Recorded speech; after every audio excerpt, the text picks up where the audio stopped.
It had to be walking this way. You see it?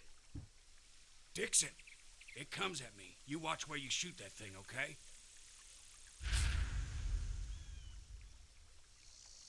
Hello, everyone, and welcome to The Walking Dead Survival Instinct, a game based off the AMC show of the same name, and a game which, believe it or not, despite its absolute trashing in the reviews, I actually really like. Now, granted, it was $40 at launch, and I probably would be a lot more annoyed with it if I had actually paid for it. Instead, I bought it atop a lot of GameStop credit, basically atop a sea of old traded in PS1 games. I think I see some blood. Is there blood always this black? But as you can see, we're beginning this story basically immediately before the apocalypse. Out here with our buddy, just doing some old deer hunting with our favorite character, Mr. Dixon. There's Buck up ahead. He's signaling. Cut through the trees to see what he wants. Now, this game is from 2013, and it feels pretty dated even for that. I'm going to go over some of the reasons why that is in this video, but also, I am stretching this out to 4K. I'm playing on a 120 hertz monitor. It only goes up to 60 hertz in the options, but this doesn't feel like 60. I didn't crouch down, so I might have made too much noise. Best you crouch to keep quiet. All right. Now here we are investigating whatever left this trail of blood up ahead, and with what they've said about it, I'm not sure this is just a deer. So now we get into this survival instinct mindset where, okay, now listen, all of you who have stayed watching this up until this point, those of you who even clicked on the video, you're the true fans, so I can drop the pretense now. I am joined here by my brother Dan. Hello. And this is not just going to be a playthrough of this game. So a couple of you requested that I play this. I figured that wouldn't be a very fun librarian video, just because I've played this so many times I can basically do this in my sleep. I've done a speed run once that I never uploaded, where I did it in like less than an hour. And basically what we're going to be doing here is just talking about the show. We've been watching it literally since premiere night, and we have so much to say about it. Yeah, this video is a long time coming. Not to anybody watching this channel, but to us, this is an almost spiritual moment right now. This has been... You're here on this journey with us. Basically, the series is drawing to a close soon. At the time of this recording, there's only about 2 episodes left to go. And, ooh boy, our first zombies. This game really wastes no time, huh? And anyone who watches the show knows that it's gotta be a headshot. Can we get some extra ammo from you? No? And, whoop, we already find ourselves in a really bad situation. Oh, look at those top-notch 2013 PS2 quality animations, and we're dead. What in the hell, Dixon?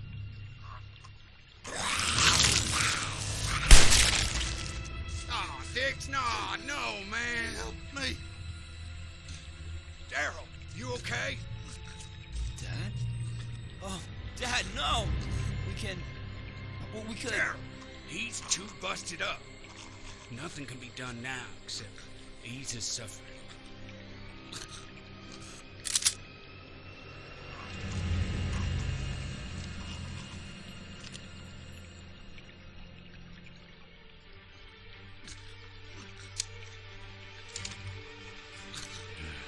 Sorry, brother. Hey, show reference. That was a really good, fake out. I forgot how good that actually worked. Because it makes it seem like it's going to be one of those, Arkham, you biffed it kind of thing. Yeah, I like that a lot. I mean, because he starts off calling you Dixon, and, it's a small thing, but it's just a fun way to play with player expectations, put you in this impossible situation, think you screwed it up right away, and then introduce the main character that you're waiting for. And that is actually, Norman Reedus actually voiced Daryl in this game, and Michael Rooker voiced Merle, but we're not going to see him until later. Yeah, this is the first Strand type of game, actually. This is Death Stranding 1. Yeah, a lot of people don't know that. This is the prequel. If you didn't understand what was going on in Death Stranding, it's because you didn't play this game. Yeah, and that's because nobody played this game, but they really should have, because I think a lot of people, there was kind of like a bandwagon effect that happened with this game, where it was very clearly not, up to the standard. This game came out, for the record, 3 months after Far Cry 3, clearly a game that it was trying to emulate, and it clearly didn't live up to that. But I think as we can demonstrate throughout this video, it's not nearly as bad as it's gotten credit for. It's actually kind of ahead of its time in a lot of ways, and it probably has, as we'll definitely see coming up, probably the best zombie killing in any first-person game that I've ever seen. Yeah, it's surprisingly satisfying. We gotta work up a plan. Honestly, the entire audio of this game lives rent-free in my head. Have you ever seen anything like that? If you told me about it, I'd call you a liar. Listen, there's more of them coming. We gotta go. And the only thing we gotta do is kill every last one of them. Daryl, I know you're upset, but just listen. That sounds like a whole lot of them. We need to go now. Gather up as much as you can and meet me at the truck. Let's go then. Daryl, remember what we learned about him. Head trauma. Attack the brain. Remember, only thing we know that kills him. And be quiet sneaking out the back door. Don't let him see you. Now, as you can see, this more or less feels like a very, almost PS2 quality game. And I 100% guarantee this game was rushed out, probably 2 years before it was intended to come out. And it's like Dan was saying, where it's ahead of its time in a lot of ways. It's just so far from finished. And I think the reason why is because this game came out, was it the week before The Sorrowful Life? Yeah, it was the I think the Tuesday before Merle's last episode came out. Yeah. And so I think they wanted to cash in on that Dixon Brothers hype train right before it ended. And the result is this very obvious alpha, because if you listen to some of the interviews with the devs, they describe things like, dialogue trees and freeform driving. There's a lot of plot points in this game that we'll see later on that seem to be hollowed out versions of story that was to come later. Yeah, there's a lot of weird things. There's bits with Daryl hearing Merle over the radio when he's not there that never really gets resolved or even addressed. That it seems like there was more planned there, and it seems from the dev interviews there was a lot more they wanted to do. You can even see with the way the graphics, the style of graphics kind of is different depending on what you're looking at. That this is a very early version in development of this game that got released. Yeah, there's a lot of placeholder assets. I know there's a whole dummied out story about being followed by a helicopter or something that just never goes anywhere. And the reason I don't mind talking about all this game stuff early on is because I kind of want to get it out of the way. There's not going to be enough to carry the video. It's a very basic game. Yeah. And I want to talk mostly about the show in this video. So right here, you'll see this whole thing of stabbing from behind. It's just a very satisfying, very smooth type of gameplay.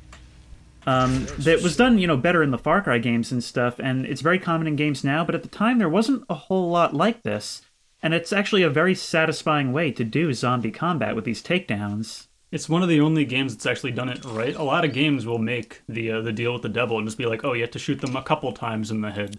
You have to do this or that.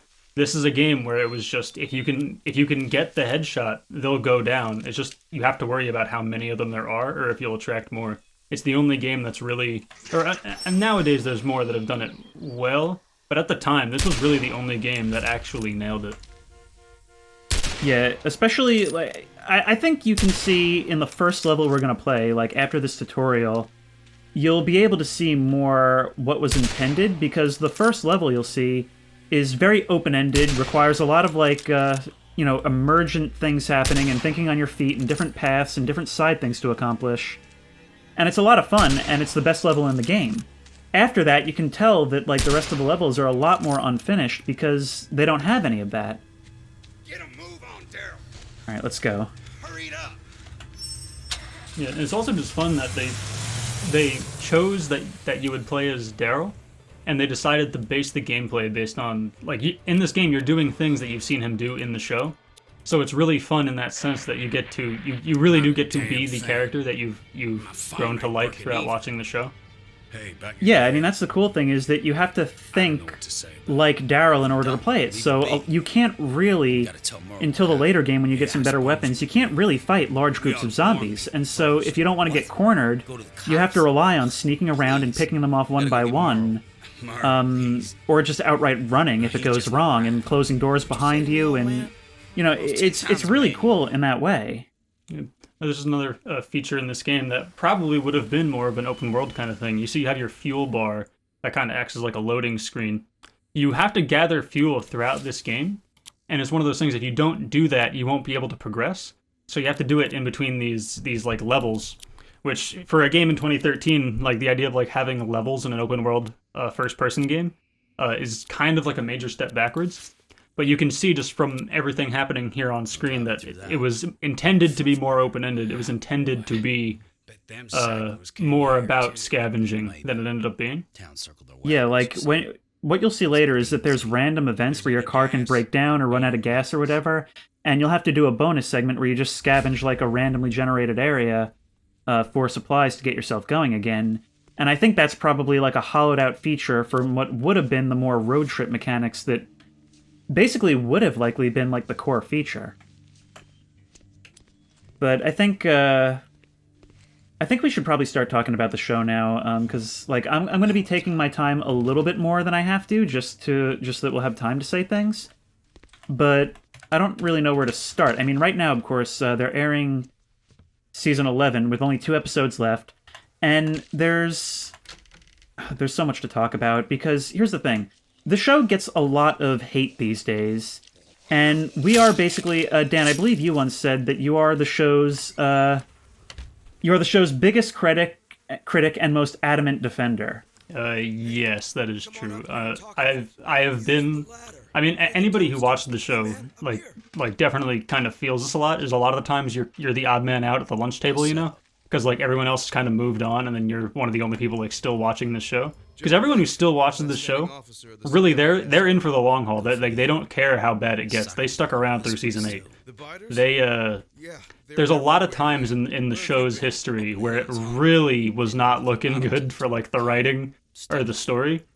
But and during those times, I've been very vocal about what they've been doing wrong, and it's probably what a lot of this video is going to be, is talking about what they have done wrong.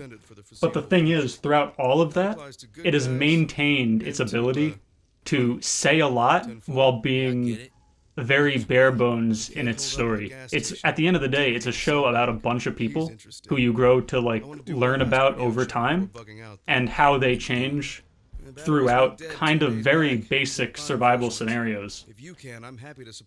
And that's the thing, is that like it's Robert Kirkman's original concept for the comics was always going to be that it's the never-ending zombie movie where we start with these relatively normal people and we see how they evolve, not just through the course of their own little movie over one experience, but over like years. And we see the characters change and the environments change, and we see how kind of a post-apocalypse culture forms around them. And the show, especially, I feel like that for a long time they neglected that. Like, one of the big criticisms of the show is that they kind of go through the same motions over and over. I feel that in seasons 9 through 11, they actually do kind of start to bring it back and kind of become more what the show is about. Yeah, that's the interesting thing, is because season 11 wasn't, from what I understand anyway, it was not supposed to be the final season the way it is now. It seems like they kind of, after COVID kind of shut down production for a long time, kind of changed their philosophy on how to make the show. And now we've seen a very strange shift. The show, for people who haven't watched it, it was a very bleak kind of apocalypse story where like anything could happen. But at the end of the day, it was about people pulling together and like finding hope in desperate times. But now, very interestingly, the show has kind of taken a turn in the last season where it's kind of foregone that. And it's much more about getting what's yours despite morality, which is a very interesting and very kind of daring storytelling turn, I think, for like a cable TV show to take. Yeah, I mean, so I guess at this point we are going to start talking spoilers, and I guess since there is so much Walking Dead media at this point, the Walking Dead universe coming 2023, which is something that kind of annoys us. But the range of things we'll be spoiling is the entire main show, of course, the entire comics, which we have read, probably The World Beyond, and maybe a little bit of Fear. I still have not seen any episodes of Tales from the Walking Dead, although it looks interesting. I know there's an alpha episode. It looks like there's something with like Terry Crews carrying a goat. Yeah. I've seen that episode. Okay. It's basically Terry Crews he's like a bunker survivalist who's not very like good at actually surviving, and then he meets like a hippie like Crystal girl, who and like their interplay and like their differences kind of help them survive. Yeah, when I have a little more time, I'll probably watch that show because, you know, people have been saying for years that The Walking Dead is a show that's ripe for anthology. Yeah, and a lot, when you watch the main show, it kind of feels almost like they want to do that with the regular story, because something, and probably my biggest criticism of the show mainly, is that it's so long that it kind of lacks one clear direction, or until now really. So like the first 8 seasons of the show, and this will strike anybody who like binge watches it as very weird, people who didn't watch it week to week. The first 8 seasons of the show are actually the backstory for the main story of the show, which takes place from seasons 9 through 11. Yeah. Which is a very bizarre structure that could only really emerge from a show that has grown and changed with the people watching it. And a show that's had like 4 different showrunners throughout its runtime. Yeah. So yeah, I guess we can actually start with that. The show started off in season 1. It was kind of a passion project from Frank Darabont, who he directed Green Mile, The Shawshank Redemption, like a very established filmmaker. Picks up a comic book and just kind of goes like, hey, this is cool, and like TV is kind of emerging as this like new format. I think there's really something here we can do. And he makes season 1, which is like this very film. It's literally shot on film. This very filmic, very cinematic story. That's only 6 episodes, but like it tells so much about like what the show could be and what it's going to be. And then, in natural fashion, when you make a hit that blows all your expectations out of the water as like a network, what you do then is you fire him, and you replace him with somebody else, who I guess he was like his like right man, right? Is like Glenn Mazzara. He was a writer in season 1, gets bumped to showrunner in season 2, and a lot of people don't realize this now, because a lot of people like harken back to the days of season 2 now. But when season 2 was airing, people hated it. It was like people like in season 2, people were already saying like The Walking Dead's on its last legs. It's gonna go down. There's no way this show's gonna make it to 11 seasons and a couple movies. Because season 2 was all right on Netflix, but it was especially after like how crazy and how much season 1 moved. It was very, very boring to watch week to week. Like it felt like nothing was happening. It was painful to watch week to week. Like for reference, in the comics, they're on the farm for 6 issues. Which is like 20 pages each, really not hard to get through. In season 2, they're on the farm for 13 episodes, and there's not 13 episodes worth of material there. But the thing that is kind of hard to see early on when you're watching week to week, but makes more sense binging it now, which is why I think everyone should binge it now, because once again, harshest critic and most ardent defender. The characterization in season 2 is some of the best that's probably ever been put in a TV show. The best thing about The Walking Dead as a whole is that at any point you can arguably justify any character's state of mind and what they're doing. So like you can choose to watch the show and believe that any one character is the protagonist of the show, and you can believe that, which is very interesting. Which is then leads us into season 3, when they introduce the real threat, the real conflict of the show, which is that people in the apocalypse would be far more dangerous than any zombie or their ability to pick up rocks. Season 3 introduces the governor, who is a leader of a large faction, who has kind of like expansionist goals. He wants to expand his empire as large as he can to keep the people under him as safe as possible and keep their lives as normal as possible. Which, through literally a misunderstanding, puts him on a warpath with the main characters of the show. And we learn from that point on that morality in a world such as this is not so clear-cut. And from that point on, you're really going to start disagreeing with a lot of our main characters. what I like about, I think, the season 3 and like Governor arc, especially for the first 8 episodes, is that, you know, you kind of expect in things like this, like, okay, we meet this guy and he's going to turn out to be like secretly evil or whatever. But I think, especially over the course of the show, we learn that like he's not really any more like secretly evil than our characters are when we enter Alexandria, because sure, like, yes, he like eliminates threats to Woodbury like preemptively, but I mean Rick is basically doing the same thing for like a lot of the show, and he actually is. Remember, like, life in Woodbury is actually good. Guarding it. That's kind of like, actually, we'll contrast this later with Negan, but he does You sure actually basically sort of succeed in like creating this almost pre-apocalypse like suburban world in Woodbury. And it's not until after Michonne kills the zombie Penny out of spite that he kind of like completely loses it and starts to have more selfish motivations. But I guess that makes him like sort of a textbook narcissist, where it's like he's like a fair weather good guy. Yeah, that's the thing that's interesting with him, is that they do this. I mean, people talk about this in Breaking Bad of Walter White kind of like taking on the traits of his opponents, but it's more pronounced in The Walking Dead than it even is in Breaking Bad, because in Breaking Bad it's kind of everything in Breaking Bad, it kind of makes sense how it would happen. You can picture yourself reading in the newspaper these things happening, and then the show is like an inside look into those things. On The Walking Dead, there is insane things that happen in this show, like absolutely like mind-boggling things that will remind you that it's based on a comic book. You sure you ain't coming And it's with really me? interesting how then you're able to watch it and like understand how this could have happened.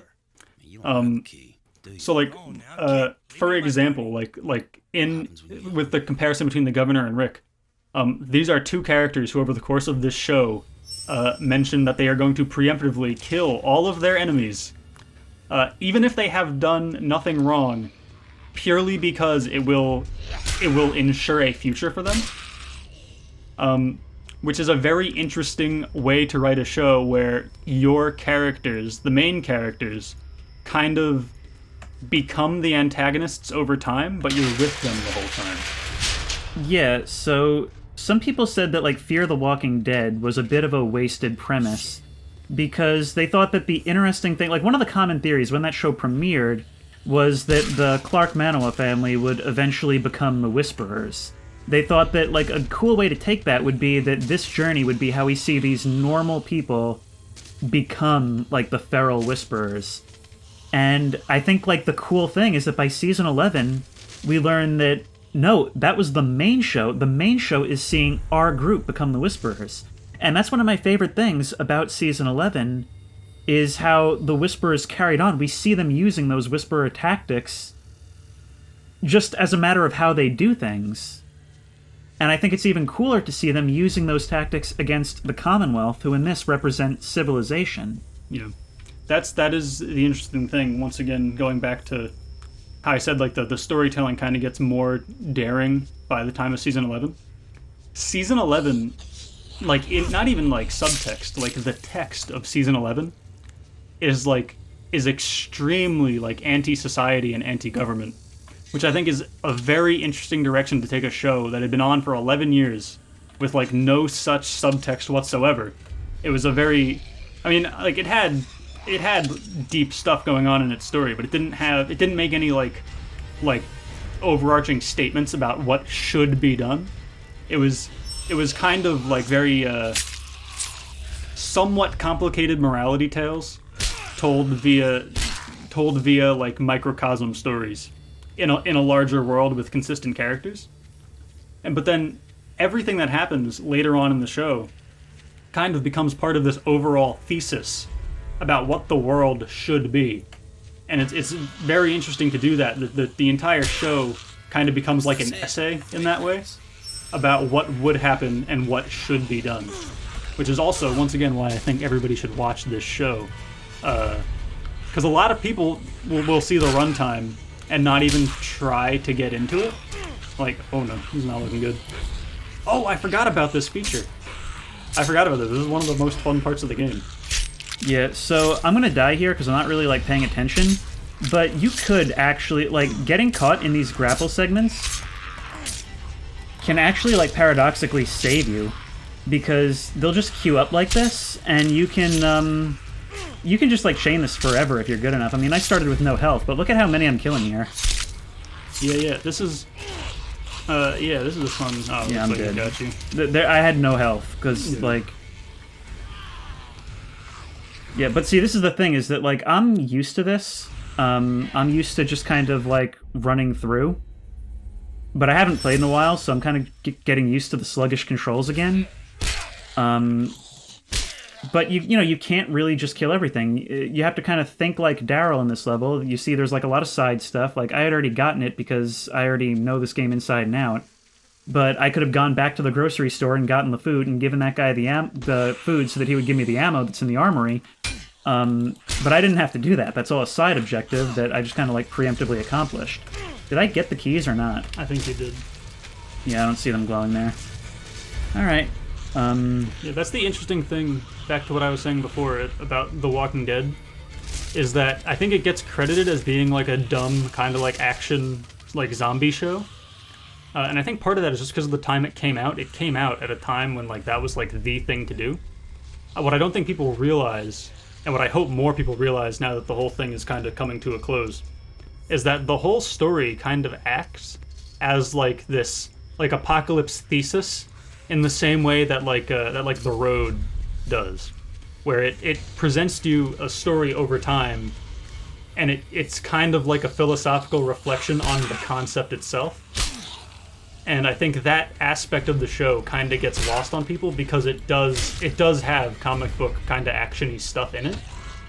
But if you're willing to look past some of the worst parts of it, there we go. It was still on top of the fridge. Oh, there we go.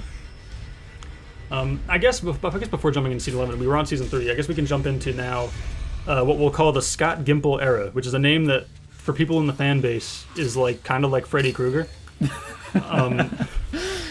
But once again, most harsh critic and most ardent defender, Scott Gimple did nothing wrong, and to a point. Eventually, he lived long enough to see himself become the villain. But,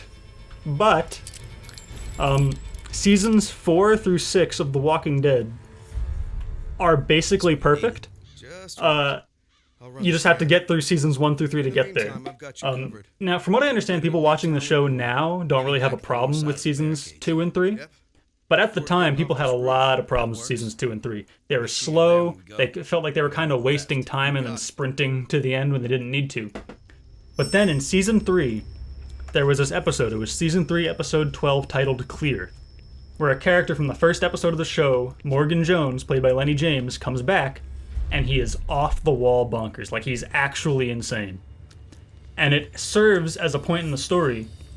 It's kind of like a little... so they started calling them bottle episodes, where it doesn't really connect to the main story too much, outside of just like a few connective tissue ways, but it's its own kind of concise, clear story. It's like a little mini movie, which is what this era of the show would kind of become known for, is having individual episodes that kind of feel like their own thing, without necessarily needing to watch the rest of the show for it to work as well as it does.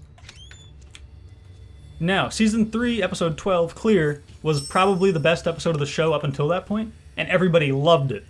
So, at the end of season 3, there was some more mix-ups, some more turmoil regarding the structure of, like, the production of the show.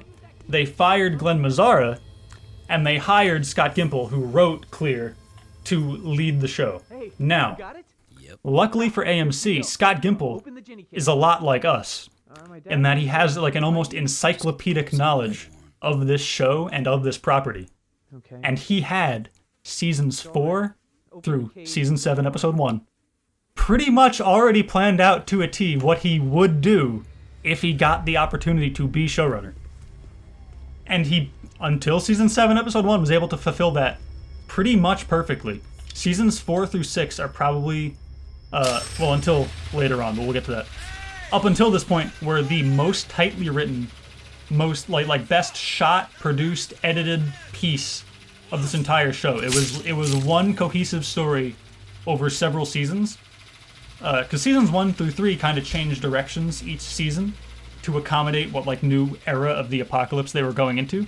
Seasons 4 through 6 were one story over 3 seasons where you watched our characters grow and change over time in a way that felt consistent, and it didn't feel like it was ever interrupted by any like production problems. So season 4 sees the return of the governor, the destruction of the prison, and then it ends up with our characters on the road, where we learn like, you know, everything, like whatever, who these characters are going to become later on in the show is kind of where this whole bit comes in. And then, oh yeah, when this game came out, this was a lot of zombies to see. Yeah. Now it's not so many.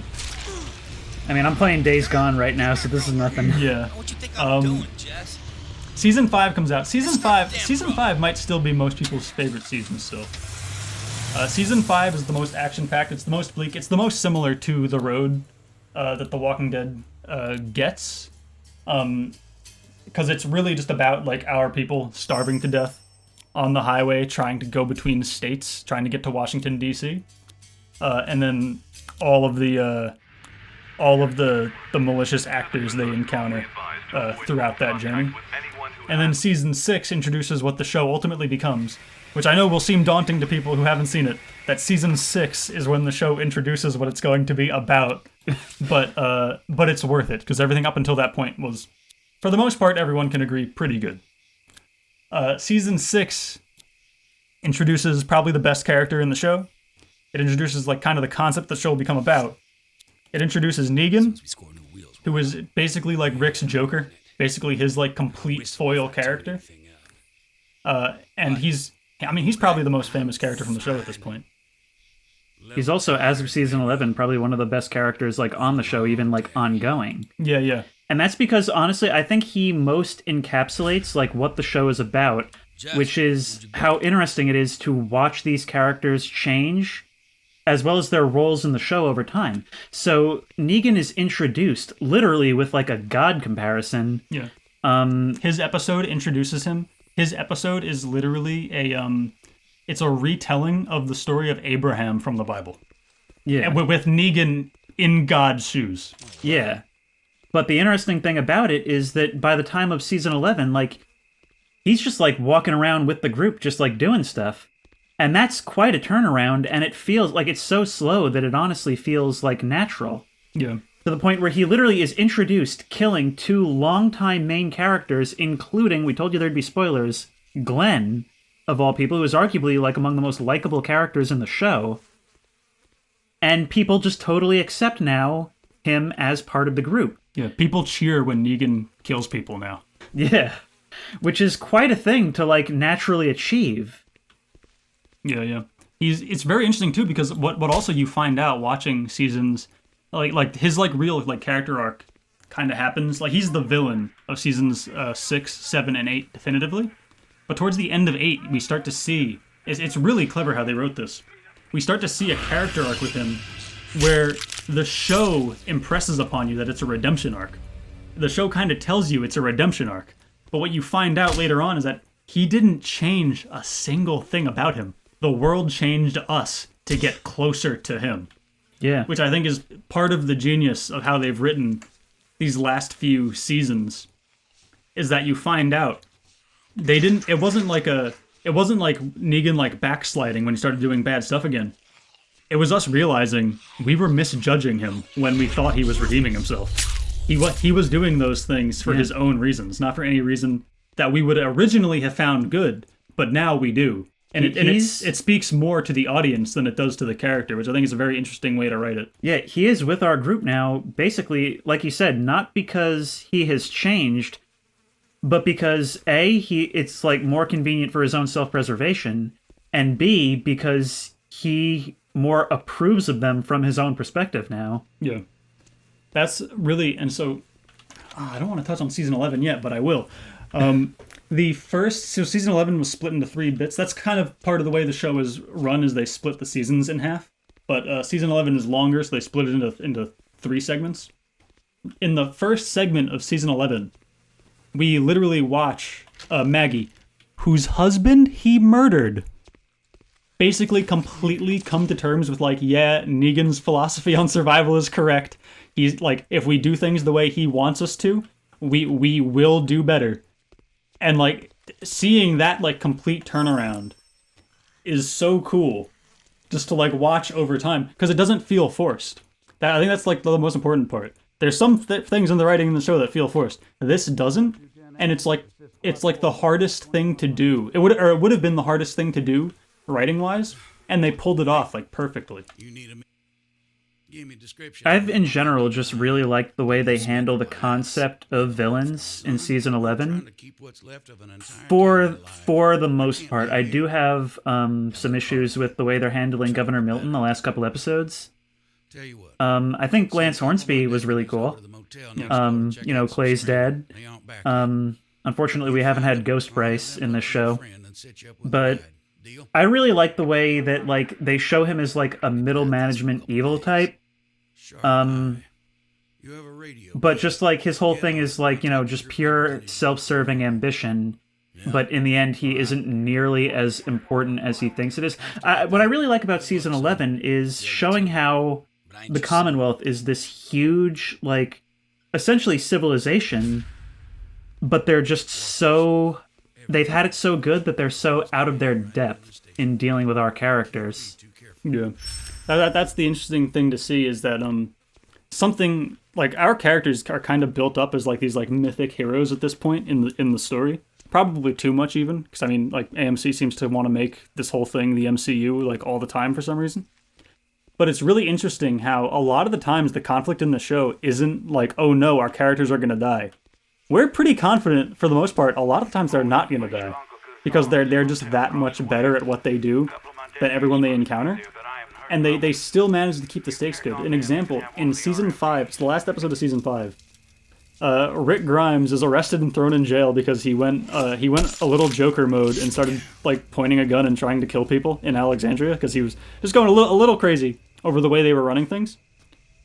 And in the last episode, it's the entirety of Alexandria talking about how they're going to exile Rick. They're going to throw him out into the world, and he's just going to be left to fend for himself. He's not going to have his family with him. And it's really interesting watching it, how the stakes in that episode aren't like, oh no, they're going to get rid of Rick, they're going to kill Rick. Because everyone knows they're not going to kill Rick. They are not even capable of doing that. The conflict in that episode is, how many of these people is Rick going to have to kill? Because you really don't want him to. You don't really think any of them deserve it. It's just like, are we going to see what is definitely going to happen? Well, yeah, what I like is that, like... I don't think I've ever been to this part of the map. You haven't? Well, I think you have to. I don't remember a motel ever. But, yeah, it's, what I like about that whole sequence is, so they throw him in jail, right? And his friends come to visit him in jail, and they just hand him a gun, and, like, they're openly discussing how they're going to overthrow Alexandria. Like, these people are so... Like, they've never had to deal, really, with a human threat, and, like, they just don't know how to handle this at all. To the point where Rick's group, like, even after he's been thrown in jail, don't even feel, like, remotely threatened by them, and that's a great way for us to see, like, the contrast between these two groups of people. Yeah. I think now would probably be a good time. We discussed Negan a little bit. It would probably be a good time to go over the villains of the show, because they kind of make up a bulk. A lot of the show is really just about our group overcoming different adversaries, and it can feel like a villain of the week at times, but each of them kind of plays a very important role. So the first group of like antagonists we really get in the show are these group of guys just working at a retirement home. But they do this thing where like they play them up like, oh, these are like dangerous gang members. And then we find out over time that they're just protecting old people in an old person home, and being tough is just the way you do that. Which I think kind of sets the tone for what the future of the show would be, like moving forward. And like they're really interesting because like that whole dispute was just over like we needed guns. And like you guys dropped some guns, so these are ours now. And then like once they're able to just like talk about it, they come to an agreement and they just split the guns. Which I think is it's a good starter villain. It's a good starter villain. I guess there's a lot of like, it's a good show in the sense that like there's villains and then there's antagonists. And for the most part, for the most part, you're engaging with antagonists. I guess like the big one for season 2 is Shane, which sort of introduces the whole concept of like, you know, humanity versus like pragmatism. And it's the question that sort of, a lot of people were frustrated with it, but it's sort of the thing that starts there and is brought full circle like by the end of season 8. Yeah. So like Shane is a character who like he's the kind of guy who if fat needs to be cut, he will cut the fat. But in our world, fat equals people. Which is, you know, people are obviously going to disagree. Like for him, it can be a very simple calculus. Like, oh well, if we just leave this guy behind, then we'll be able to do what we need to do. But like, if everybody in the group knows that guy and is friends with that guy, that's not going to be an easy thing to pull off. And so it's interesting how, like in season 2, when you watch it week to week, like you hate Shane because it's like, Jesus Christ, this guy is just not giving anybody a break. But then by the time of season 5, everybody is Shane. Everybody on the show is Shane. And it's very interesting to watch that play out. Like Shane was ahead of his time, but it doesn't justify anything he does either. Right. It never paints him as right, because by the end of season 2, what you start to see is like basically the whole end of season 2, the whole last half of season 2 is basically him building up to deliberately commit suicide by cop to basically like get Rick to the point he wants him to, because he doesn't even want to be around anymore, because essentially the arc that he's been throughout that season is basically making all the calls that are like meant to keep the group alive. And whether right or wrong, like he's making these hard decisions that take so much out of him, and everyone hates him for it. Yeah. He's realizing that like, okay, I'm fit to lead. You know, whether he's right or wrong in that assumption, I'm fit to lead. The only other one who might be able to do it is Rick, but I think he's too weak to do it. But you know what? I don't want to do it anymore. Yeah. And that's the thing, is that like a lot of like the decisions, like the decision-making processes we see on the show are, I think, more complex than people give the show credit for in a lot of ways. Which actually, I guess, leads directly into the governor, who we talked about earlier, but I guess we can kind of lay more of a groundwork. This video is very unorganized, but if you're at this point, then you probably don't care. So the governor is literally just, he was the town drunk. That was his backstory. He was the town drunk, and he just kind of ends up, because of his ability to speak, in charge of this like massive community, the biggest one we had seen up until that point. Like, I mean, the biggest community we'd seen up until that point was literally our group, which was like 12 people. And he has like a whole place. And the reason why he's the villain, honestly, is just because he has this thing where like he became attached to power.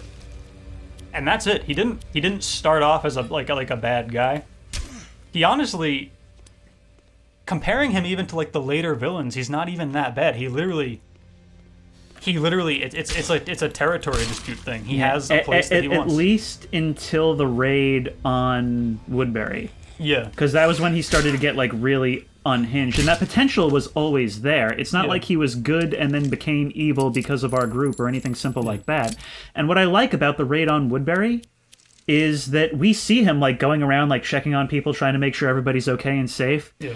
And yeah, he had these dark secrets, but he was legitimately keeping everybody alive in his own way. And after that, and a lot of the stuff he does that were like dark secrets aren't like any different from like anything happening now that is kind of like, it's nothing that would endanger his community. It's nothing that would endanger his community, and like it can be viewed as bad, but it's like, you know, there's a lot of immoral stuff that holds up the world right now, and nothing he was doing was particularly different. Yeah. And the thing is, like, he lies when the larger Woodbury like finds like, you know, the heads in the tanks. Yeah. He lies and says like, oh, it's a to prepare me for the horrors outside or whatever. Yeah. That's not really true, but it was his like sort of form of therapy. Yeah. It was basically, it's one of those things like, if you have to actually like, most people will never encounter this. If you actually have to like fight an adversary to the death, that's going to stick with you forever. And the way you choose to deal with that really is up to you. And in the world of like the zombie apocalypse, keeping a head in a tank deranged, yes, but how much more deranged is it than like anything else just happening regularly? And to do a call forward, right? Again, to show how like the morality doesn't change. It's our characters who have changed to adapt to the world. The guy, what is his name? Michael Biehn? Yeah. His character in season 11, he's the head of the Riverbend place that the Commonwealth ripped through, does the same thing. Yeah, and we just But by that point, it's just like a funny gag. Yeah, we just see it, and it's like, oh, he's got skulls on his wall. Okay. Yeah. And we don't think anything of it, because it's like, yeah, of course. That guy, I feel like, was actually basically just like us seeing Rick from another perspective. Yeah. Which, what I wanted to say a minute ago before we move on is, that's basically, oh, by the way, these posters that we're going to find, these are like people who like won a contest or whatever. But, when the raid on Woodbury happens, when we see Rick's group attacking Woodbury, we see it mostly from the governor's perspective. And I really like that, how we see like his whole, like society that he's created, and then we see from his perspective it getting attacked by Rick's group. So we see like, instead of being with Rick's group, we see from a distance like dark figures like firing out of like the smoke. Yeah. And I think that's really cool, because from that you start to see like just how Rick's group would appear to outsiders that aren't following them. Yeah. That's maybe after, once we're done listing all of the villains throughout, we'll address Rick's group, who are arguably the real antagonists of the show. Oh no. This was the scariest jump scare of all time. At the time. Hey, it's Officer Jimmy. That's my favorite character in this game, is Officer Jimmy. Yep, Jimmy Blake. Which also led to, at the time when people were thinking about this game at all, led to speculation that he might be related to the governor somehow, but I don't think there's any connection. Oh yeah, that's right. The show, so in the comics, the governor, or rather revealed in the books, the governor was actually like impersonating his dead brother or whatever. I don't really like that angle particularly. I'm glad that in the show they remix it where like he sort of he takes the name like Brian Harriet, but it's just a name that he saw on a wall instead, which I like better. Oh yeah, I guess we can, because the governor is a villain in two parts really. There's the governor in season 3, and then he's very different in season 4. But he's the same person, which is also, hitting theme of what the show is about. At the end of season 3, he's defeated by Rick's group militarily, because Rick's group used guerrilla tactics and classic kind of underdog story. He ends up killing his entire army, literally just in like a narcissistic rage that they wouldn't just listen to his every word. Because once again, he's a guy who became attached to power, and that's kind of like his tragic flaw. And in the end, what he didn't realize was, like, he thought he was running his own little tin pot dictatorship that was, like, at his, like, beck and call. And what he found out, and what Rick's group succeeded because they realized, is that most of the population of Woodbury were just people who were trying to live. Yeah. And had no interest in fighting this, like, random group off in the middle of some, like, prison that wants nothing to do with them. And that's the thing, earlier on in the show, a lot of people would see people and be like, hey, we're both still alive at the end of the world. Isn't that crazy? We should help each other. And we watch that kind of go away over time for good and bad reasons. Mostly bad reasons, but like it's bad reasons that make sense from the self-preservation perspective. But to Governor Part 2, he's on the road on his own. He's abandoned by his 2 lieutenants. And he basically loses every part of himself that he had until he finds a new group and just kind of ends up in charge of it because of like just like poorly timed deaths. And what he realizes then is, originally what he wanted to do with the prison was get rid of the people who were there so that he could move the zombies in the area into that region. Because it would be too hard to kill them all, but if he could kind of funnel them into there, it's a walled-off area where they'd never have to worry about him again. And so literally, Rick's group is just in the way. That's his only perspective on it. Now in Season 4, he realizes, okay, I have these people, I need a place to keep them safe. I know of a place that is safe, they defeated me before, and once again, they're just in the way. And I think both times it's also kind of an ego thing. Yeah. Where it's like, because, remember, like, he remember, he wasn't originally in season 3 planning on taking the prison. No, Like he didn't want it. It was because it's too dangerous. Which he had decided it was impossible, or rather, Merle had told him it was impossible. yeah, and I mean, we see a lot of people die in the taking of the prison. The prison wasn't safe. Like, he was right about that. Okay? And his fighters were not as hardened as Rick's group. Yeah. But then in season 4, like, you know, that's the thing. I really liked his sort of anti-redemption arc, where he did learn, he did, in a way, actually, like, almost set aside, or at least he thought he was setting aside, like, past grievances, but in the end, like, it was just his personality. Yeah. It's a tragic flaw. Like, for all that he had learned and for all that he had to lose now, Yeah. his personality just would not square those things. And that's what happens in season 4. Like, Rick literally at gunpoint explains to him that, like, Thanks. I, From both like, of us. it'll suck Uh-uh. living together, Buckshot, but we could do it. crazy asshole There is snapping actually, us. And like, car alarms. physically there is I no got no one reason here. why we couldn't all just live here us? and just we wouldn't like each other and we Got a just whole wouldn't team talk to out each other. there. Or did. Like, that's already, like, that's We pretty much scouted how some society signs for works. local It's like, oh, I don't like that guy, I'm just not going to talk to him. There's no reason why it couldn't The be that military way. supplies some of them with weapons, And the governor's, meds.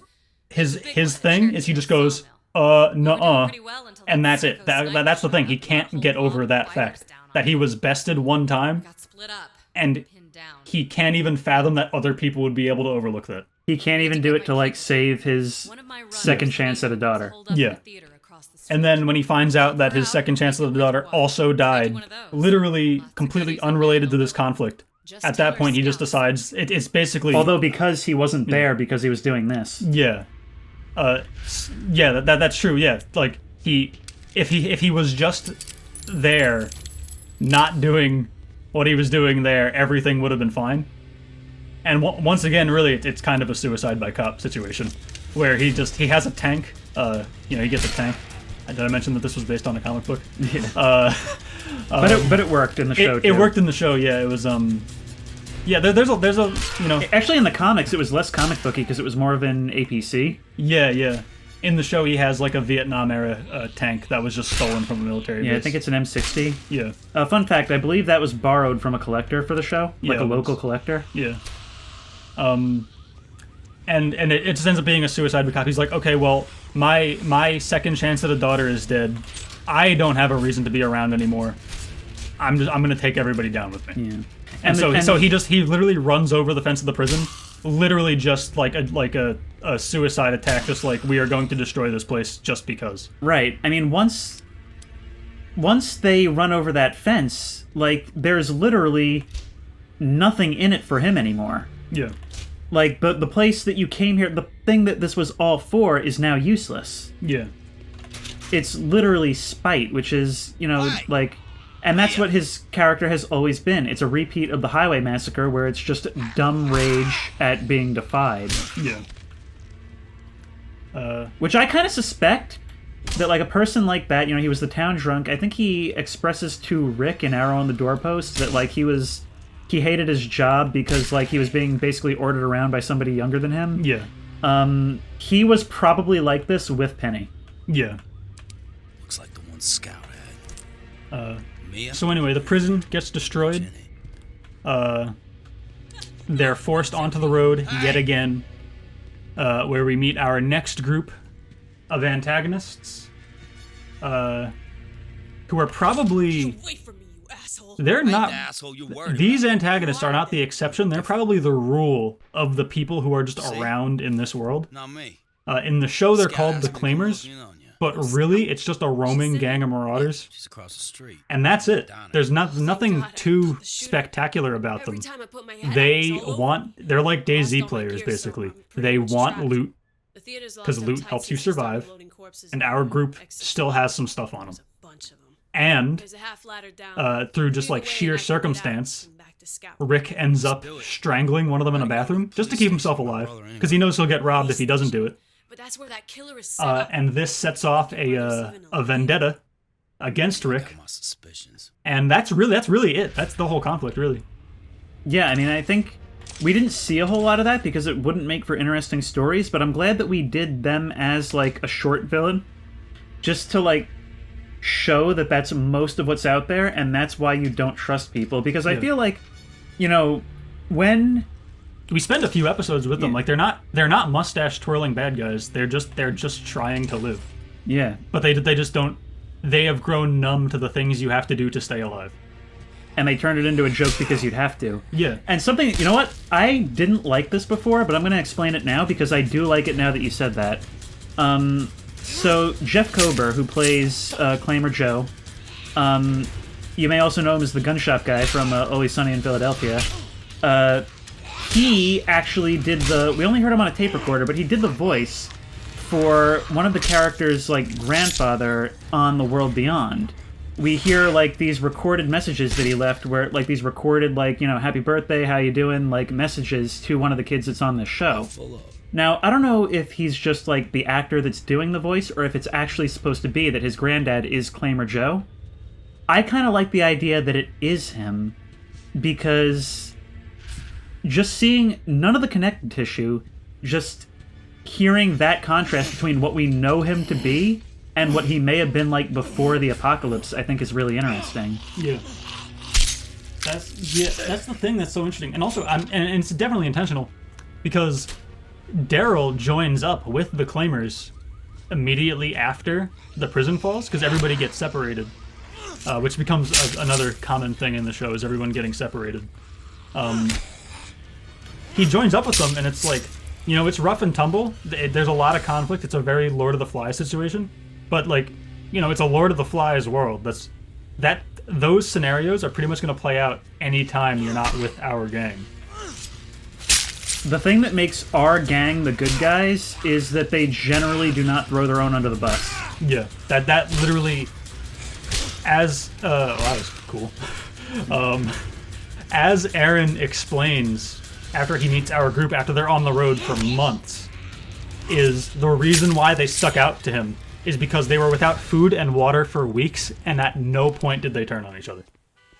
And that's literally the only difference between our group and everybody else we've met so far, is that they don't turn on each other. Hey, Merle! So the reason why they were on the road, where they were going, and where they were getting followed by the Claimers, is they were on the road to this place called Terminus, because they had seen signs on the railway. It's at a railroad, a connecting railroad crossing. So every railroad track in Georgia ends up at this point. And the signs on the road say that it's a sanctuary for everybody who will go there. What this ends up being is a trap. It's basically a honeypot run by cannibals, where basically the world feeds them, essentially. But what we see in Terminus is that it's kind of more institutional than you think it would be. You'd think with cannibals, they'd be kind of these crazy, whoa, we gotta eat people. But that's not what it is. It's just business. It's so once again, comparing it to the road. In the road, cannibalism is the way of life because there's nothing left. And these people have basically come to that conclusion. They're not good at hunting. There's nothing left to scavenge. The most reliable source of food in Georgia at this time is people. And so it's not it's extremely amoral, which I think is why it stands out compared to most cannibalism stories in apocalypse fiction, is because it's run just like a regular slaughterhouse. The difference between a regular slaughterhouse for cows and a slaughterhouse that they're running here, basically no difference. And what I like about them is that what we learn from their backstory is that it's sort of the same backstory as everybody, where it was good people who something happened that was their breaking point where they had enough. And basically, the termites are the only ones who say it, but basically everyone in this world has come to the conclusion that you're either the butcher or the cattle. That's what the Claimers did. That's what Rick did when the prison fell. Yeah. That was because Rick was actually had been brutal before and was making a concerted effort to be better between season 3 and 4. Hang on, we gotta see Merle's introduction. But looky who's just a little bit too smart for him. I love Michael Rooker.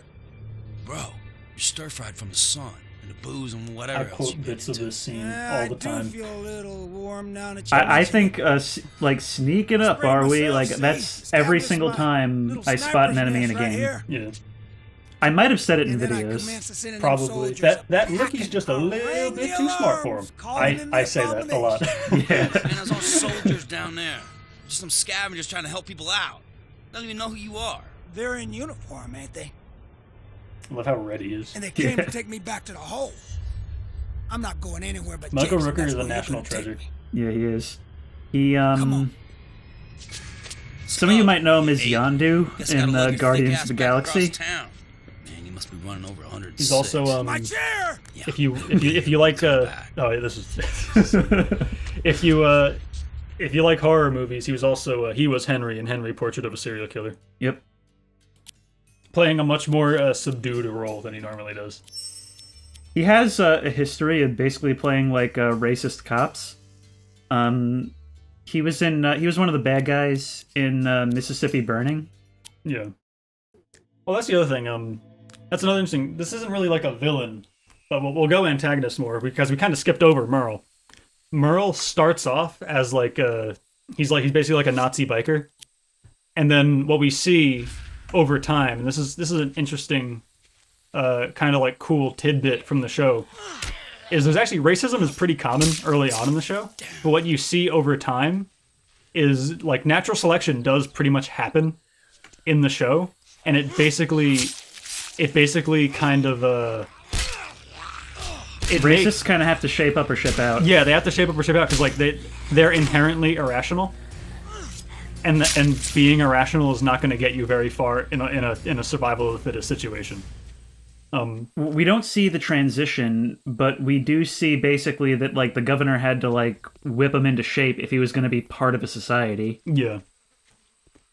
Yeah, they refer to him as like a trained dog in season 3. We see the same thing kind of happen with religion. There's like very upfront religious themes early on, and they kind of get beaten out of people over the course of the show just because of how bleak things get. It's weird because some characters are still stated to be religious, which is a little bit weird. I don't know if Maggie still is. I know Gabriel is, but it's like a very different like take. He basically has his own like sect of Christianity at this point. Yeah. Gabriel, we should go over him in depth too at some point. Yeah. Because he's a very interesting character. He's also a character who kind of encapsulates everything that the show is about. I guess we'll address. Because the termites are also a 2-part villain. That's actually kind of a big thing in the show. Is a villain comes and does something, gets defeated, and then comes back stronger later. It's one of the kind of like the themes of the show that gets resolved in season 11. I think it's a way in writing for them to show like how like they should have been scared of our group. Yeah. Because usually the second half is just like a horror show from their perspective. Yeah.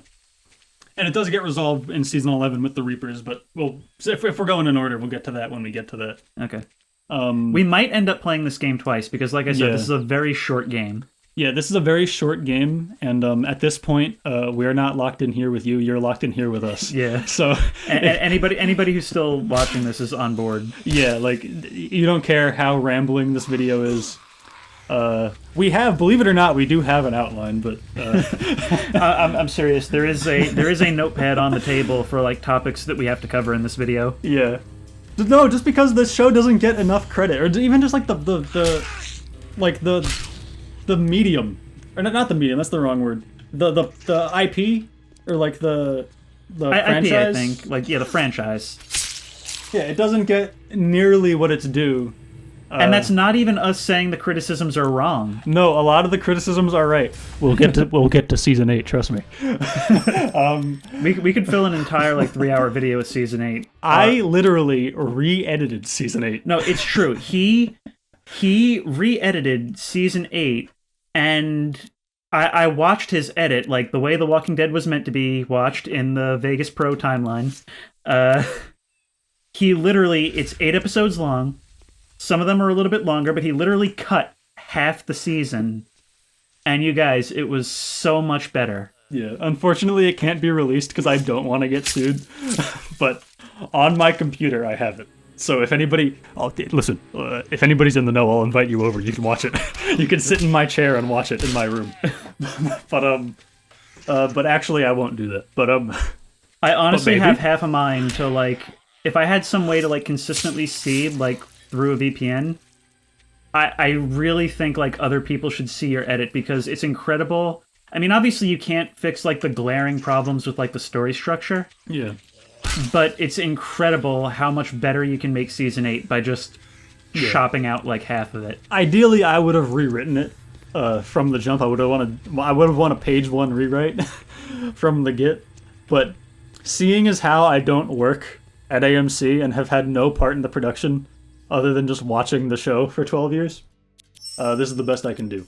What are we up to? Oh, yeah. We were talking about the termites, I think. So, in one of the best episodes of the show, the season 5 premiere, Man, I gotta tell you our group gets shoved into a cattle car, and, you know, they're the cattle. They're going to be executed the next time we see them, basically, is where we're left at. And our group, through their infinite genius, turns the cattle car into a weapon and is able to escape with all of their lives. I love that. It's one of my favorite things in the show because, like, it's a theme that recurs a lot later on in the show, and especially in season 11, but we'll get to that, where they're all, it's their most hopeless moment yet. They're hopelessly outmanned, outgunned, and trapped in a cattle car and completely disarmed. And what does Rick say? They're screwing with the wrong people.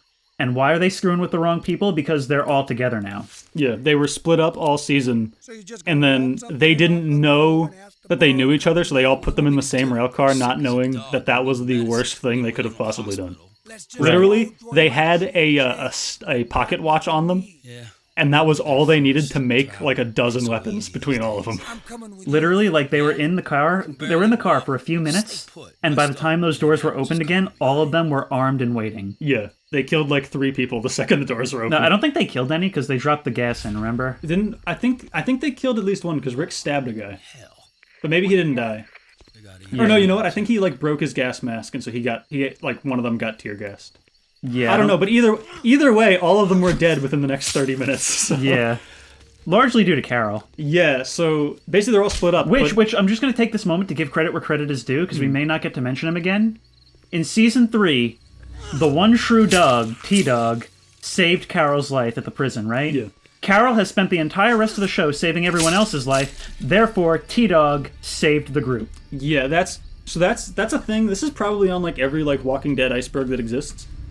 T-Dog, the character Theodore Douglas, wasn't around long, didn't talk much, but basically everything that's happened on the show since he died has been tangentially because he saved Carol.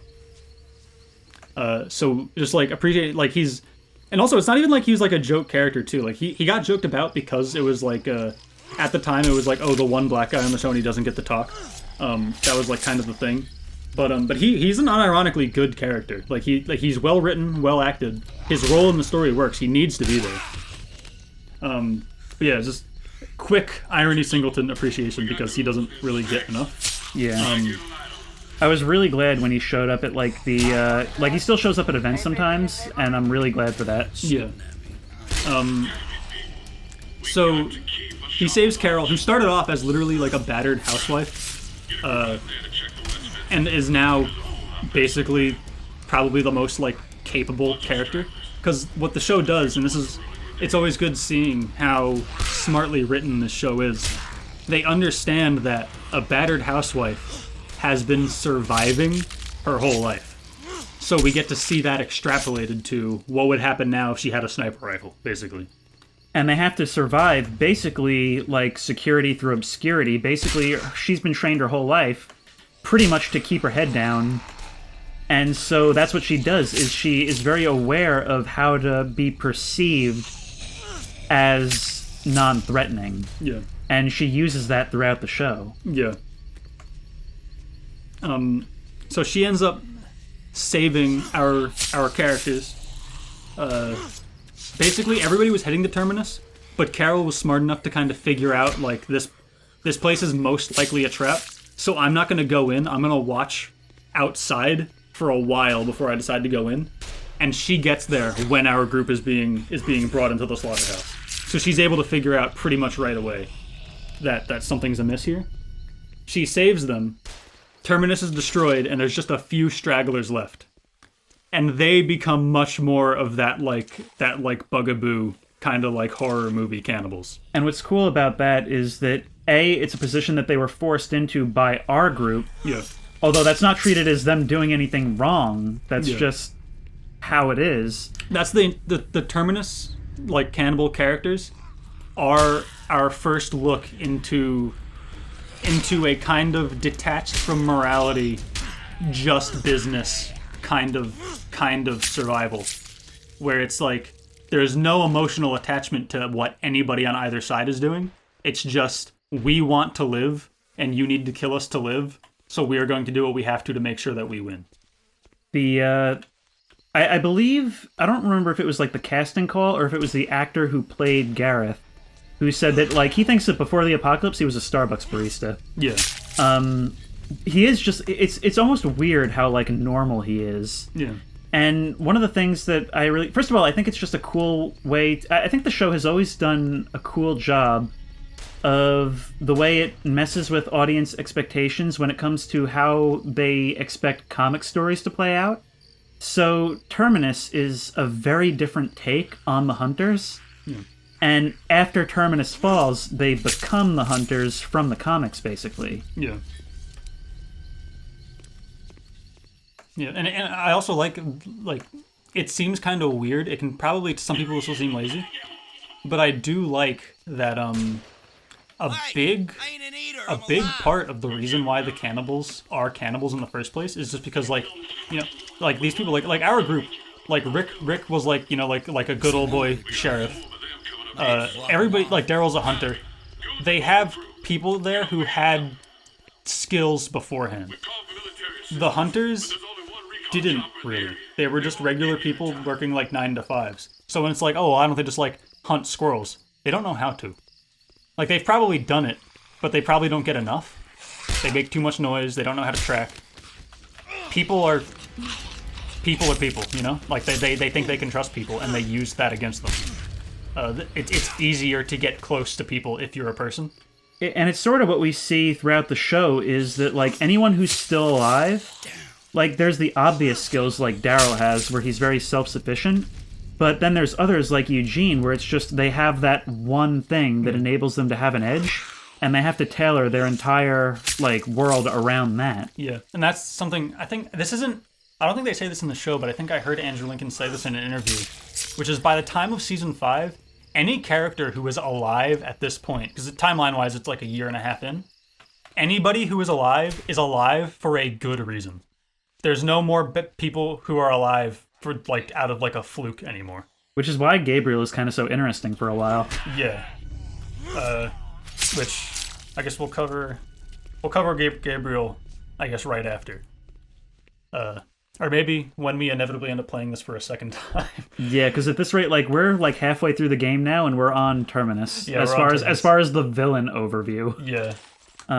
So the hunters, you know, it's just business. They get taken care of, just business. But it's probably the most brutal thing we've seen our group do. They corral them into a church. They basically trick them to go into a church, and then they ruthlessly massacre them with, like, machetes. It's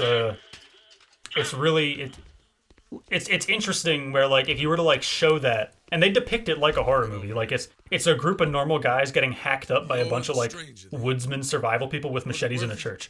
It's as scary as you'd think it would be, but just because of context, you're like, yeah, he got him. But it's something where, like, if you watched, like, security cam footage of it, you'd be terrified. Because basically what it was a bunch of, like, woods rednecks slaughter a group of college kids. Yeah. But you know what the actual dynamic is. Yeah. Look, my brother, he's real sick. We know you got. So next, who's next? That's the reason we came. After that is probably sort of Alexandria, but really, I guess the Wolves. Yeah, man, this morning. Yeah. So Or, well, no. Next is, I almost don't even feel like talking about it, but next is the hospital. Yeah. So basically, So how about instead of the hospital, we just talk about what should have happened here? well, Do we? I'll give a brief rundown. and then we'll explain our fan fiction. Okay. So basically, there's a group of people at the hospital who stole Beth, who was a fan favorite character, who we have not mentioned at all, but she was. She was kind of like a heart of the group kind of character. She gets kidnapped by some guys. It's basically just like a work camp. It's a bunch of cops running like the upper floor of like a hospital in the middle of Atlanta. I guess it's a clumsy allegory for like healthcare in America. Probably, but I don't even know. Because the idea is that like she has to go there, she receives healthcare, and then she's like in debt for the care she received but didn't want, and now she has to continually pay it off, and it'll never be enough. Yeah, I don't really know where this factors into like the thesis of what The Walking Dead is about. It's very out of place. Most people don't really like it. Good luck out there. But it's one of those things where it's like they just kind of... I think they needed to get Daryl alone so that he could end up with the Claimers, and this was how they did it. Yeah. As I take my sip of water. So that happens, Beth dies, yada yada. After that, the show enters a very interesting point where the antagonist is the elements, which it has been to an extent the entire time. But at this point, our group has killed so many people, there's not even really any bad guys left on the road. So they're just kind of alone, and there's nothing for them to even take. So they're starving. All their cars are broken down. There's no gas left. So they're just... there we go. They're just walking to Washington, D.C. because a character, Eugene, who claims to be a scientist, says that he'll have a cure for them once they're there. But they kind of know that that's not going to happen at this point. I think it's kind of revealed that he was lying at this point. They get to Alexandria, and the entire time they're on the road, there are these hints of this marauder group, another marauder group. These like spray-painted images that say "wolves not far," and I don't really know what that means. At this point, you can reasonably assume everybody's already dead, so you don't even know if this graffiti is from recently. It's just that at some point there is a marauder group called the Wolves, and we don't know if we're going to see them. Everything at Alexandria happens, where basically our group gets re-entered into society, and they can't take it. It's like with returning veterans with PTSD. They can't really just be brought back from the front line. They have to kind of go through a reintroduction process, or else they're going to bring the front line with them to home. And we kind of get to see that, which is why a lot of people like Season 5, actually, is because it kind of brings home a lot of what the show has been about, where it's much more about like the permanent damage that an apocalypse would do to a population than about the apocalypse itself. And what's interesting about this story, because I always view settings and like premises as a means to explore, like if it's high concept, you take it as a means to explore things that you couldn't within the parameters of the real world. And with this, it's like a returning veterans type of story, except they have to convince everyone that the war is about to come to them. Yeah. Which is something you can't really get from a different type of story. Yeah. And it's interesting, too, because it's also, this is really where the turn starts, where we begin to see our group as maybe not quite the good guys. What you begin to realize at this time is, I think the reason why the war is going to come to them is because our group is the war. Because they've had it good in there up until this point. Yeah. Granted, their policies may not have been sustainable, but from their perspective, we were fine until these crazy wackos from outside showed up. Yeah. And it's one of those things, so at the end of the season, like one of the mini antagonists is this one character has an abusive husband inside, and the bit with that is supposed to be that the world wasn't perfect before the apocalypse either, is kind of the idea it's getting at. And that's what the show would later on become really about, especially in season 11. Rick ends up, after he goes to jail, which we talked about before, and gets a gun in prison, because Rick, there's no threat to him. These characters, they've survived so long because they are the best at what they do. That is true. It's just that what they do can be horrifying at times. He ends up executing the abusive husband after he accidentally kills one of the leaders of Alexandria. And it's a good move in context. It makes sense why he did it. But what it ends up being, really, in the fact that it's Rick becoming in charge of Alexandria, is we realize that it's kind of the beginning of the end for this way of life. it directly leads into the... Oh, I should mention, the wolves show up. They're kind of like a villain of the week. They don't really go anywhere. But it's just kind of to prove that our group was right about the war coming to them. Yeah, it's the quarry herd and a human threat hitting them all at once. Basically, it's everything our group has been through happening to the kind of more green Alexandrians all at once. Yeah. And so these things happen. It's kind of a whirlwind, and just by sheer happenstance now, Rick is in charge of this new group whom he explicitly despises. Yeah. He will openly say this in front of them. Yeah. There's a moment where one of them is trying to save all of their lives and almost dies doing it and has to get saved. And he refers to them as you people. Yeah. Which is, not winning the hearts and minds. It's actually really fun. Like, I love Tara as a character because she is like one of the more like normal people in Rick's group. Yeah. And I really like it's just the governor and Rick. Yeah. It's just she actually Who can technically say that? Yeah, she did technically like, you know what? She's basically Bruno, like negotiating peace in the Middle East. Yeah. Because she did deliver a fist bump from the governor to Rick. Yeah. Indirectly. But it's really funny to like have Rick yell one of his like Rickisms, and she responds with like a disgusted face and flipping him off. Yeah. We don't get to see that often, and she's probably the only person in the show who could actually get away with doing that. Yeah. But we'll see later on too. People don't really like Rick towards the end of the show either, which I think is also interesting because he's like, to quote Donkey, he's the main guy. He's everyone's favorite guy. But towards the end, he has a nickname, Rick the Prick, that is so apt. It makes so much sense why a lot of people call him that by the end of the show. Which once again is just an interesting way to write the show. It's that same thing like with Breaking Bad, is like Breaking Bad is just kind of like neutrally showing us Walter White's story, and at some point watching it, it's up to the audience to decide where he lost them. And Rick is very similar. So who's with Rick? next? Like, if you take it at face value, he may never lose you. Yeah. That's the thing, is that like he is the protagonist, so we kind of see things from his point of view. So it's easier to never lose him. And also Rick is a much more evolving character than a lot of other characters on TV. Yeah. Which I guess is actually the best time to talk about Rick is probably now, because we are up to the part where he's kind of the villain. The introduction of Negan, everybody's favorite character.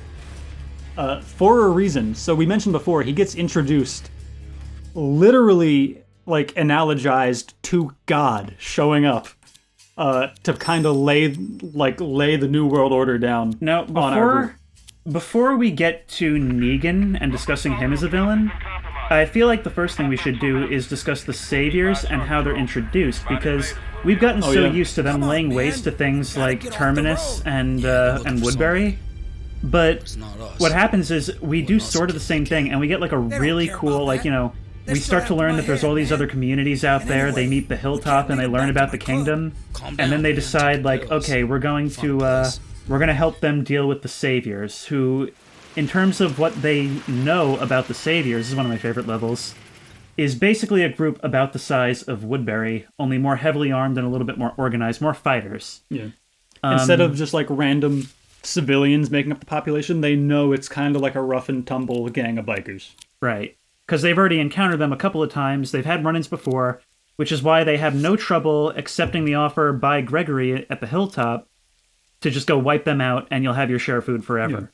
Yeah. Our group kind of becomes they kind of become like Bullet Town in the Mad Max universe, where it's just like this is a group of organized fighters with a lot of guns, a lot of ammo, and better than any other group in this world with a ton of guns and ammo, they're actually reasonable. You can actually talk to them. Yeah, well, reasonable. Yeah. Reasonable in our context. Yeah, but what's cool about the Saviors is that they agree, okay, we're gonna go, we're organized, we have a lot of people, we can make use of Hilltop people, we're gonna go and do this for them and raid this place and just wipe them out in the night. And they put together this plan that makes a lot of sense. They rescue the hostage. It goes a little off the rails, but in the end, they destroy this place with 0 casualties. On their end. On their end, right? A lot of casualties on the other end. Yeah, it's a very hard fight, but they do it.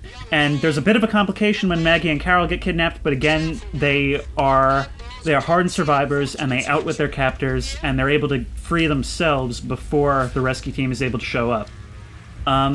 But that's not it for the Saviors. And what we go to find is that, Maggie starts having complications with the pregnancy, and they have to go to Hilltop to see their doctor.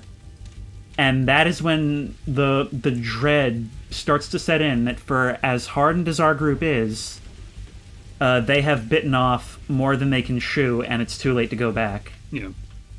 Because it's that kind of thing, and it makes sense. Negan is probably the only character in the show that gets built up before we meet him. And it's one of those things where you meet him, and it's bombastic. It is shock and awe when he arrives. He literally arrives and beats 2 main characters to death, laughing while he's doing it, like the entire 6 seasons we just watched were about nothing. And that's because from his perspective, those 6 seasons were about nothing. These people, Rick refers to the governor in season 3 as the town drunk who tore up his lawn and knocked down his mailbox. That is who our group is to Negan. Yeah. Negan had a thing going. It wasn't a good thing, but it kept people alive, even if it was just keeping them alive. And our group, from his perspective, just a random bunch of guys showed up one day and killed 50 people in their sleep. What would you do in that situation? Yep. Probably not what this guy did. So, this guy kills 2 of them. He corrals them. This crazy, show of logistical strength. He has every highway out of the greater DC area blocked. It's a scale that would be inconceivable to Rick's group prior to this moment. Keep in mind, the most amount of people we've ever seen all together at this point in the series is 30 or 40. 30 or 40. At one point, we see a roadblock of cars with so many people around it that there's people standing on top of the cars. And we know that those aren't the only people. We know they're on every road. Yeah. Hundreds and hundreds of people, all organized, basically telling our main characters, you are not the main characters. Which is a very hard pill to swallow once you've been watching the show for 6 seasons. And I guess now we finally arrive at the man of the hour, Negan Smith. Which pisses a lot of people off. Yeah, that's his name. We learn in season 10 that his last name is Smith for some reason. He's related to Kevin Smith, that's my headcanon. Yeah. He actually feels like Kevin Smith when we see him in Here's Negan, where he's just playing Gears of War in his bathrobe. Yeah. But Negan is a very interesting character. He's around for a long time. We really get to know him. We get to see him in every scenario. But Negan basically runs... It really is the definition of a Lord of the Flies type society. Where basically it's just if you're a suck-up, you can you'll do really good. I'm trying to think of what the best thing I can compare it to is... Basically he lives in a factory that can't really produce anything on its own, but he has enough people and enough guns and enough willingness to be violent that he can get other groups to do things for him.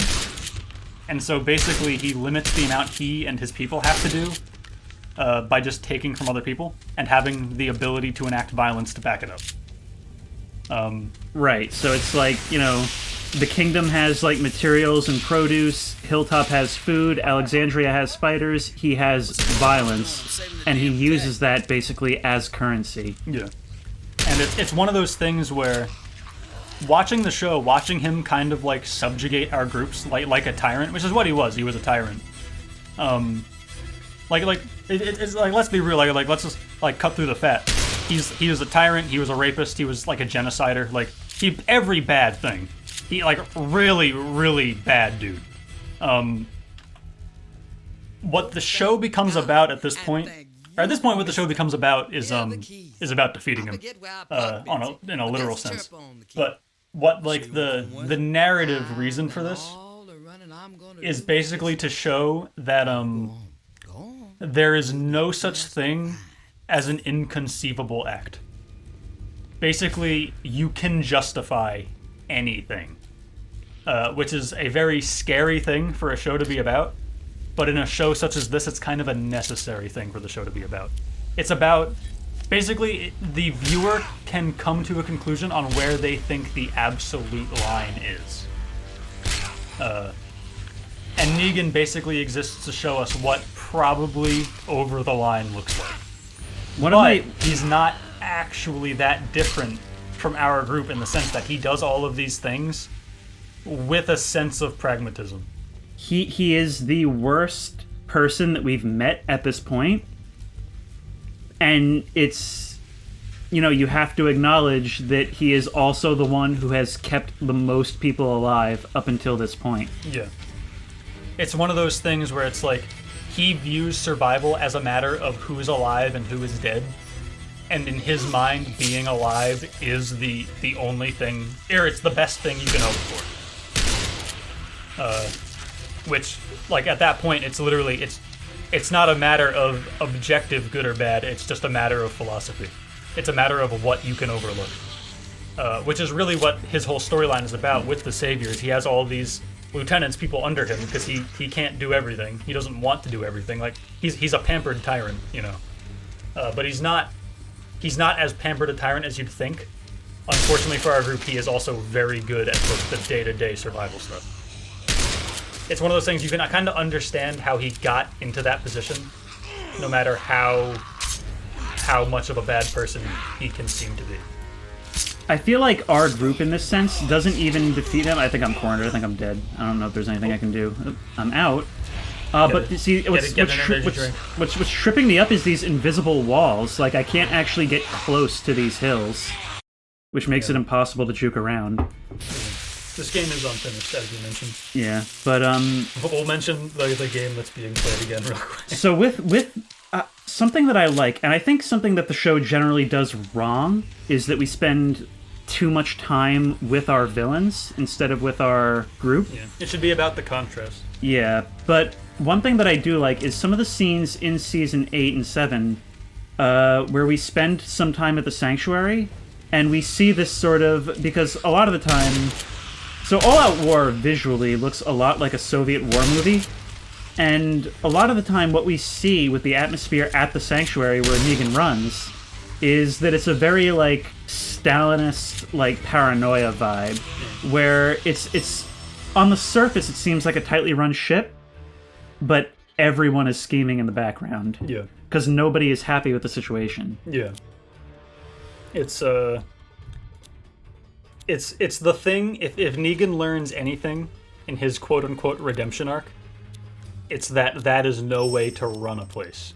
Even if it kept people alive, it's just inherently unsustainable. Yes, sir. I just cannot wait to see the look on their Which basically what he's learning is that you can't just disregard, like, the human aspect. Yeah, because he kept disregarded the human aspect, it basically inevitably led to Rick's group destroying what he built. And that's the thing that's interesting about Negan as a villain, and now just kind of like a main character, is that Negan saw the writing on the wall, which was, this group defeated me militarily. They defeated my way of life. And instead of, like with the governor, when Rick defeated him the first time, he couldn't accept that, he couldn't admit that.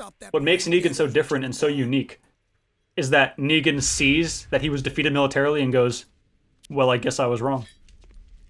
Which is more introspection, or more introspective capability than I think I've ever seen with, like, a villain. But interestingly, he doesn't regret anything he did. No.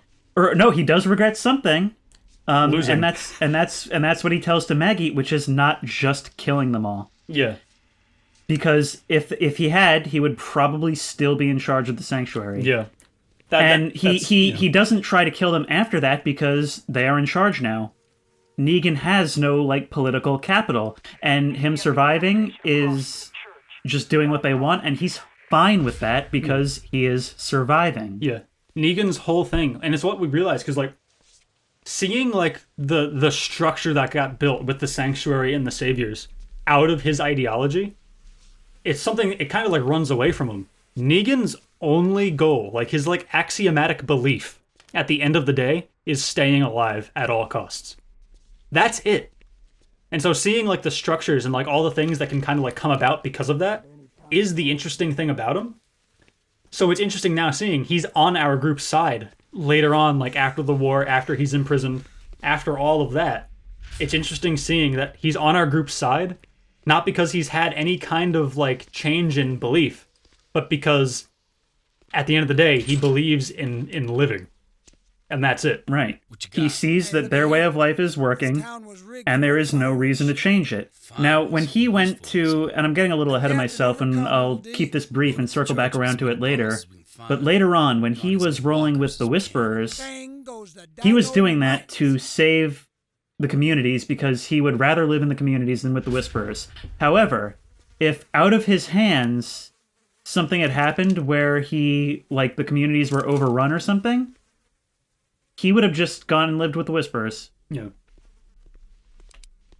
Yeah, I think that's what's so interesting about him, and it's why, like I said, like, you know, he's the man of the hour, you know, like, he is probably the most complicated character in the show, except for, like, maybe Gabriel.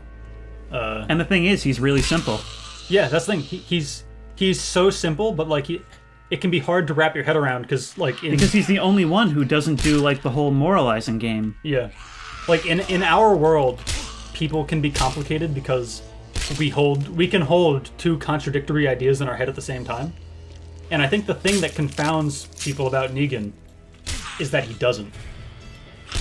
Like, everything is very simple to him. It's will I live if I do this? Okay, I'll do that.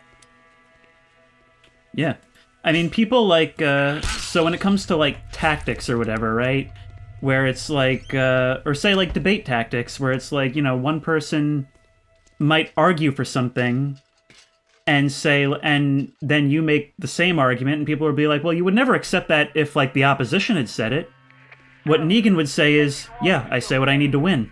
Yeah. Why would I be fair to my enemy when what I want is to achieve my outcome? Yeah. And that's the interesting thing, too, is because that's Negan's whole thing. And it's so interesting, too. In Season 8, watching Season 7 and 8, you don't realize that that's Negan's thing. Because he's the villain of those seasons. But what you realize watching Seasons 9, 10, and 11 is that Negan never changed. Negan stayed the same. The world around him came closer to him. Which is really interesting, really, like, intelligently written, which is crazy because Season 8 sucks. It really does. It's so bad. But we'll get to that. We'll get to that. We'll just touch on it here. Season 8 is so bad. I can't even tell you. And you know what? See, people say that Season 7 sucks because it's boring, but Season 8 is bad because it's not just boring. It confuses people because it's not that bad to watch week to week because there's, like, a lot of action. But don't mistake that for it being good. It's more interesting to watch than Season 7, but once you start thinking about how much better it should have been, all the missed opportunities, and how it negatively impacts the entire show because it's such a pivotal point, and it just botches it so hard. Yeah. We're gonna get into it. I'm afraid we are. Okay. You know what? All right. Let's go to Whisperers. Let's skip go to Negan. Whisperers. Let's skip. I feel like we're done with Negan. Let's go to Whisperers. Yeah, I feel like we've covered Negan up to Season 11 at this point, so I think we've jumped ahead, and now it's time to go back. We're getting there. Yeah, the Season 8 movie that we released about how much we hate Season 8 will be that could be its own thing, or it might happen later in this video. I don't know, but we'll probably touch on it a lot because it's the thing. It looms over. It's like the prequels of the Walking Dead universe. It looms over the canon like a specter. So let's get to Season 9, which basically retcons a lot of what happened in Season 8. It does the thing that, like, the Star Wars sequels did, which is like, oh yeah, the prequels happened, but it didn't look like that. Imagine if it looked good, and that's what happened. And that's basically what Season 9 does. Season 9 is very interesting. Season 9 is split into two parts. The first half is Rick Grimes' last episodes, because Rick leaves the show because he has kids in the UK. Not Rick, like Andrew Lincoln, had kids in the UK, and he didn't want to, like, spend like 8 months out of the year not seeing them. So we left the show, and they found a way to do it with like the Walking Dead universe stuff that we've established. The antagonist of season 9 is also the Saviors, but now that our group is in charge of them. And I think it's actually really interesting. It's like a post-Civil War Reconstruction kind of story about how it's like, how do you take people who are like so ideologically like fixed in a certain way that doesn't work? How do you get them to see that without them just lashing out at you? And especially when like our group is like in the past historically, and the Saviors know this, pretty quick to violence themselves. Yeah. I mean, remember that, like, something that I really like about the writing in Season 9 is that a lot of characters do not actually have a positive opinion of Rick. Yeah. Because Rick, in Season 8 is really where we get to see Rick, like, the antagonist. Rick the bad... Actually, yeah, we should probably cover Rick now, too, before we get to the Whisperers. In Season 8, Rick is a menace. He basically has, like, one motivation: kill the Saviors. That's it. I don't care who, how, why. Kill them all. Part of this is inspired by his son, who we thought the show was going to be about. Well, season 8's bad. Carl dies, sorry.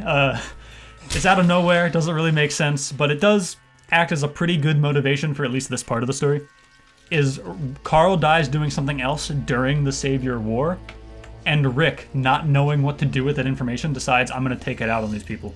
I have a group of people I can justify to my people just murdering with no regard for who they are. And he actually gets a lot of his own people killed as a result. Yeah, and that's really Rick's story. Yeah, this is a good time to talk about Rick as the antagonist. Even though the show never really treats it as such, this is a good time to talk about it. The opening scene of the show is Rick telling Shane in the cop car before the apocalypse about some problems he was having with his wife.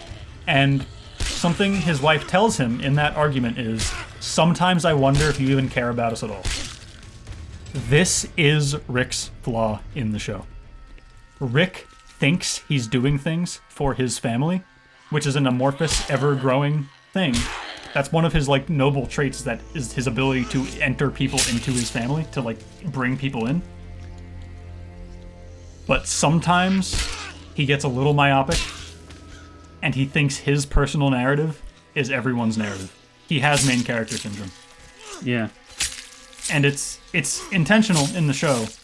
It's even shown a lot in Season 2. Like, Andrea even notes this, where he treats, like, his own goals as something that, like, everyone should be, like, totally on board with. Yeah. Even if, like, they don't really make any sense. And that's what... So, Negan doesn't die. You'd think, like, this guy, like I just said, like, he wants to just murder people. Like, he's at, like, the point of the governor of just, like, I'm just gonna run in and kill as many people as possible by Season 8. Because he's just that fed up with the Saviors. He doesn't kill Negan at the end, which, in his story, is a very noble thing. His mercy prevailing over his wrath, right? That's what he says. It's very self-congratulatory. But what he doesn't realize is Negan didn't really do anything all that wrong to Rick personally. It's not his call to make.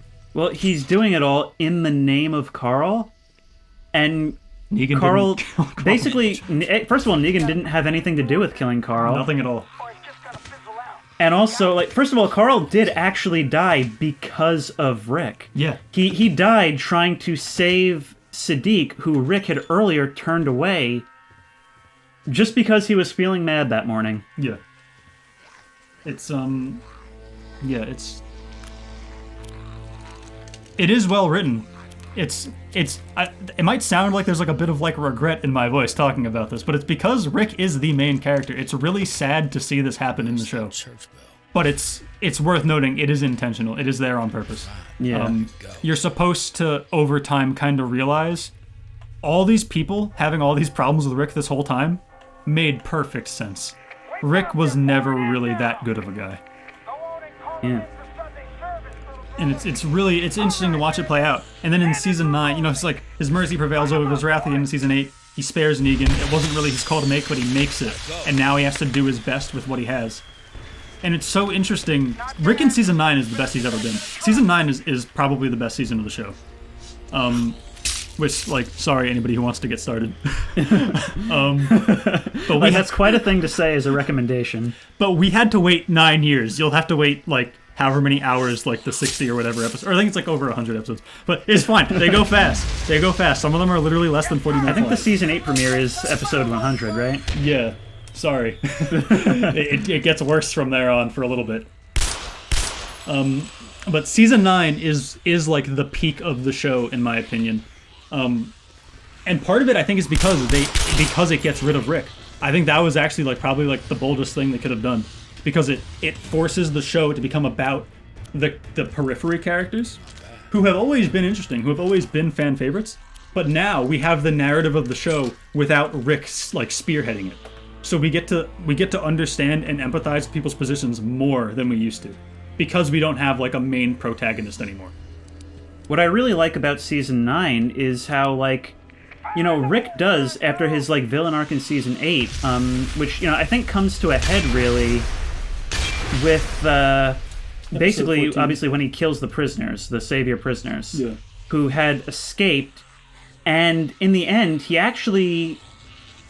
does, you know, the normal TV trope would dictate that, you know, they come to understand each other through these conversations, and he pleads with them after they capture him, and he says, like, look, you made a choice, it was the wrong one, but, like, look, nothing's happened yet, we can all walk back to Hilltop, you know, you made a split-second decision, and we'll take you back. And he does this in the same way, almost in the same way that he, like, pleaded with the governor, genuinely. And then they decide, unlike the governor, they take his offer. And they come together, they fight this mutual threat of the zombies coming in, and just as that threat is just about dealt with, he literally stabs them in the back. Yeah. And that is the most, like, villainous thing we've seen a protagonist do in this show. Yeah. And it's one of those things, like, people were, like, arguing about, like, whether or not that was, like, the right thing to do. And it's one of those things, because I don't think... That's a moment in the show where you're not really... There's no ambiguity there. He didn't have to do that. So He would have gotten more utility not doing that. Probably would have had to kill Jared. Yeah, for sure. But it seems like the other saviors were ready to assist him in doing that. Yeah. One of them literally hit Jared with, like, a thing, I'm pretty sure. Oh, yeah, one of them hit him. Yeah. So, like, they were fully, like... It was pure malice. There was no justifiable reason to do it. Until later when the show presents a possible one. But we'll get to that. Did I mention the show gets a lot darker from here on out? Stay here. The show up until this point has been about hope in the apocalypse. And until season 10, it kind of stays that way. But there's a shift. But before we get to that, now that we've gone over Rick kind of being the antagonist, and then trying... Actually, no, we'll cover Rick's redemption, too. Yeah, because I think it's because we did with Negan. So it's important because his redemption still sort of has him as the villain, because he essentially, over everyone's head, brokered this peace that nobody else really wanted. Yeah, it's one of those things where what we see in the show is he brokers a peace that nobody wanted, and it ends up being the right thing to do, kind of accidentally. But it's one of those things where, in order for that to work, Rick has to... Because once again, like I said, like his tragic flaw, I wonder... His wife saying, I wonder if you even care about us at all. Rick has to put himself on the line to prove that he does want this redemption to happen. And the whole season has them building a bridge that got like taken out by a storm, has them rebuilding it so they can have like a trade route between the saviors and our group. And there's a massive herd coming, and Rick sacrifices himself, blows himself up to destroy the bridge to prove how committed he is to the cause of bringing everybody together. And in that moment, it is true redemption. It's literally like an on the cross moment. Like there's no getting out of it. There's even like sort of like almost biblical allegories where, you know, Daryl is looking at him from across the bridge, you know, can't get to him to save him, but is able to at least back him up with his crossbow. And as Rick is basically advancing towards his destiny of bringing the communities together by destroying this bridge, as he's walking towards that, zombies are falling dead at his feet. Yeah. It's one of those things, like a big theme throughout the show has kind of been like predestination. Kind of the idea that there might be something guiding this, whether it's like a god figure or what. And this is one of the best instances of seeing that in practice. It's the image of the zombies falling at his feet kind of comes across as like there's a few things in this world that no matter what happened were always going to happen. And this is one of them. Basically, there was nothing anybody could have done to stop this sacrifice from occurring, and like saving, as a consequence, basically saving all of human civilization. He blows up the bridge, and you know, the massive mega herd, literally millions of zombies are killed. They fall into the river, and yeah, humanity, as far as we know, is saved. And that's all I'll talk about because. Did I mention I hate the Walking Dead universe, and we're just going to leave it at that. Jump ahead. We mentioned earlier that the first 8 seasons are kind of backstory. Jump ahead 6.5 years is the next scene. Things have changed. Our group is kind of put together kind of like an early, like, Western kind of 1800s new society where everything's thriving. Our group's in charge, but they're kind of separate from each other. But the Saviors, I think by this point the Sanctuary has dissolved, and the Saviors have more or less integrated because of what Rick did. Yeah. Our group is setting up radio relays so that they can talk to each other from further away, because they're expanding. And, you know, they're just kind of dealing with zombie hordes. There hasn't really been... With the exception of like a few things, there hasn't really been much human-on-human conflict.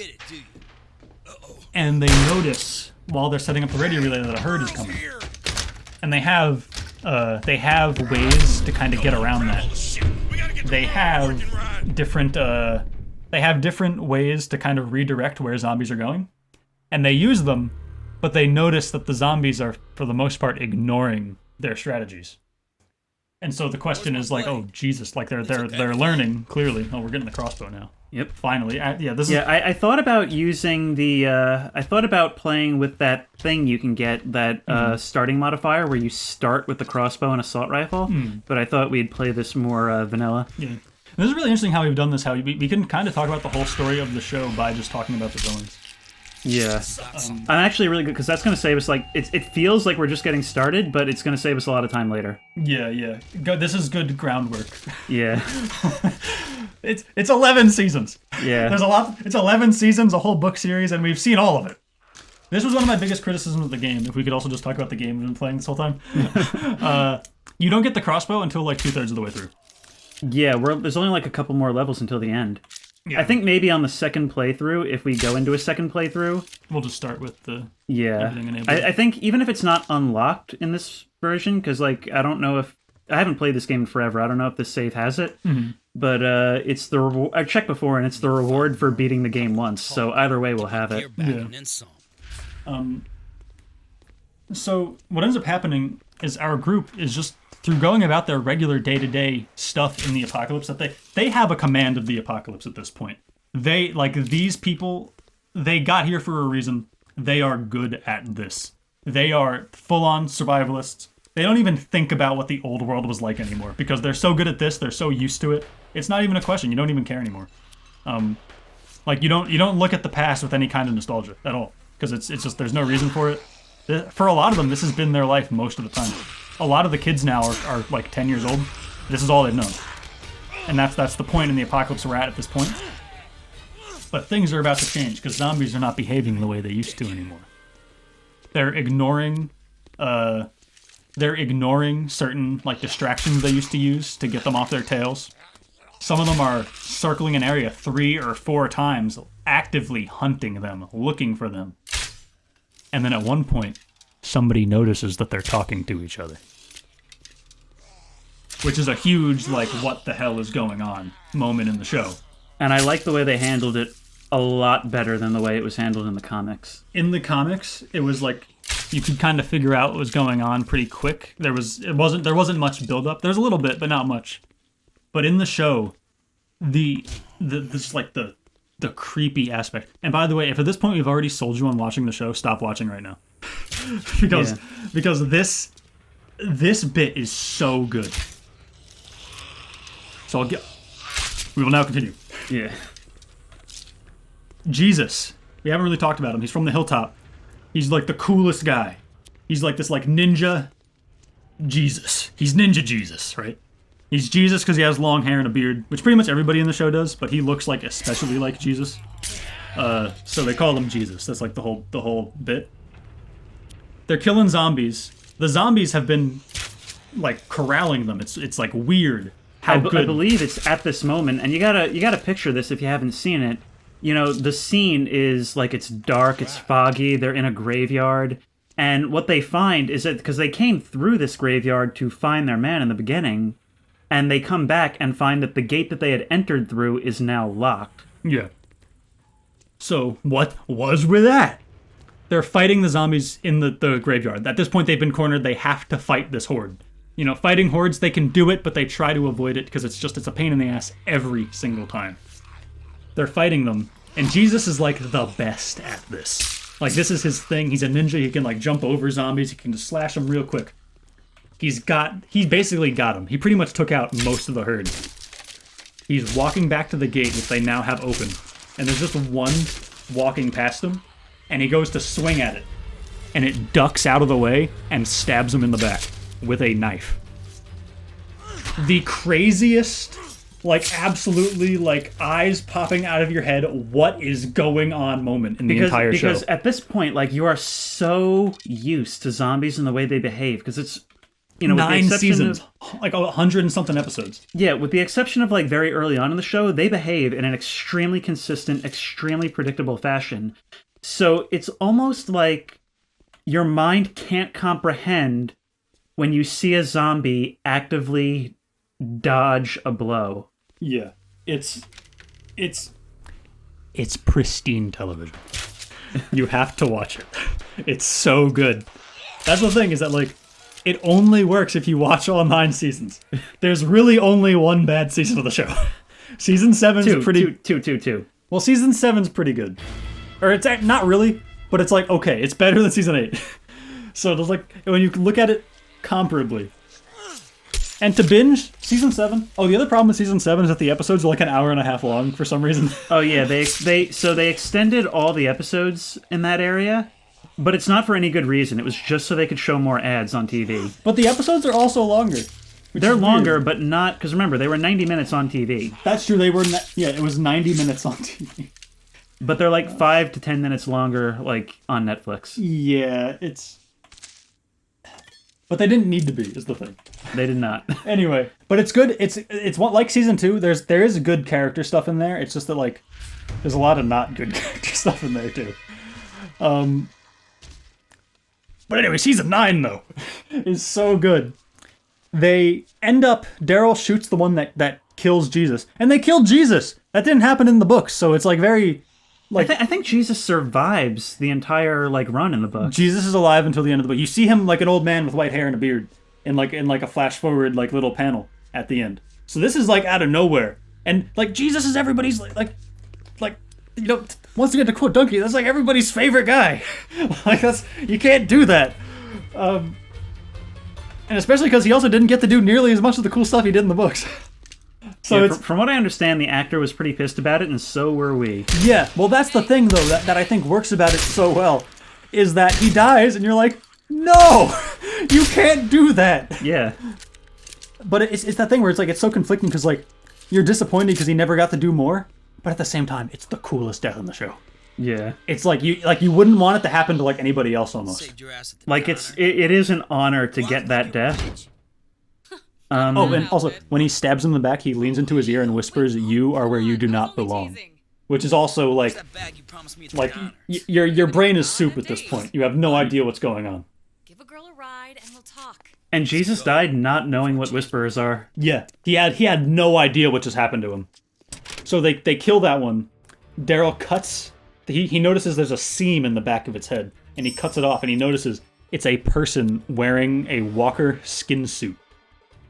And what you realize is that there is a group of people who wear zombie flesh to blend in with the zombies, and they can control herd movements. And so basically they can live outside, just out in the world. And like they have an army of unthinking drones, essentially, who can just do everything for them. I mentioned that this group is our group becoming the Whisperers. We could have seen this coming, something like this coming. One of the first things our group does is cut open a zombie and wear its guts on like a jacket, so that they'll smell like them, so they can blend into a herd. This is basically the natural conclusion of that. But the thing that makes this different from our group, and what I guess is what this last bit can be about, because we are pretty much at the end of the villains, for the most part. Or no, there's 2 left, I guess. This is a post-apocalyptic death cult, essentially, and it's basically a human meat shield for these 2 megalomaniacal, or actually one of them's not megalomaniacal, but these 2 larger-than-life characters who run this thing that's a cult, but not really. Or actually, maybe it's a cult in the truest sense, in the sense that it's kind of a protection racket for the main guy. It's run by this little southern woman who was like this like crazy like abusive narcissist before the apocalypse, and this giant 7-foot-tall Sasquatch-looking guy who was like a Johnny Cash tier like famous country music star, who right before the apocalypse like fell into addiction, kind of lost himself, and then right as the apocalypse started lost his best friend and didn't know what to make of the world. And as a consequence of that, with once again finally acknowledging how mind-bending the concept of a zombie is, kind of became death incarnate. Yeah, and he kind of... So Beta, I believe, who is played by Ryan Hurst, I believe he's among the more interesting villains in the show. In a way, he's almost like a victim of Alpha. Yeah. Because he's the kind of person who, if our group had run into him first, he might have been like a productive member of the crew. Yeah. We should probably, in the edit, we should probably put up a picture of him. Just to show, like, what we're dealing with when we say that, like death incarnate. He looks like the monster from Jeepers Creepers. Yeah. And, like, it's the horror of it, of knowing that there's a person underneath all that. Yeah. But then also, like, with the characterization, you kind of wonder, like, is it possible that there is no person left under there? He certainly doesn't believe so. Yeah. But the thing is... He's like a Dark Souls villain, almost. Like, he's that inhuman. But what's crazy is that he was, for someone this inhuman, this level is difficult because all these fences are destructible and there's zombies behind each one. Yeah. This is my least favorite of the the little side mission areas. Yeah. It is actually possible to pick up survivors in these sections. I haven't been looking for them, but they can spawn. Anyway, so I guess like to understand Beta, you have to understand Alpha. And basically what Alpha is she started what appears at first to us as this death cult of the Whisperers, the people who walk with the herds, who direct them, and who essentially live out in the wilderness amongst the herds. But unlike her comic counterpart, it's a lot more of... she actually is not a true believer in this ideology. It's essentially just, like we said before, about everyone has that thing they do to adapt and survive. She's able to take kind of her... She's basically Evil Carol, where she presents herself to others as a battered housewife. She actually was the one doing the battering, if anything. And she's very manipulative. And they do sort of a similar thing, too, with Negan, where before she's introduced, we hear about her, which I think is a great way, because it begins, like, our first encounter with the Whisperers ends with her daughter, Lydia, being captured. And she tells us this whole story about how her dad was, like, abusive, and they were in a shelter, and he was going to get them all killed. And over that episode, as the interrogations with her continue, we come to learn that what she had was basically an entire string of false memories, where it was really her mom, Alpha, who had basically manipulated her view until she remembers that is what happened, even though it was Alpha who actually killed her dad, and basically probably brought about the end of their entire shelter as they left and went out on their own. But she has a way of spinning things. She has a way of manipulating your worldview so that you see things the way she wants you to. She's very good at convincing, kind of like Rick, it would have been interesting maybe to see the two on the screen together, how she was able to convince people that her personal narrative was everyone's narrative. Right. To the point where, like, people will even, like, believe her narrative over what they actually saw with their own eyes. Yeah. And so that's essentially what she did to Lydia, basically, like, doing this, like, real tactic that abusers use, where she basically created this, like, narrative where the other parent was, like, the villain in this story that she saved her from. She sort of did a similar thing to Beta, where she took this, like, really damaged person and was able to give him a sense of purpose in her own narrative. Yeah. It was, so Beta, when he's first met, he basically can only keep repeating this one mantra, the only thing keeping him alive, that he is the end of the world. He is the embodiment of everything that the world is. He is that. It's basically his whole complex. And she's able to just twist it by just saying, no, you're not the end of the world. We are the end of the world. And that's it. That's all she needs to do to worm her way into his mind. And now you have a 7-foot Sasquatch protecting you. Yeah, now this like little southern lady. It's like she's like really small. Like next to him, like she looks like a child. Next to him, like she has this like tank, basically. This dude who's just like nobody would want to fight this guy. Even if like you have like a gun, you would be unsure of your abilities to fight this guy. And at this point, so fast. Yeah. And at this point, they don't really have guns for the most part. They've kind of run out of ammo at this point in the show. At this point in the show, we're about 12 years into the apocalypse, so it's kind of down to like bows and arrows and like swords and all that. But it wouldn't matter even if you had a gun, because Beta has a bulletproof vest. Yeah, he's always prepared. But they're very interesting characters. But it presents it even then also just like, so in the comics they ended up being the last villains, and it's the same in the show actually. They ended up being kind of the last villains, or close to the last villains. But I've been saying since they added them in the comics, like since this story was still going on, that the Whisperers should be kind of like an endgame villain, because they're the encapsulation of everything the show is. They are the living and the dead combined to create kind of like a super threat. And the comics didn't really do that, because the comics, I think, ended a little more abruptly than the show did. The comics were literally supposed to go on for like 300 issues, and then in issue 193, it was like, surprise, they're over. It was very sudden, and Robert Kirkman even admitted like he just wasn't feeling it anymore. Which I think is probably more respectable than like forcing it to go on, because then the show would have gone on, and this would have been a whole thing. But it's very interesting watching the Whisperers, because like they're a death cult, and unlike in the comics, they do actually kind of bring about the end of civilization. They do destroy the communities. That's true. What I like about their whole angle, though, is that unlike in the comics, they're still a death cult, but where the leader isn't a fanatic. She literally just basically put this whole thing together as a means to pretty much be a meat shield for her and her daughter.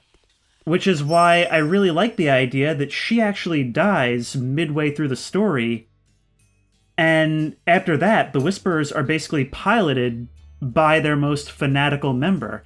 Essentially, after Alpha dies, Beta loses his like second purpose in life, and at that point, it's almost as if the Whisperers have become a zombie themselves. Yeah. It's one of those things where it's so interesting watching it, because it's like, we know Beta is a living guy with like a beating heart and like a brain that as damaged as it is, like there is a guy in there, we hope.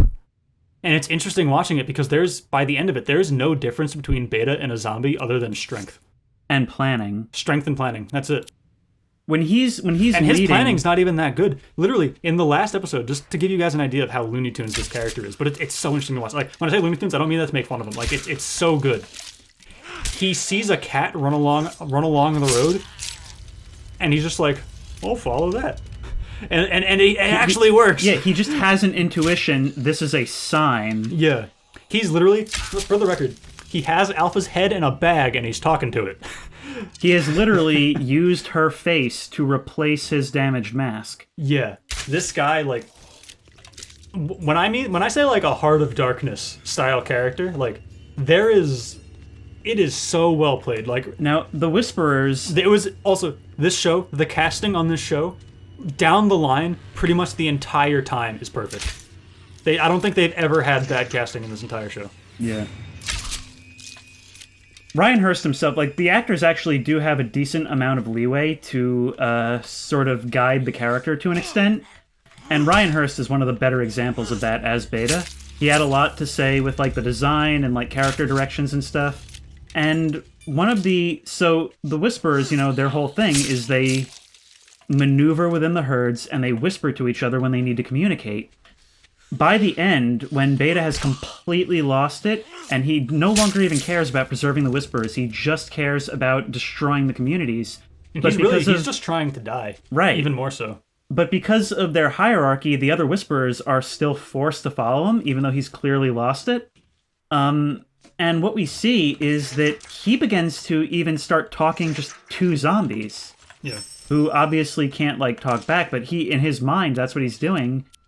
That's kind of where I get the idea of, like, it's like the Whisperers have become zombified because he is just, like, a completely irrational head to the superorganism of Alpha's megaherd.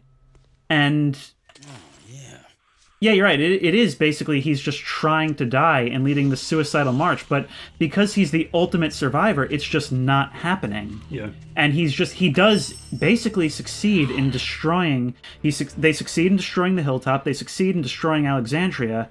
And in the end, they're forced to have that final confrontation just like on the road, essentially. Yeah. That is interesting also saying that he's like the ultimate survivor.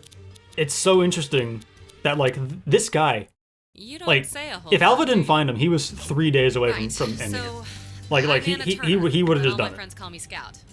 And it's so interesting. About leaving He the diner, I had to get my friend to a believes hospital. You got people depending on you. that You need death to push is. on. My dad's It's a weird. He sheriff. believes that I was death helping with is what I the could. end, Scrounging supplies, but not. helping people. And it's He weird kinda that he sees can the hold it. zombies as what He made death me promise to is. get to Yeah. the evacuation at Palmetto And it's so Estates. interesting because it's like he wants more than anything to be that. Like whatever that is, he clearly has like a more metaphysical kind of perspective on what death is because of the world he lives in. He's kind of been forced to. But you said that like he was close to ending it. I think like the only reason he doesn't, I feel like, you know, he cannot self-terminate. No, he can't. That's the interesting thing is that like Beta wants nothing more than to would be someone block the dead road? and whatever his perspective on that is. Road. But at the same time, he is, as far as anyone we've seen, he is the ultimate survivor. Put him up against anybody and he would outdo them. He can't even die on purpose. Yeah. He literally spends the entire season 10 finale putting himself in situations to get killed, and it's just not happening. It's gonna take some pushing. And then, this is so perfect, too. They establish, like, who he was before the apocalypse. That's also the other thing that's interesting about his character. He was somebody before the apocalypse. He was famous. He was, like, internationally known. And so it's so interesting. He's up there in fame with like a Johnny Cash or like a Garth Brooks type. Yeah. It's like he's that big.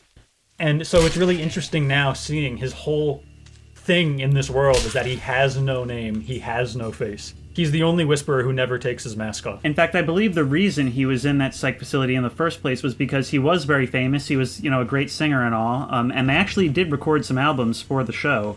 Or they recorded like 2 or 3 songs, I think. Yeah. Which are bangers, by the way. Yeah, they're great. And Ryan Hurst does actually perform them. Yeah. And what is it? I believe the story is that like an obsessed fan like broke into his house or whatever, and he shot him in self-defense, and he felt like so guilty about having shot a fan that like he basically like wanted nothing to do with fame anymore. Yeah. It's yeah, and it's way better too. In the comics, it was just like, oh, Beta's tall, so of course he was an NBA player before the apocalypse. But it's so much more interesting here, where it's like, Beta is a guy who moved people with words, and that was why he was famous. And now he talks the least, and you are not allowed to know who he is. Yeah. And it's such an interesting dichotomy. And what's interesting too is that you get all of this, but they don't really tell you any of this till the end. He's just a mysterious big guy for most of the show. But you get that sense that there's so much more to him. Hey, Hillbilly, you okay?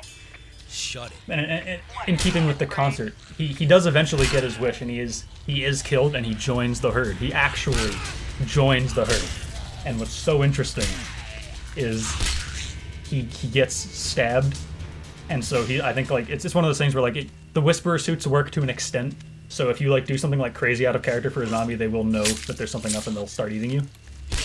And so he gets stabbed, he screams, and his arms go out, and the herd envelops him, and they do this. This is so good. And once again, when I mentioned that this show, like the production value and the production quality of the show is so much better than it gets credit for, the sound of the herd, which you've become so used to, becomes the sound of screaming, adoring fans as he gets completely enveloped. And that's it. And the motions as he goes under are basically, it's analogous to basically crowd surfing at the end of a concert. Yeah. And it's so good. The Whisperers are so good. The Whisperers in the show... He dies happy. He dies happy, yeah. So, for the record, he had 2 giant hunting knives shoved into his head, and he died happy. Yeah. It's so good. It's some of the best stuff on television, but most people didn't make it that far, so most people don't know about that. And it's so interesting too, just how much it deviates from the comics in this way. He gets everything he wants, but like just how complicated it is watching it is like you don't even really know what to think after having seen all that. You just know that it was produced really well when you watch it. You just know the production of the show was great. But it's so there's so much to say. We could do honestly an entire friggin' video about Beta. Yeah. But we won't. We will continue on to the next bit.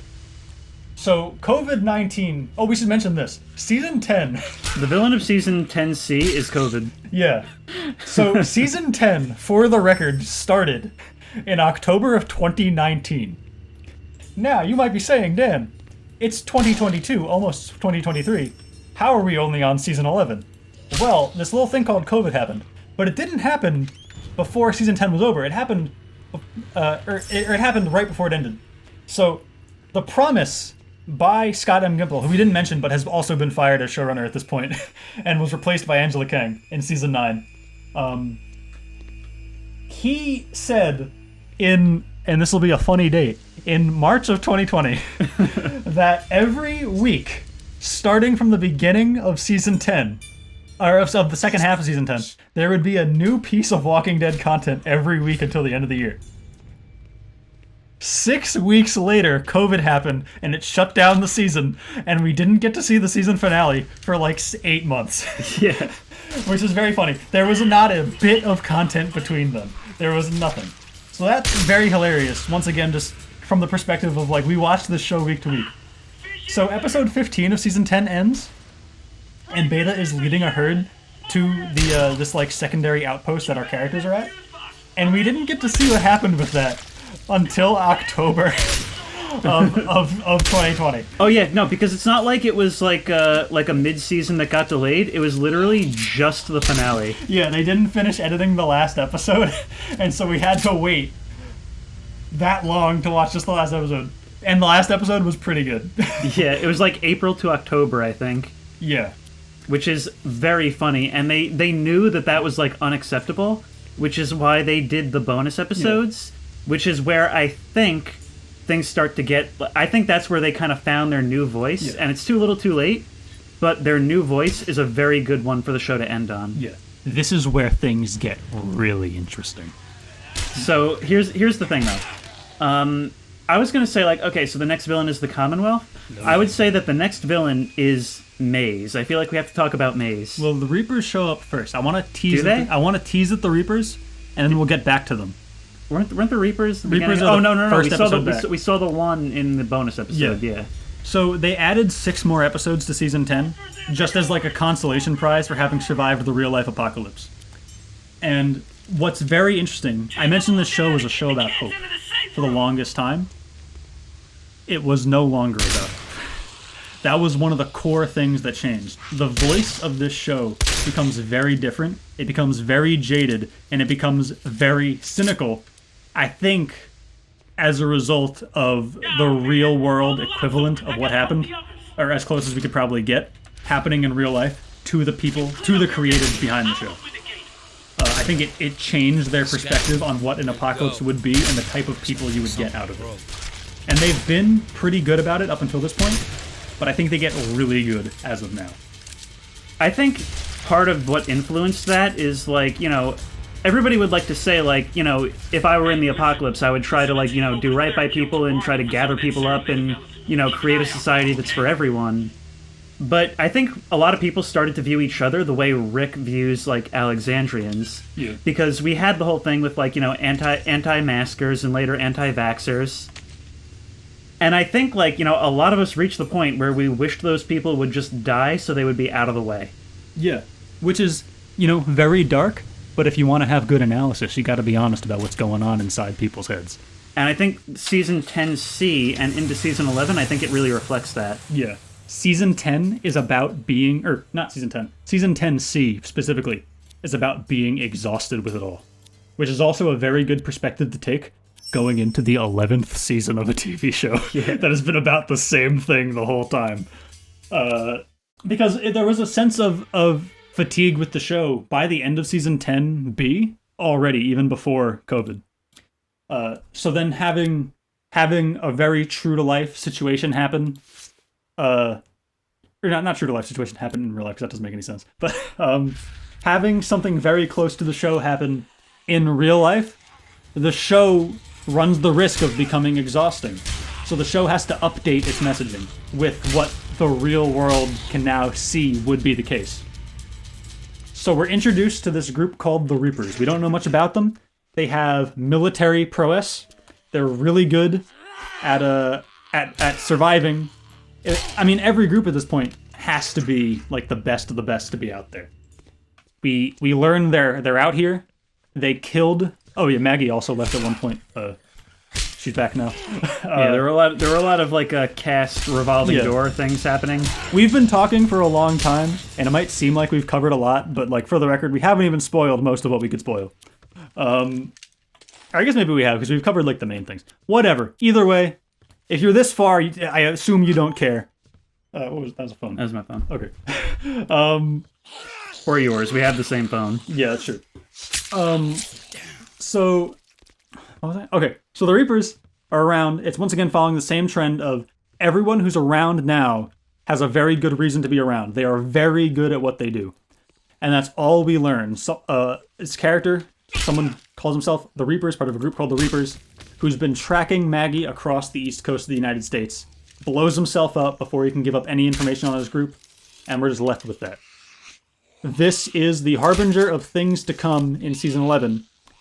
Next, we get the episode that I think serves as the thesis for what The Walking Dead will be about from here on out. It's a bottle episode. I guess we'll also take this time to talk about Gabriel as a character. I suppose.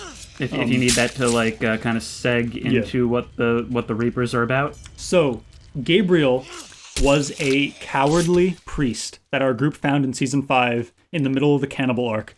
Literally on top of a rock, screaming for help because like 2 zombies were on him. Couldn't handle it. Gabriel's backstory is that when the apocalypse first started, he locked his congregation out of his church while they were like begging for food. And Gabriel kind of realized, like, he had this like freeze up moment where he realized, like, well, I don't want to lose all my stuff. I'm good in here on my own, but if these people are here, I don't know what's going to happen. And so he leaves his group, his congregation, to die, and this kind of haunts him. I don't know where And to go now. as a result, he spends his whole life after that kind of pushing things away and never learning. And then he joins up with Rick's group, who he believes God sent to punish him once again showing the perspective on our group throughout the show is very varied. Just because they're in our group doesn't mean they like them. Gabriel thinks our group is monsters. Because like Gabriel left people to die, right? He was cowardly and left people to die. But Rick's group massacred a group of teenagers in a church with machetes. And he watched it all go down. So he's obviously very conflicted. But over the course of the show, he kind of starts to see like the patterns the show goes through develop. He's very self-aware, and he's very aware of like how things kind of compound on top of each other. He's very good at seeing the overall like narrative of this very wide-reaching story, which makes sense. He literally devoted his life to a book that is designed to make sense of everything. And so it makes sense that his goal in life would be to make sense of everything and try to find out how all these things fit together. But unlike coming to like an all-encompassing conclusion of like, oh, well, it's just this, and these things make up the world, he actually kind of has the opposite effect on him.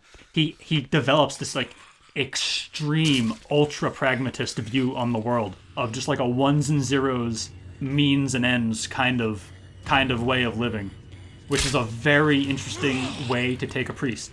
But he doesn't lose his religion. He still believes in it, but he's kind of twisted it into his own version, where it's basically, like, I don't even know how to describe it, because he's never described it, but it's like this, it's almost like he believes that God created this Lord of the Flies scenario to see who comes out on top.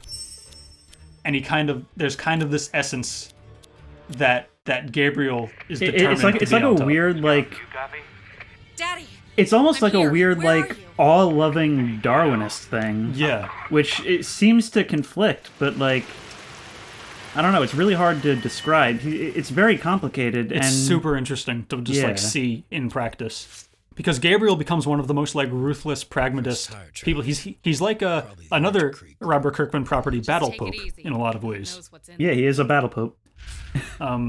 So let's get to this episode called One More. One More is probably in the top 10 episodes of the whole show. And it's literally a bonus episode. It was added as a consolation prize just for the past year being shit. And that was all it was about. Basically, it's Aaron and Gabriel. They're just looking for food. That's it. They're just looking for food. They have a map of places where they think there might be food, and they're looking for food. Is that an axe on the wall? Or is that a blood stain? Oh, no, it's an axe. That's the best melee weapon in the game. Yep. I think if a charged attack, I think is a one-hit kill. Oh, I didn't mention this before, but I wanted to. The reason to play this game more than anything is for the axe and the that like 1911 pistol that we've been using is like the most satisfying like headshots in a game I've ever seen. Yeah, I don't have a ton of pistol ammo, which is why I haven't really been carrying it with me. I forgot to go back and get the machete earlier on. That would have been in the level where we met Merle. Yeah.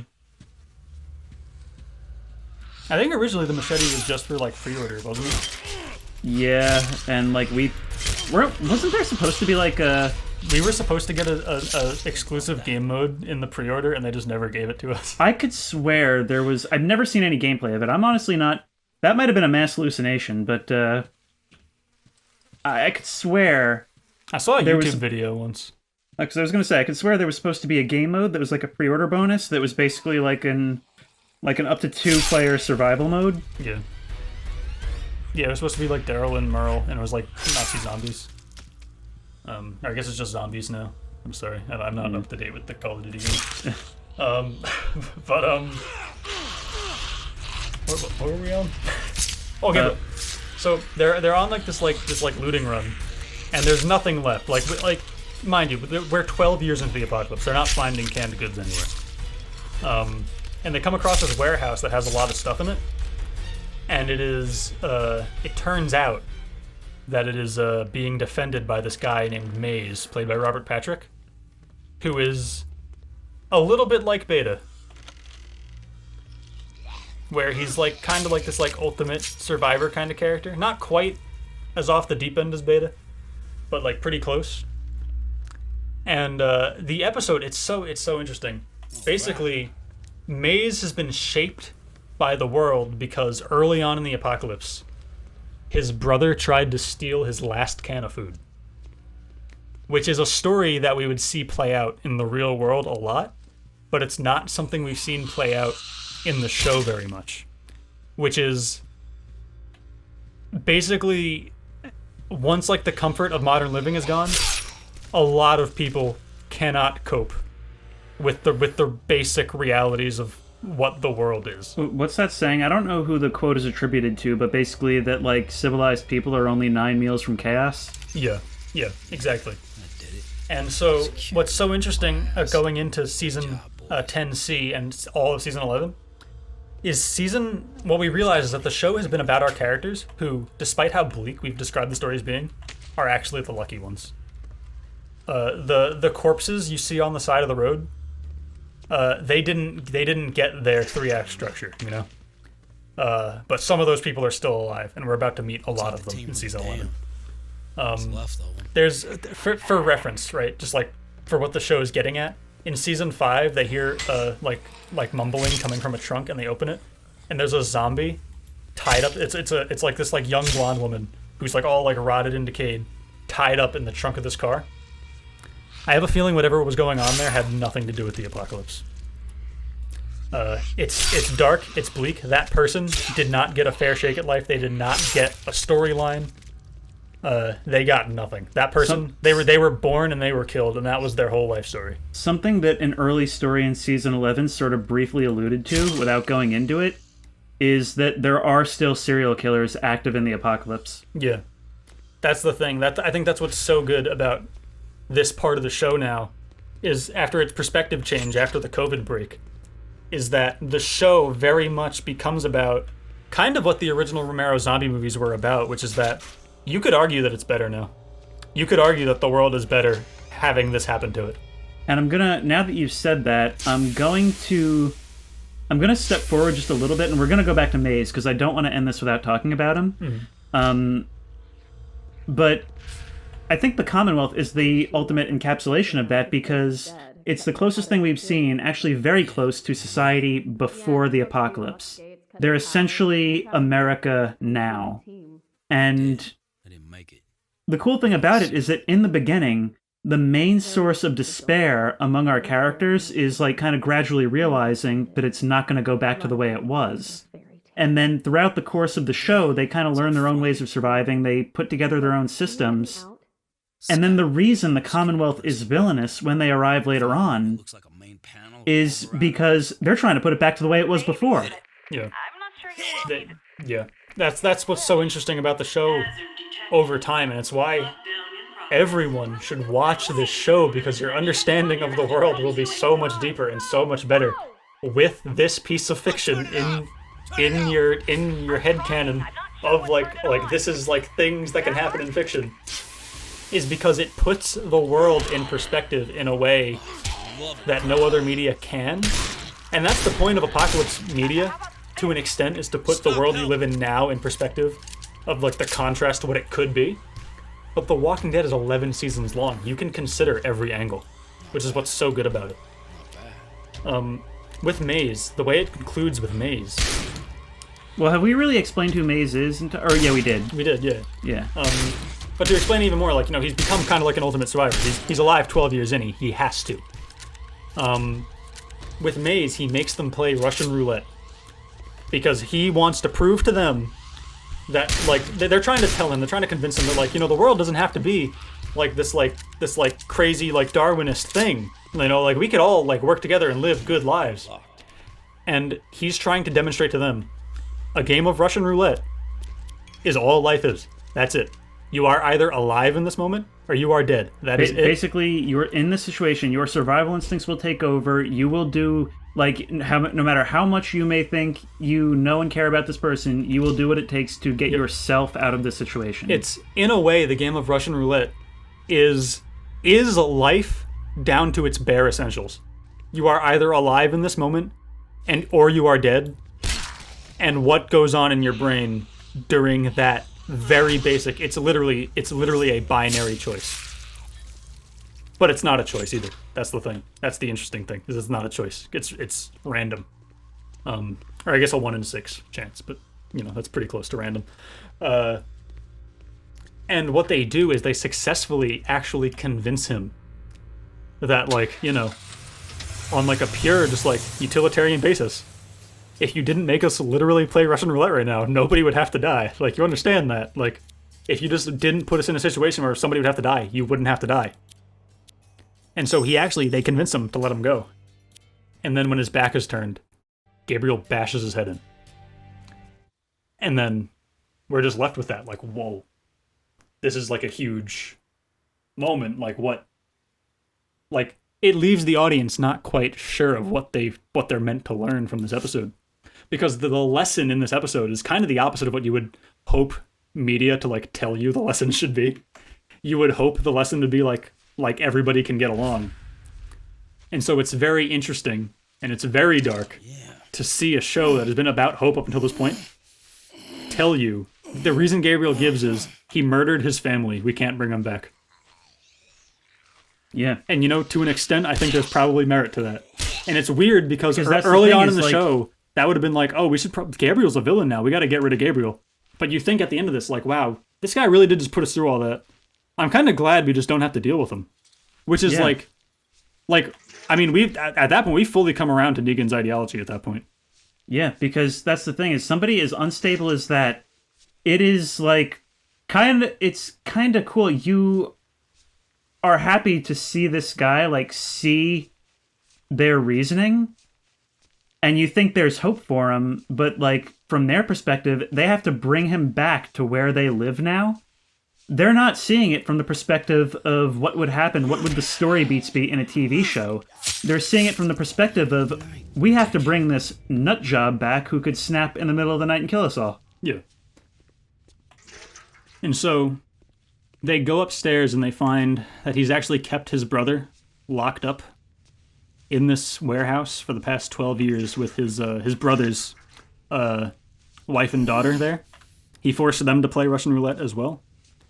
And so he's just kind of been up there. His brother is also played by Robert Patrick, which is, it's good for a little chuckle.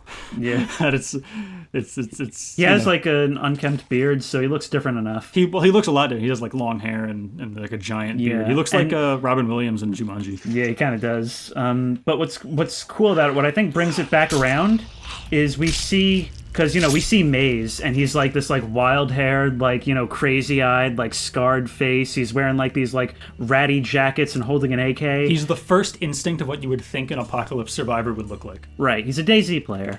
And at the end of it, and, you know, we see his brother, and he's got like, you know, this like wild, like grown out hair and beard, and he's just like so decrepit and starving. And then we see a picture of them together before the apocalypse. They're hanging out in, like, Walter White's backyard. And they're just two guys standing there smiling at a camera holding red Solo cups. And you see that, like, the transitions that we've seen with all our characters has also happened to every other person on this earth. Yeah. It's so... Everybody from Rick to Shane to Beth to Beta was at one point in the exact same situation on the same day. They all looked up at a TV and said, hey, I wonder what that's about. Yeah. And I think that's what's so interesting, too, is that, like, by this point in the show, you could watch all of that happen, and then you just see a picture of the two of them before the apocalypse. And now you, as a person living in, you know, modern society, can completely understand how you got from one to the other. And it's a scary thing to learn about the way things can devolve. It's basically, when you get right down to it, it's a show about how fragile systems really are. Hey, we're back. Yeah, that's this game for you. It's a show about how fragile systems are, and about how systems, like the systems that we have constructed, are not fundamental facts of reality. Yeah, they are built by people and they have to be maintained by people, and if they're not, the world is the way it is. And then what you learn through learning that is that the world always was that way, and everything else was pretend. Which is, it's not something the show had touched on until now, and I think it took COVID happening for the writers to be able to put that into words in a way that it could be depicted on TV well. It's basically a show asking the question, how much pretend is the right amount? Yeah. The episode ends with Gabriel and Aaron leaving the warehouse with like one or two more cans of food. There's one last location on their map. And they just go like, all right, there's just one more spot. And you realize that the point Maze was making is correct. They're still playing Russian roulette. They never stopped playing Russian roulette. They were playing it before the episode started, during the episode literally, and now after the episode they are still playing it. It's literally, the episode is a thesis about life itself, which is incredible to put 11 seasons into a TV show. In the same show where Rosita shot a guy with an RPG in what was essentially a shot from a CW show. Yeah, season 8 was very terrible. It haunts everything that happens from here on out. Yeah. That does happen, by the way. And a small anecdote from my life. I was in high school when that was going on, but I was a senior, so I was driving to school. And it was the night after that episode aired. And I had a moment of horror where I remembered the scene early in season 1 where, like, Rick's in the hospital bed, and it's so cinematic, and, like, so it feels like a movie. And then the shot of Rosita shooting a random savior with a rocket launcher, and he blows up. And I actually had a moment of, like, existential horror. Where I realized, like, wait, these are the same show. How can this be? How can they do this? But it gets better. It gets better after that. It never really gets as low as that ever again. Yeah. Even, like, we mentioned earlier, we were kind of having some trouble. There's 2 episodes left of season 11 at the time we're filming this. We're kind of a little bit annoyed with the direction it's going, but it's still not as bad as that. Yeah. Like, nowhere near. Yeah. So I guess, like, to get a move on, so I guess we could probably breeze right through the Reapers. I feel like there's not that much to say about them. So It's more about... it's about Maggie's story. Yeah, the Reapers are more about Maggie than themselves. Yeah. Because as villains, they're not all that interesting, you know? They're like, they're ex-special forces, they believe they own the apocalypse. No, they don't. And here is where we start to see... This is where they start to make it so obvious that, like, our characters are learning from the villains. Because they have a whole dispute over this, over this former settlement that Maggie and her group lived in. And it ends with, they kind of reach a stalemate where the remaining Reapers agree that they're going to walk away and leave. And in exchange, Maggie can have the place, and that's that. And as they're walking away, we see the most outright villainous thing like our group has done, except for maybe Rick killing the prisoners, which is as they're walking away, Maggie then follows them and shoots them in the back. Yeah. And you know what? It's cutting out all the nonsense that we've been frustrated with our characters for doing for the entire show. Yeah. A lot of times in this show, what we'll see is our group will be like, oh, well, they're not going to do that anymore. We mentioned earlier, like, a lot of villains have 2 parts. The beginning part, and then, like the revenge chapter. And this is so good to put here now in this season that we've just talked about is, like, kind of much more about, like, what this world would actually do to a person and what they would become and what your perspective on morality would become. The show used to be about, like, morality tales, and now what's interesting is that the show is becoming about situations of amorality and just the shades of gray in that. Seeing your father's a bad idea. So, like, a bad thing at this point in the show is not necessarily a bad thing. It's just about, well, if I didn't kill those guys, somebody else probably would have, so I just got it out of the way faster. And they probably would have killed me anyway. I think that the Hunters, or the Reapers, would have regrouped and attacked them on the road back, so... Yeah, that's the thing that's so interesting about it, is that, like, by season 11 of the show, Maggie shoots unarmed people in the back while they're walking away, and the reaction of the audience is, good riddance. Yeah. That is an insane far distance that the audience has come now. From, like, season 1, when they were, like, arguing about what to do with Randall, right? Like, so far, like, how entire episodes talked about, like, discussing, what do we do with this prisoner? Do we leave him here? Do we leave him there? Do we execute him? What should we do? Maggie, in one moment, making the unilateral decision to shoot these 3 people or 4 people in the back is... such a far cry from when they had a whole trial, a whole, like, 12 Angry Men scene with Dale, arguing over what to do with Randall, who arguably hadn't done anything to them. Yeah. Randall is another character. Randall is, like, he's like an antagonist, or he's like kind of like a question mark, but an antagonist in season 2. All because of what our group thinks he might be able to do without ever talking to him. Just because of who he was with. And that's it. That's all we ever get.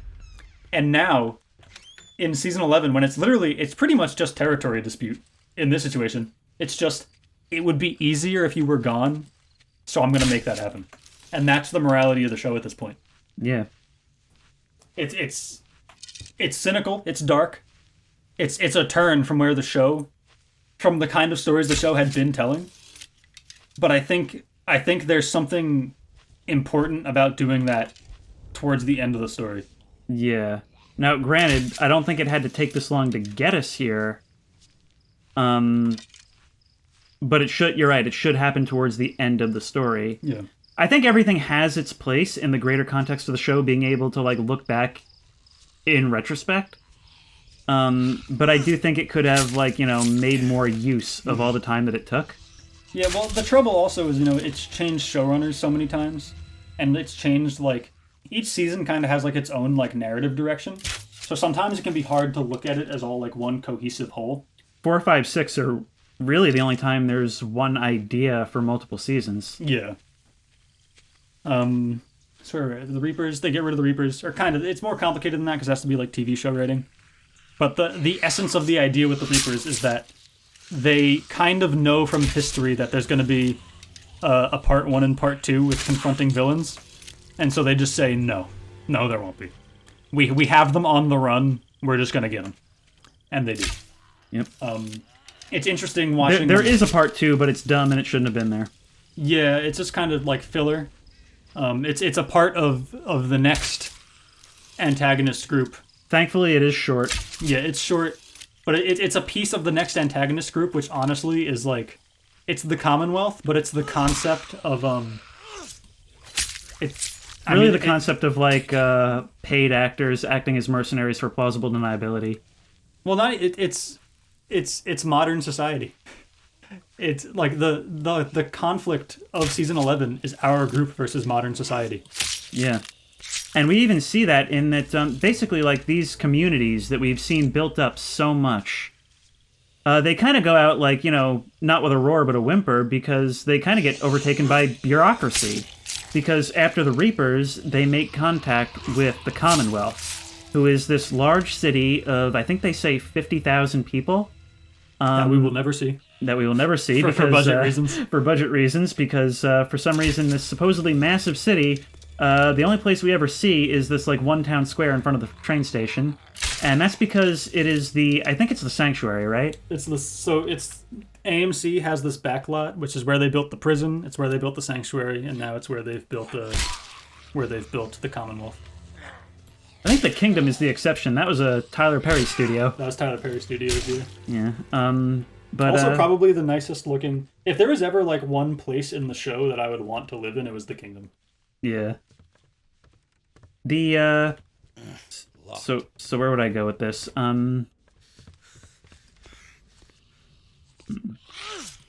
So basically the Commonwealth comes in, and they come basically as saviors. They come at a time when that's a poor choice of words, yeah. But they come at a time when basically our group are starving, and it's a great way to show how one thing affects the other. Normally in seasons, there's a total reset between seasons.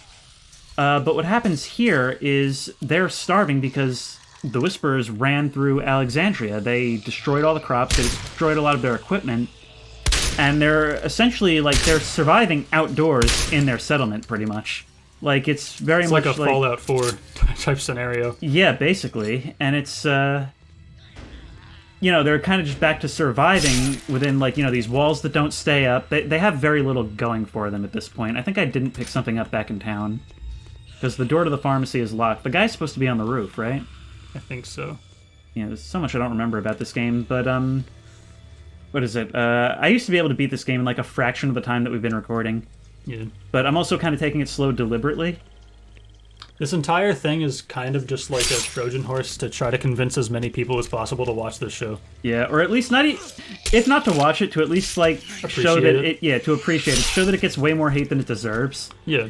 But, it's A lot of that hate is bandwagoning, honestly, because like I remember like back when like Cracked was really big, like they were talking about like how bad the show was back in like season 1, and it's like I think you're just trying to be contrary at that point. Yeah. Because in season 1, it was like the next big thing. Yeah, and they wanted to get ahead of it because I mean like It was as big. It was huge. I think it reached its peak actually with the lead up to season 6. Because that was when they took out that big billboard in Times Square that was just a black background and white letters TWD. yeah. You didn't even need to explain what it was. Yeah. Everyone knows, everybody's watching. I think peak viewership for an episode was season 7, episode 1. Yeah. When Negan killed Glenn and Abraham. Which was a very good episode, though it was very hard to watch. Yeah. Because the show knows that those are your favorite guys. And they really... That episode, as much as it was from Rick's perspective, was from Negan's perspective, so it was very hard being like, man, I liked those guys, why are you being mean? Yeah. But, we get up to the Commonwealth, and what's interesting with the Commonwealth as villains is, at least until 11C, which I guess we'll probably just not really talk about 11C, because we don't know where it's going to land, and that would be kind of unfair. Maybe we'll talk about what's happened up until this point, just because, like, you have to explain what our grievances are. Mm-hmm. So we won't necessarily... That zombie's head just flew straight 90 degrees up in the air. Yeah. Physics. Oops, I'm getting attacked. This is actually better because I can just do this grapple minigame where the others can't hurt me. So the Commonwealth is this, like, extremely, like, organized group of people. And they basically have all the resources our group needs, but they just have to assimilate in order to get it, essentially. And assimilation essentially means living a lot like they did before the apocalypse. Yeah, it means living... Like, there's actually... For the most part, there's honestly no real catch. I think you get the job you had before the apocalypse, just no questions asked. Yeah, you get the job you had, no questions asked. Unless you... I think you can like, join the military at will. Or, like, you can be, like, forced into it. But that's really... Like, that's... It's one of those things where it's like, for an apocalypse society, it's not that bad. It's pretty good. It's not, like, directly malicious. It's similar to the Woodbury setup, where, like, there's some stuff that's, like, pretty nasty that has to be done to keep things running, but, like, it's not too different from what, like, has to be done now. Like a lot of, like, global markets in, like, the world today can really only survive off of not paying what it is supposed to be paid for it, you know? And that happens today. So it's not anything too out of the ordinary. But the thing that's so interesting now is that the beef, before it becomes a very personal beef because of the things that happen, the beef between our group of survivors and the Commonwealth is that the Commonwealth is trying to put things back to the way they were before the apocalypse. And what you realize, having seen the society that was built after the apocalypse, is that that's not a good thing. That what we had in our... you never really notice until attention is called to it in this way, that the society that they had built in the kingdom, in the hilltop, in Oceanside, in Alexandria, was better than the old world. And we see that when they move into the Commonwealth, and it's relatively safe, and they can do a lot of things that they enjoy, and it's kind of cool at first. But they start to feel like they're basically in a cage. And, there's a lot of... They don't really repeat the arc from when they arrived at Alexandria, where they had trouble assimilating, but they just find that they're not happy doing these things. Like, it all feels very fake and artificial, and it feels very pointless. Like, it feels like they're limiting themselves in a lot of ways that they don't need to. Yeah. Well, because if you live like outside like they did, and you like build your own system, you feel like you're part of the world you live in. Whereas when everything's very controlled and very structured like this, where it's like, oh, well, the people live over here, and there's businesses here, and you work here in this job, and this is the bit that you do, you become detached from the work that you do. You become alienated from the work that you do. And as a result, you become alienated from the world you live in. It doesn't feel real. It feels like a facade, which in a lot of ways it is. And to expand on that, what we learn over time is a lot of what the Commonwealth is a facade. The set is literally a facade, which is very obvious because it looks like Disneyland. The show does have budget problems at times. Yeah, it doesn't have to. Yeah. No, I feel like we're describing this in a way that really puts like the good parts like up at the forefront. Some of these things look stupid when you see them. Yeah. Some of them don't come across that well, but the idea is there, and I think the idea is what should count here. Because it's about doing what you can with what you have, is the important bit. And sometimes, you know, like season 1 did really well, and AMC rewarded them by lowering the budget. So, you know, sometimes it's just about what you can do. But what's interesting with the conflict then in season 11 is that a lot of the conflict is literally just like the Commonwealth getting in the way of our group doing things they would normally do. And that's what I like about it, is that like when they encounter this civilization, they come to help, and they're not outright villainous. Like, it's not necessarily a "we plan to backstab you later." It's not a shootin' war. No, it's not. And they actually kind of like, just through aid, they sort of take over the communities without a shootin' war. Yeah, it's like a it's like a like a larger country, like what's like the China like Belt and Road, or like an IMF and like World Bank kind of thing, where you go to a struggling part of the world and offer them like lots of money, lots of resources, lots of industry, but in return that country now has to be kind of reverent to the larger supermajority. And that's really what's happened to our group, is they can't do the things they used to be able to do because they have to be reverent to this society that they don't care about. Yeah. That doesn't have anything to do with them. It's interesting. There's a scene in season 11 where it's just Maggie and Governor Milton talking in the woods. And it's so good, like the acting in this is so good because it conveys all of it. Is Milton is talking about, like, think of like all the things we could have if we worked together. And it's true, if they worked together, actually worked together, they could have everything. They could create a new world however they wanted to. But it's interesting seeing Maggie and everything she's been through for 11 seasons. Seeing her, she tells her to close her eyes and think of what it would look like. And it's interesting, you can see, even with her eyes closed, that the world Maggie wants to build is not the same as the world Milton wants to build. Yeah. I especially like how, when it comes to... Hang on, I lost my train of thought because I was decapitating a zombie. I really wish they'd included the line from the comics. It's between Milton and Rick in the comics, but here was an excellent chance to do it with Maggie, where they're basically going back and forth on how their societies work and trying to argue each other's case. And Milton says something along the lines of, like, come on, like, don't you want to live in, like, a really nice house? And Rick just retorts back with, the house I live in now is nicer than the one I lived in before. Yeah.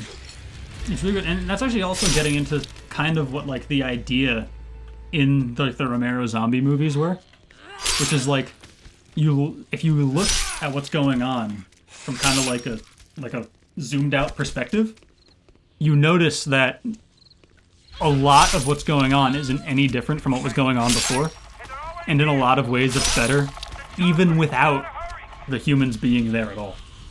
Yeah. It's I like it. I like it a lot. I think we've talked about that a bit. But that's pretty much where season 11 is at right now. That's pretty much up to date. There's like sub-villains within the Commonwealth. Or not really villains, more just like antagonists. For the most part, the antagonists in season 11 are just kind of people with jobs. So there's Hornsby, who I think his job is tabled. I don't think he's ever actually told us what his official position is. But he's basically like a representation of just like corporate or political ambition.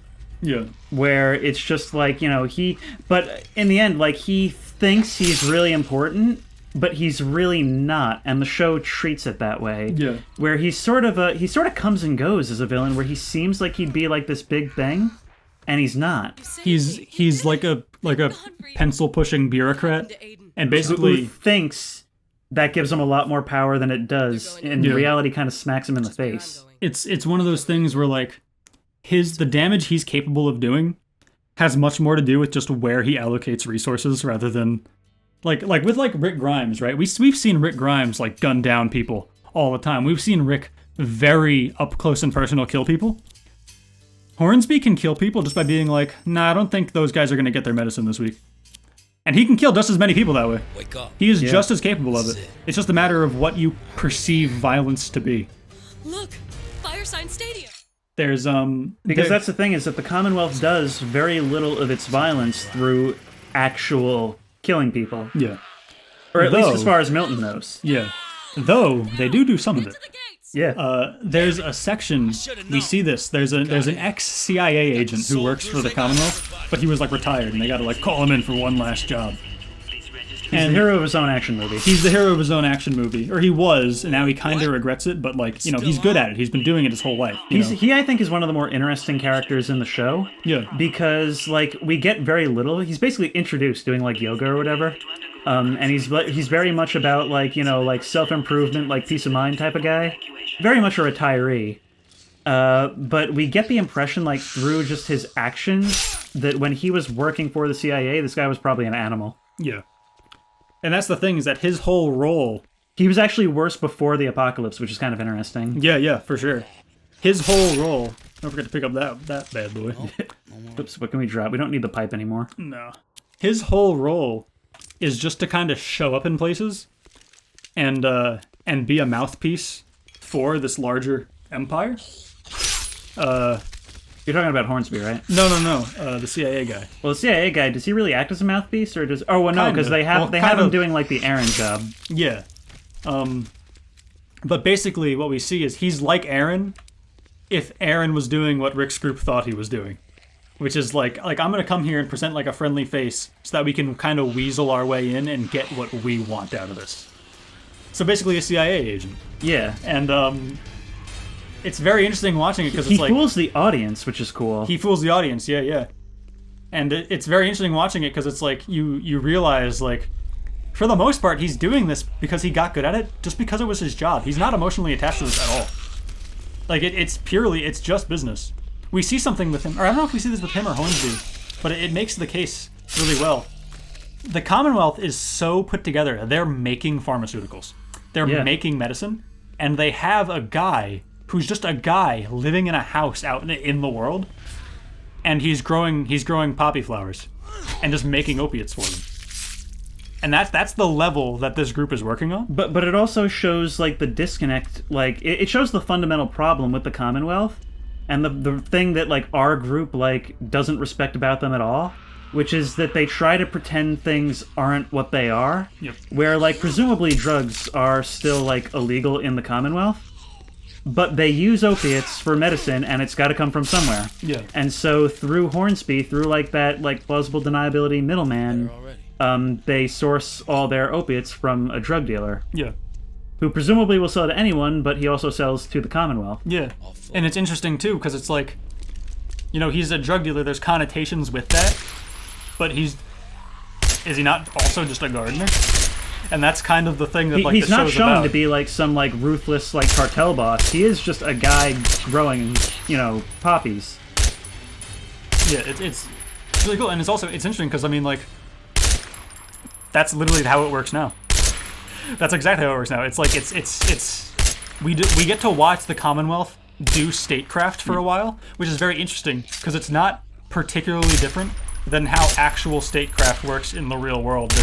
There's a few idiosyncrasies because of, like, you know, a destroyed supply chain and it being a zombie apocalypse. But for the most part, they're just doing the same thing any other government would do in their situation. Yeah. And the thing is, like, they do arrest him, but it's not even because of what he's growing. It's because he's basically, like, doing, like, shady business practices and, like, not paying his workers. Yeah. Which is something they care about right then, because they get more out of it getting rid of him, so that they can be like the sole people in charge of that operation. He used to be the middleman, and now they're the guy on top, and that's really all it's about. It has nothing to do with morality at all. And I think that's the interesting thing about, kind of the whole story going into season 11, is that the story kind of drops the pretense of any of it being about morality. about understanding the mechanics of what goes into being alive.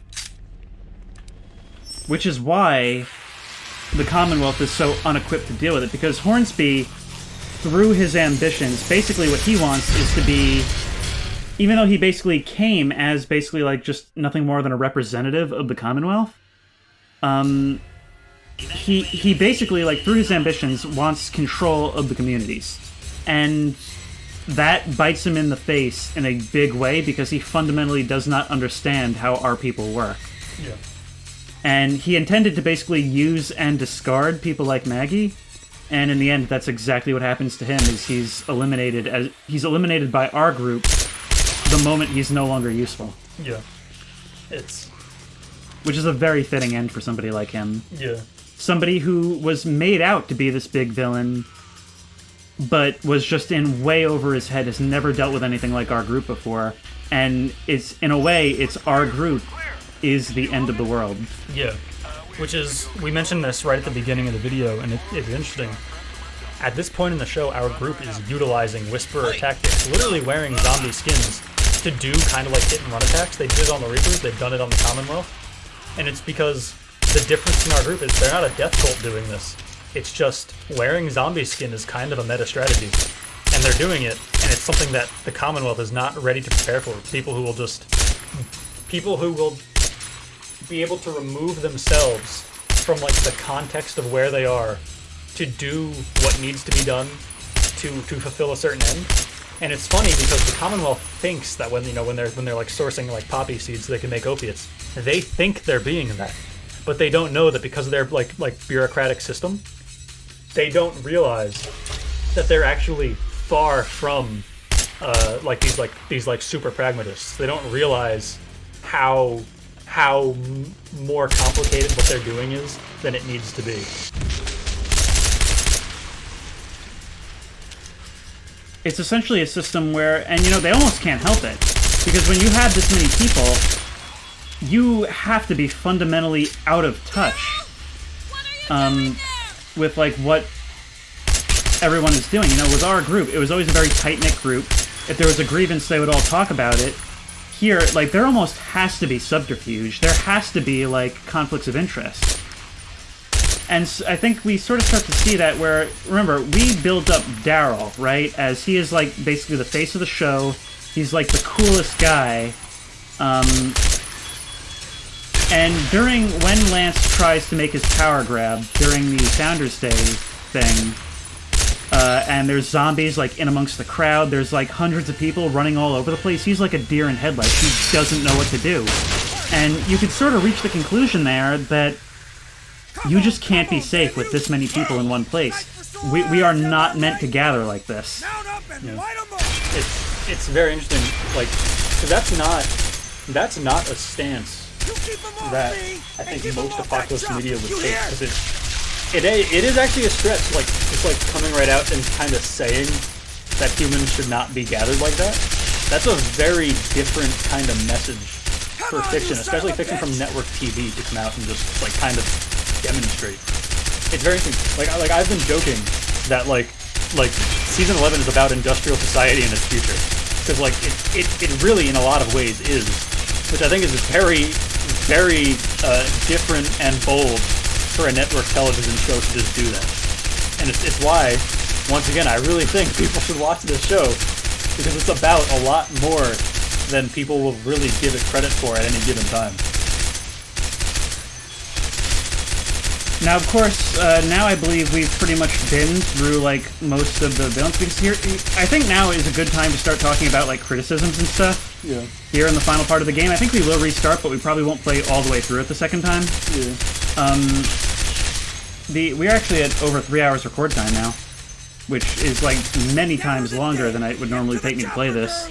But it's just 3 episodes of the show, so if you could do this, you could easily watch the whole show. But, so, Governor Milton was a very interesting villain to me until recently. Yeah. As with everything, the casting is just perfect, but she, the way she's written, when we start to see the cracks in the Commonwealth is at the party, where we see, like, our hardened survivors. Some of them are just working in the kitchens, like, washing dishes or whatever, based on whatever they did before. And you know, it's you know, because we know they're capable of so much more, but the way the society is set up, they're just not making the most of the talent that they have available to them. And during the hostage situation that takes place during the party, this guy who basically represents like just the dissatisfaction people have with the Commonwealth systems, he says there's thousands just like me or whatever. And Governor Milton, this is something I really like, where Governor Milton leans over to her advisor and says, "Are there thousands?" And so she comes across as not necessarily outright villainous, but out of touch, which can result in a scenario that feels to the people under her like villainy. And that was a really, like, that's a really not, I don't know how to put this, that's a very complex thing for this show to try and tackle, and later on they kind of ruin it by just having her like be villain. Yeah, she literally has like cattle cars and work camps that apparently she's had the whole time, even though like I thought I was still down to be okay with like the villain Milton arc, because it seemed like she was just kind of like, she was sort of adopting that thing we've been talking about the entire time, about how everyone has their point where they become Shane. Yeah. But you would think that would be Sebastian dying. But she didn't come up with these camps and cattle cars and like all that. She didn't come up with that before he died. Yeah. Or no, she did come up with that before. She didn't do that as a result of him dying. Yeah. Like, it's so stupid. Like, I feel like they're asking us to like. It really feels like, in a lot of ways, a lot like what Season 8 did. Granted, Season 11 is a lot better than Season 8, but it feels like they're writing one episode and then writing the next episode and then writing the next episode and never going back and connecting things, never proofreading, never trying to tighten the thread and make these seams come together. They're just kind of writing one thing and then the next thing and then the next thing without making it cohesive. Yeah. I think that's the thing that's kind of frustrated me with Season 11 overall, is that I feel like I'm watching it, and like sometimes it's like great and it's touching on all these themes we've been talking about in this whole video. And then sometimes I'm just watching things happen and I'm like, these are just connective tissue scenes. But then unfortunately some of the connective tissue scenes, by like their nature, kind of have to reject the themes, which I think is a very, like, it seems like extremely counterintuitive way of writing a television show. It's just objectively wrong. Like, yeah, it's the wrong way to go about it. And that's so like the show has a very recurring problem with pacing, where it doesn't make the most of its runtime at all. And some seasons are better about this than others. But it wastes a lot of time, and then at the end of a season, it'll like rush to the end. Yeah. And the result is that a lot of the time, events don't land the way they should, and it's gotten worse the last couple of years, ever since AMC committed to their whole like Walking Dead like cinematic universe or whatever, because nothing works for itself. Everything is setting something up for later, or like meant to be like, this guy walks in and you clap because you know him from the other show. And that's not a good way. They don't even treat spoilers as spoilers anymore. They'll just straight up like show major events like in promotional material. Yeah. You know what it really all stems back to? So before we get to this, I want to spend this time. I have on my little notepad here, it says Scott Gimple in all capital letters, and I circled it. You got your Yvette Nicole Brown notes. People hate Scott Gimple. And it's because, I can tell you why. It's because the season 6 cliffhanger, where they didn't tell us who Negan killed, and then the first face people saw was Scott Gimple sitting on the Talking Dead couch. If you didn't know this, The Walking Dead has a talk show about it that airs right after the episode that was just on, where they explain the episode to you. Because media in the 21st century is extremely hilarious. And Scott Gimple was the first face people saw on that couch after the episode aired. And people didn't know, most people didn't know who Scott Gimple was before that happened. But me and this guy over here have been this level of, like, encyclopedic knowledge of The Walking Dead, Nothing can be done. we've always been this way. He's a sufferer. This is, like I mentioned earlier, at around this time in the video game last time we were here, that we've always been like this, and this video is a long time coming. Scott Gimple, for a long time, is the man who saved The Walking Dead. It was uncertain what was going to happen to the show at the end of Season 3. They literally fired the showrunner before they finished filming the last episode of Season 3. And then they get Scott Gimple to come in, somebody who had written all of the best episodes up until that point. And now he's in charge of the show, and Seasons 4 through 6 thrive. It's like the show is better than it had ever been up until that point, under his direction. And then people take Season 7 and 8, and how bad Season 7 and 8 generally were, and just kind of attribute all of that to him. I just saw my mouse in the top of the screen on some of this, on some of these like intro screens. I don't know if that was me because I couldn't move it. I don't know if that was my mouse or if they somehow left like a cursor on the images. You know, I wouldn't put it past them. This game is unfinished. That was really weird. But yeah, Scott Gimple got a lot of undeserved hate, and now he gets a lot of really deserved hate. Yes, because in Season 7, the consequences of this turned out to be so disastrous. I cannot even tell you. When Season 7 was airing, and they introduced the garbage people, which is literally, Have you ever seen they live in a dump, if you told me but like their role in the story is so frustrating that the term garbage person the only thing we got actually works as a good description. I love how, by the way, we went through all the villains and we forgot about the garbage people. as much as you can. Well, because they're secondary, they show up after the saviors. Remember what we learned about They all get killed by Negan, so it's like, you know. Well, by Simon, who annoyingly becomes like the main antagonist of Season 8, because I feel like this is a problem that a lot of media has, I think, where, because media loves redemption arcs now because audiences love redemption arcs. Yeah. It's because people love morally gray characters, Yeah. and that's kind of like the thing right now. And so But- they want to capitalize on that. But a problem that has been had recently is where a lot of things are afraid to have villains that they intend to redeem do actually villainous things. Yeah. And so, now granted, Negan doesn't fall victim to that because he does he kills two main characters, and he Kills results... two main characters, he rapes like a ton of women, he does Yeah, like a lot of people will genocides. defend him and say he's not a rapist. He absolutely is. Yeah, those people are dead wrong. Yeah. Coercion is also rape. Yeah. It's the same thing. Yeah. And he... It's one layer of nuance removed, but it's the same thing. Yeah. And basically, he does villainous things. But in Season 8, when it comes time to actually redeem him at the end of the season, they do this thing where they just make it like Simon was responsible for like all the bad stuff he did off screen.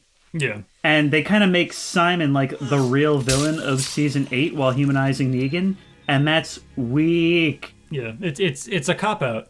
Because the thing is also, like, because Season 8 gets soft retconned, they kind of just don't bring up the stupider bits after Season 9.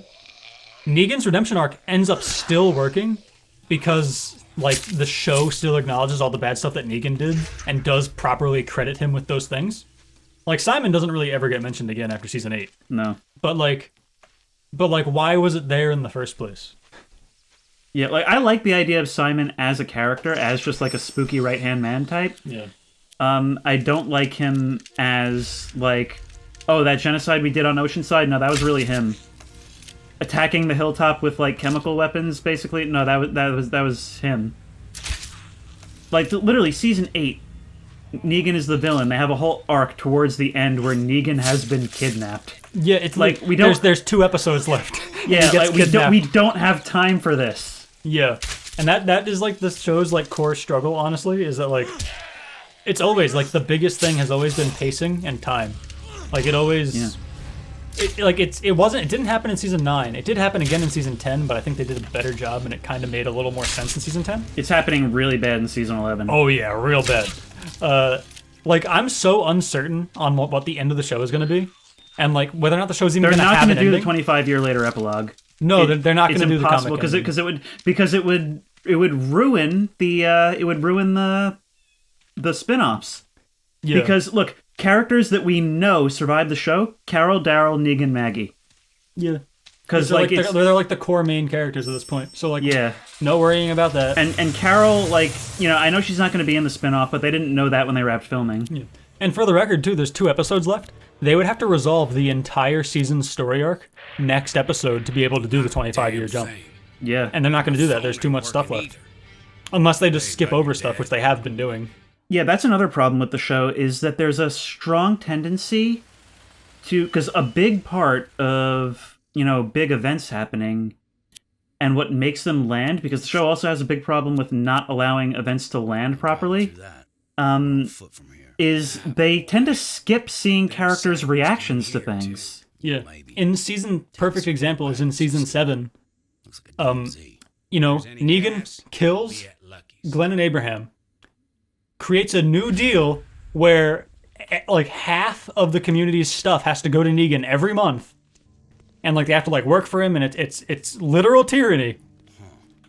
They end that episode with Rick looking back in the rearview mirror. He's broken. He's distraught. Everything he thought he knew about the world. Rick's ego gets out of control in season 6, and he is brought right back down to earth by all of that. And then he lets it get inflated again, but that's a whole other thing. That's story-wise. That's not a criticism of the show. The next time we see Rick is in episode 4, 3 episodes later, and he is asleep in bed. Unacceptable. What? Like, and then, because episode 4, I think that's service, right? That's when Negan shows up to collect for the first time. oh, this episode is an hour and 20 minutes long, by the way. Yeah, that's when Negan shows up to collect, and this is one of the few things that I think was done worse in the show than in the comics. I think the show generally does a great job at expanding on concepts.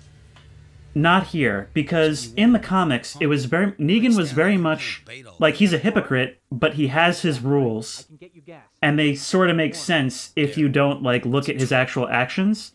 But here, it is just him bullying the town for this entire time. And I know that he is tougher on Alexandria because like of how much of a threat they pose to him, but it feels like it's a big problem with the Saviors all throughout their seasons where every scene, there isn't no ambiguity at all. Every scene just has them doing villain stuff, just mustache twirling stuff, often for no reason other than to hammer home how evil they are. Yeah. Even if it doesn't make any sense. So in the comics and in the show, they make a point of Negan's trying to take half the medicine, and then they put up a fight about that because they need that. And Negan makes a point of being like, okay, like, fine. Like, you know what? I understand people need things. I'm going to let it go. I'm not going to take that much. I'll let you keep most of it. And in the show, that happens still. I think they expand on it in one good way, is Negan decides, like, I am taking all of your guns, no ifs, ands, and buts. Like, you guys are too dangerous, I'm taking all your guns. Which sort of makes sense. He knows that they are fighters. We know that he comes down harder on them than the other communities. They would never get a kingdom deal. But then also, right afterwards, it is revealed that they were taking their mattresses, and then they find those mattresses burned on the road later, as just like a screw you, just to show like, yeah, we took your mattresses and we didn't even need them, we just burned them. And it's like... Which is contrary to the whole philosophy. It's like, okay, well, congratulations, now everything that happens to you is completely justified. Yeah. Like you're just bad guys. You're not, like, you're not keeping anybody alive or safe that way. Like, you're just screwing people over and getting them closer to death arbitrarily. It's one of those things where it's like, Negan it's like they think viewers are morons and they won't accept any ambiguity. Yeah. Which is like the point that I was trying to make before with characters, like with villain arcs.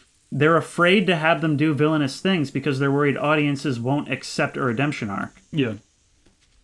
That's the trouble too, is also like, I mean, a big problem is the audience. The Walking Dead, I think, kind of cultivated the wrong audience. Because it started off, it was supposed to be kind of like a niche thing, and then it became the biggest thing. Big thing. And the thing about the show is that a lot of it is people discussing the morality of what we're doing here. But then you have an episode like No Sanctuary, where it's like this like crazy, intense action episode. And I think that was when the show was at its biggest, and people got used to that. And so they had to like... People love Murder Jacket Rick. Yeah. Murder Jacket Rick is like Red Shirt Shaggy. You know it's going to be a good one. Yeah. And so it's like the show had to become something that it wasn't supposed to be, and as a result, they had to dumb down the material that like everything was there for them. That's the main trouble with season 7 that you'll run into. Season 7, I think more than anything, it's not even like bad like production wise. I don't think it's just that it's frustrating to watch because it feels like it's telling you so many different things that don't really map onto each other. Yeah. Like it's extreme mixed messages of what you're even supposed to be like taking away from any one thing you learn. Sometimes they'll like tell you like they'll like explain this like whole process to you, and then it never comes back into play, or like it doesn't play out like the way you would expect it to based on like the way they explained it to work. And I don't even mean in like a subverting expectations way. I mean like in like a why did you even tell me this was here if it wasn't going to do anything kind of way. It's very much you can tell there's like a lot of different ideas for what it should be as it goes on. And I don't know, it feels very, you know how like you watch Breaking Bad, and Breaking Bad is Breaking Bad from season 1 through season 5. With this, every season almost feels like a different show. And in some ways it can keep it fresh, but also like in some ways it can just feel like just like it's screwing with you, just like it's wasting your time a lot of the time by telling you one thing and then saying no, really this thing. And you know, and also the quality varies so much between seasons, where like even the visual quality and the way it's shot and the way it tells its stories is so different, where it's like you can show a screenshot from one season and a screenshot from another and like it looks like a completely different show. And that's the thing too. So like in season 10 they switched from film to digital just for like practicality purposes. And I think it was because so like when you're working with film, you kind of require like more of like a team to put that camera together and to operate that camera. But with digital, and especially when it's COVID, you can't have too many people in the same area. It's just easier to do things digitally because like a camera operator can also be your DIT and like everything like that. So they can kind of do things. One person can kind of fulfill more roles than somebody might necessarily be able to shooting on film. So they switched to it for like practicality. What you think I'm doing, but Jess? now it feels like they've taken that same approach even to just the production of the show. So like it's not nearly as filmic now. It feels like a television show now. It feels like the actors, and not so much like the legacy actors, but like the newer actors come in to film their bit, and they're filming their bit, and they work on their bit, and then like they don't try to carry that between scenes. They don't try to make it like a cohesive whole anymore. But that's always been the case too, because I mean like you watch like season 1, seasons 2, and season 3. Every episode is like a cinematic like film, like a movie. And then you get to season 4 and it's a little less so, but it's still really good TV. And then by seasons 5 and 6, you start to see the show kind of lose its visual identity. And then by season 7 and 8, I mean like they're shooting on film, it still has the graininess, but they're just getting the shot. They're not portraying the story in a particularly interesting way. Practically does not present to you at all. Yeah. It kind of just like shows you like medium shots of like staging and like here's where we are. I remember there's a scene in like season there's a scene in season 7. It's when Negan takes Carl into the sanctuary and he's showing him like the chamber with all the wives. And I remember thinking it's just like a medium shot, just static of them standing in this room. Yeah. And it's doing nothing to make me feel the things that I'm supposed to feel. It's just showing me what's happening. Yeah. And nothing more. Yeah, and that's the thing is that like by season 7 and 8, I think so season 8 like the amount of problems with season 8 might actually be incalculable. It's the one subject we've talked about not the most but the most times in this video is how bad season 8 is. And it's by far the thing we talk about the most in real life. Yeah. Because, like, every time I think about Season 8, I'll think of, like, a new angle that they screwed up. It's truly incredible, like, the extent that it needs to be reworked, like, in its entirety. Which sucks, because there's... What's crazy about Season 8 is a lot of their, like, biggest swings, a lot of, like, their biggest shifts from the source material, I think are probably the best things they did. But then it's, like, everything between that is, like, so not what it should be. But with season 7 and 8 specifically, what we see is like zero regard for how the audience is supposed to be interpreting the She scenes. ain't gonna make it. It's very much that. It's just they put the camera in the corner of the Much room, like the idea. and we watched the scene play out in the master shot, and it's like they didn't even film coverage. Like they just let it go, and it's just kind of depicting things to us. And that's also the biggest problem with season 7 and 8.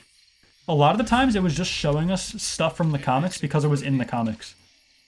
You picked her up. And that was it. There was like there's certain things where like it should have been cut for like the sake of the story, and they didn't. Albert Lee, Pemberton Sheriff. But really only in 7 and 8. Like the other seasons were actually really good about not doing that.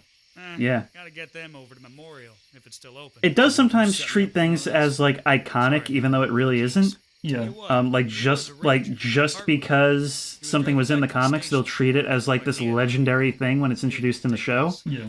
But it's the problem with season 7 and 8 is, first of all, it has the same problem as season 11, where it feels like it just kind of like was written point for point and never looking back and never trying to tie anything together. And it also has the issue of,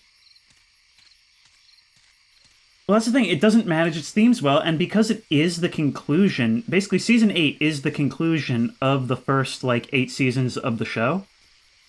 It's like its own show is the first 8 seasons. Right. And it doesn't feel like it ties it together. First of all, Rick is all...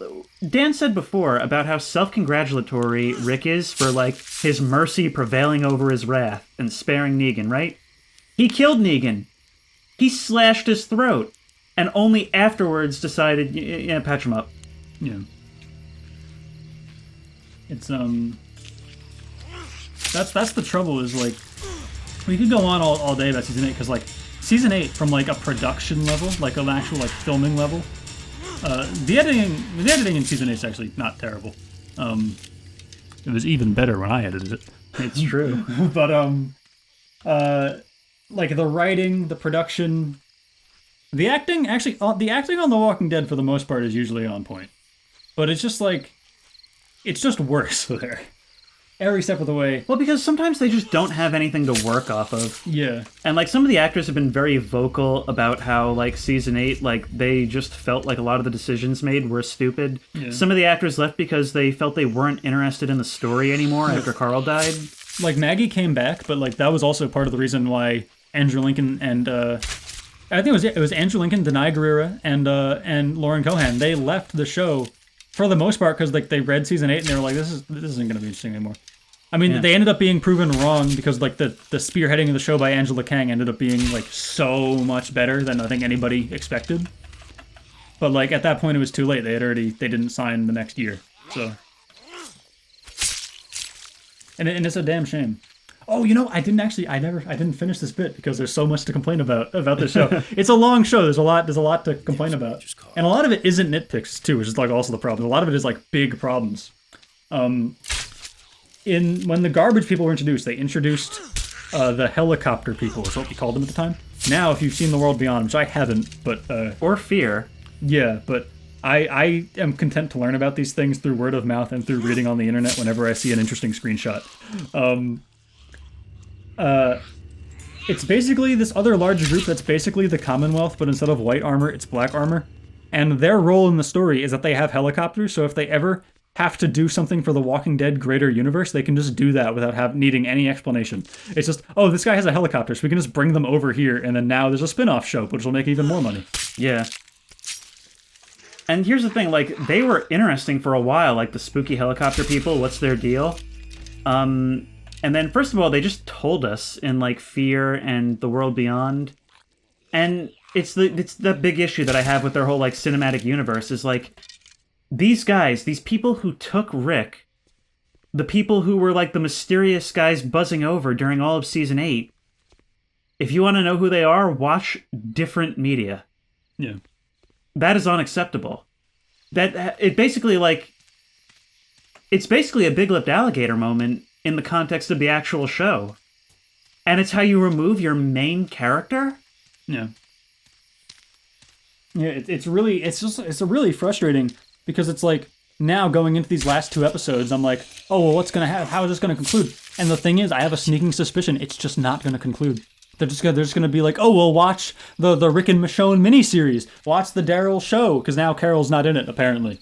Watch the Maggie and Negan show, and it's like, I wanted to watch The Walking Dead.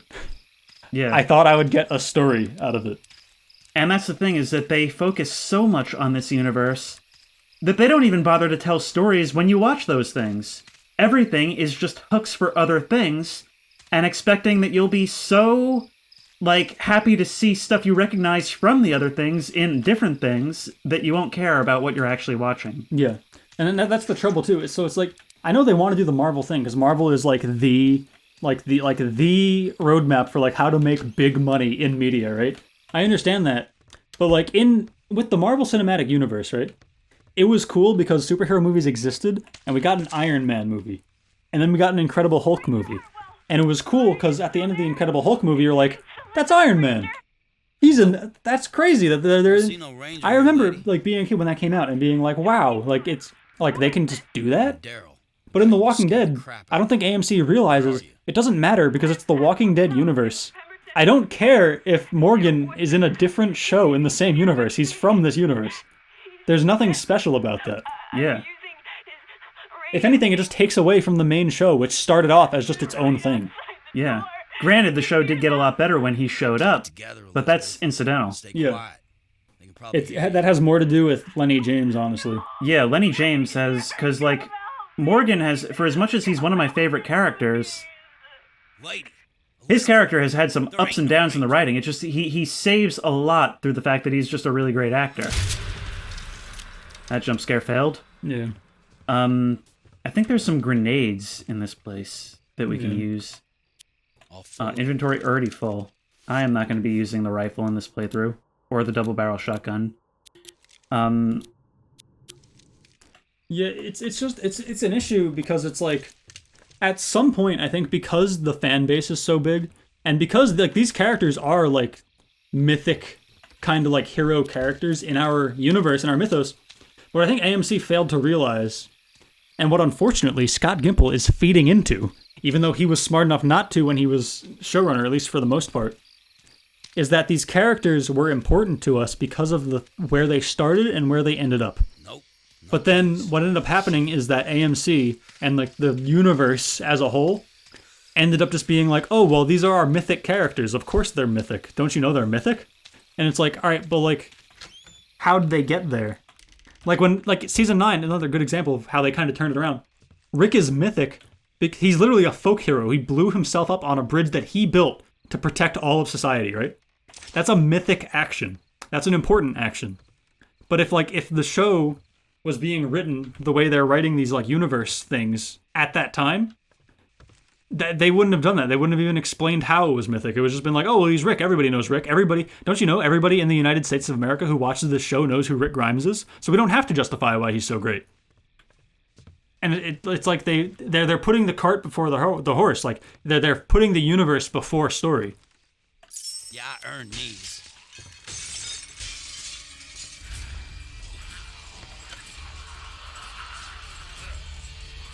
I think you can just see the zombies just like pop in on PC. Yep. Did my grenade actually fall? I don't think so. Nope.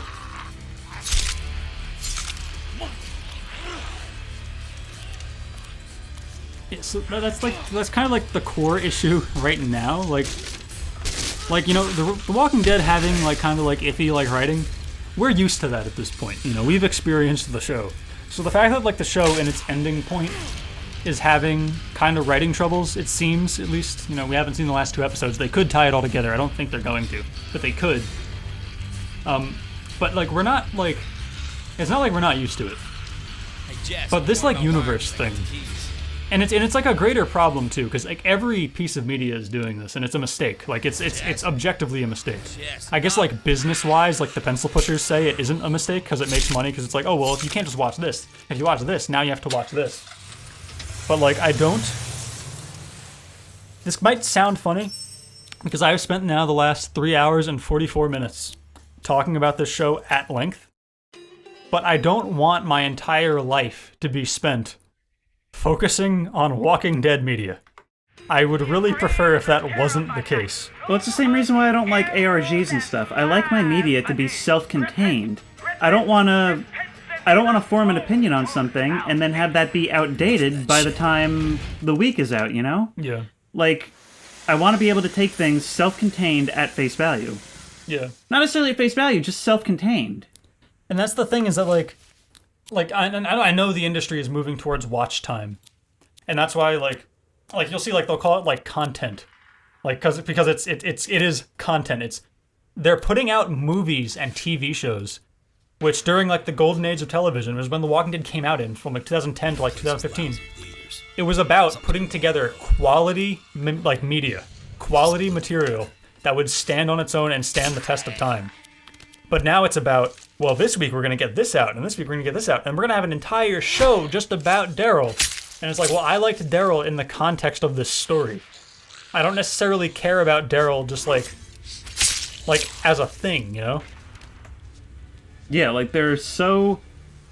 It's just, here's Daryl, but he's over here now, and it's like, okay... Because he's just merchandise then, he's not like a character. Will it be, like, Daryl in a different context, and that makes us, like, learn more about him, and, like, enable more opportunities? Probably not. Yeah. Well, because it's like, it's 11 seasons of a show. We've gotten a lot of Daryl. I don't know why we need a whole show. And Daryl was never the hero of his own story. No, he wasn't. That's why season 9... is so interesting, is because season 9 sees him kind of forced to be the protagonist. And he's reluctant, he doesn't want to be there. And remember, he hasn't been with the group for the most part for, like, years. Yeah, and that's why that story works so well. But it's I don't know, it's because Norman Reedus is marketable, I get it. And I want him to continue to be marketable, like, he's one of my favorite guys. I like when he's in things, I like when he's Daryl. That's also part of, like, a big problem with seasons 7 and 8 is, like, the meme of Daryl is that, like, he's just like a redneck who, like, grunts and he's always covered in oil and he doesn't say anything. But that's not true. It's not true. Daryl was, like, this very loud, opinionated redneck who you couldn't get him to shut up. That was his whole thing early on. And then, like the meme of the character became, like, oh, he's, like, the silent guardian type. But that wasn't true. And then for, like, 3 seasons we had to endure Daryl not even really being in the show. Like, his actor was there. The character was there. But he didn't do anything. Wasn't there, like, a season that ended and, like, Norman Reedus tweeted, like, yeah, no lines, maybe next year? Yeah. It's ridiculous. I think somebody counted on, like the subreddit one time, like, Daryl said, like, 359 words across, like, 2 seasons. Which is insane. Because Daryl, once again, a loudmouth, opinionated redneck. Which is why, in season 9... Like, I want to impress upon the audience this, if you haven't seen the show. In season 9, Daryl has a conversation with somebody, and it was the most refreshing thing we'd seen in the show in years. The dialogue got a lot better in season 9. Yeah, it also just got a lot better. Yeah, Scott Gimple was never particularly good at dialogue. Because in the in previous seasons, it would be like conversations were just kind of like filler between, like, action scenes where stuff would move forward.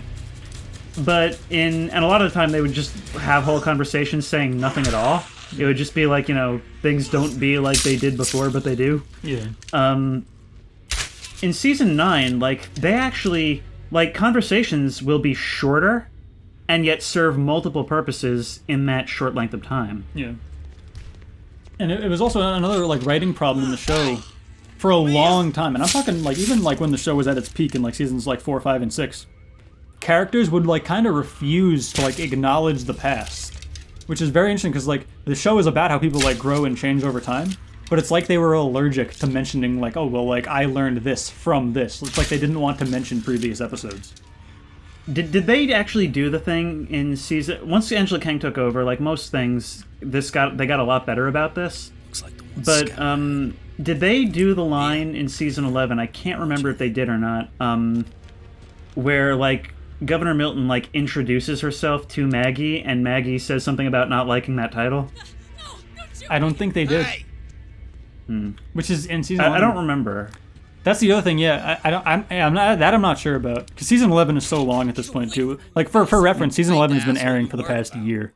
You know what did do that, actually? Believe it or not, Fear. In Fear, in season, I don't remember if it was 7 or 8.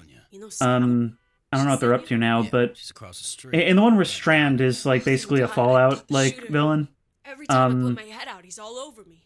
I lost all Dwight my and peace. Sherry are characters on that show, The theater's locked up and tight since 6 they p.m. go and they visit Strand like at his place, and he's trying to recruit them, and he refers to it as a sanctuary. He refers to it as a sanctuary, Let's do it. and in that moment they're like, "Nope, we're just like we're not even going to engage with this." Yeah.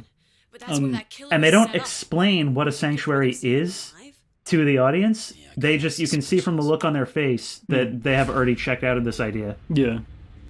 But that's also one of the things, like, my only real experience with, like, the Walking Dead universe was I've watched up to, like, seasons, like, 6.5, I think.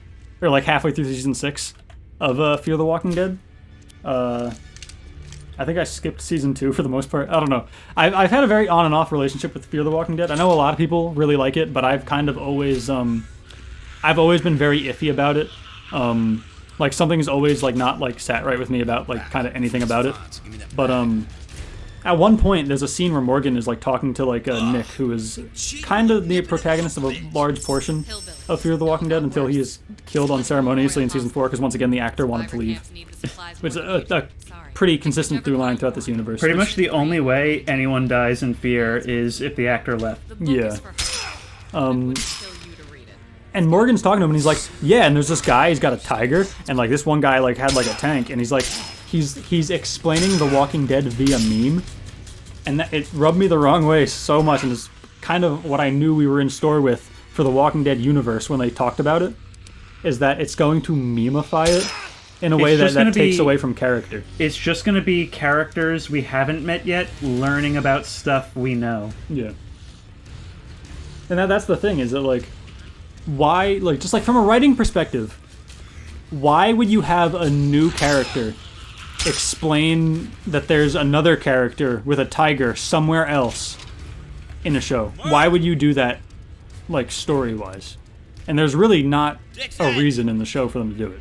And the thing is, like, they really could, if they wanted to have that conversation, have it happen. Because, like, you know, season 4 of Fear is very, like, whimsical, very, like, dreamlike, you know, walking down the road, making new friends journey. It's basically a remake of the Book of Eli. Yeah. And it's, you know, I really liked season 4. A lot of people didn't like it. I liked it a lot. Especially since I didn't really super care for season 3. And so the only thing you need to do to save that conversation is because the reason it's pointless is because he tells them about these communities, and then they're like, whoa, that sounds cool. And he's like, yeah, we're not going there. Yeah. Like, in the context, like, look, imagine you don't know the main show. Imagine Morgan, this guy shows up and starts saying all this stuff. You'll be like, what was the point of that? Yeah, it's a waste of time. Man, like, it's crazy son of a bitch. It's I mean, it stems more. This isn't necessarily The Walking Dead's fault. It's more of my issue with, like, universes generally. Is that, like, they rely on fan service. They rely on it, yeah.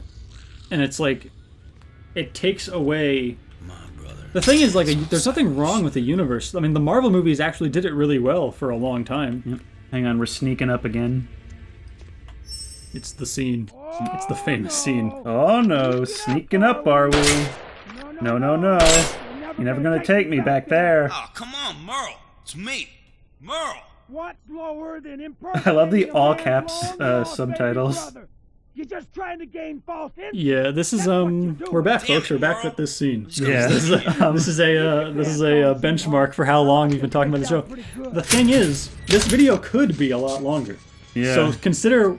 Yeah, we're actually getting ready to wrap up, I think. Yeah, consider how much you're being spared. Because this video could have been like 10 videos. Yeah. We could do a whole podcast on this. We've kind of glided around topics this whole time. This is the abridged version. We could have done this whole thing basically reciting the show from memory. Yeah, it's really lucky for you guys, really lucky for us too, that we only went through villains and we were able to get a lot done through that. But I accidentally skipped it, but in season or no, I'm not even going to talk about that.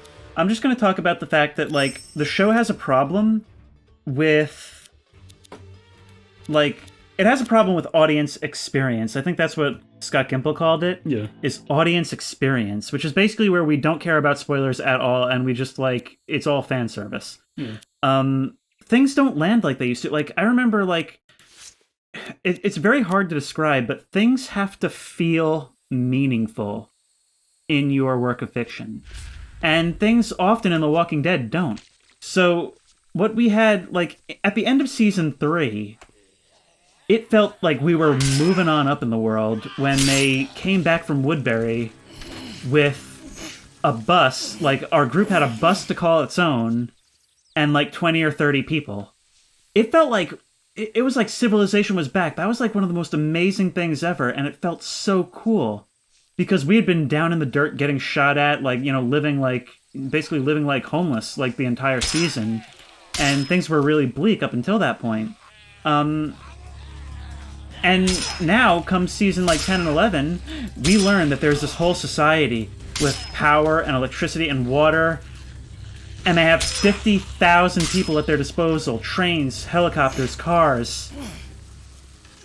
A standing army. And it doesn't care. It just kind of glosses over it.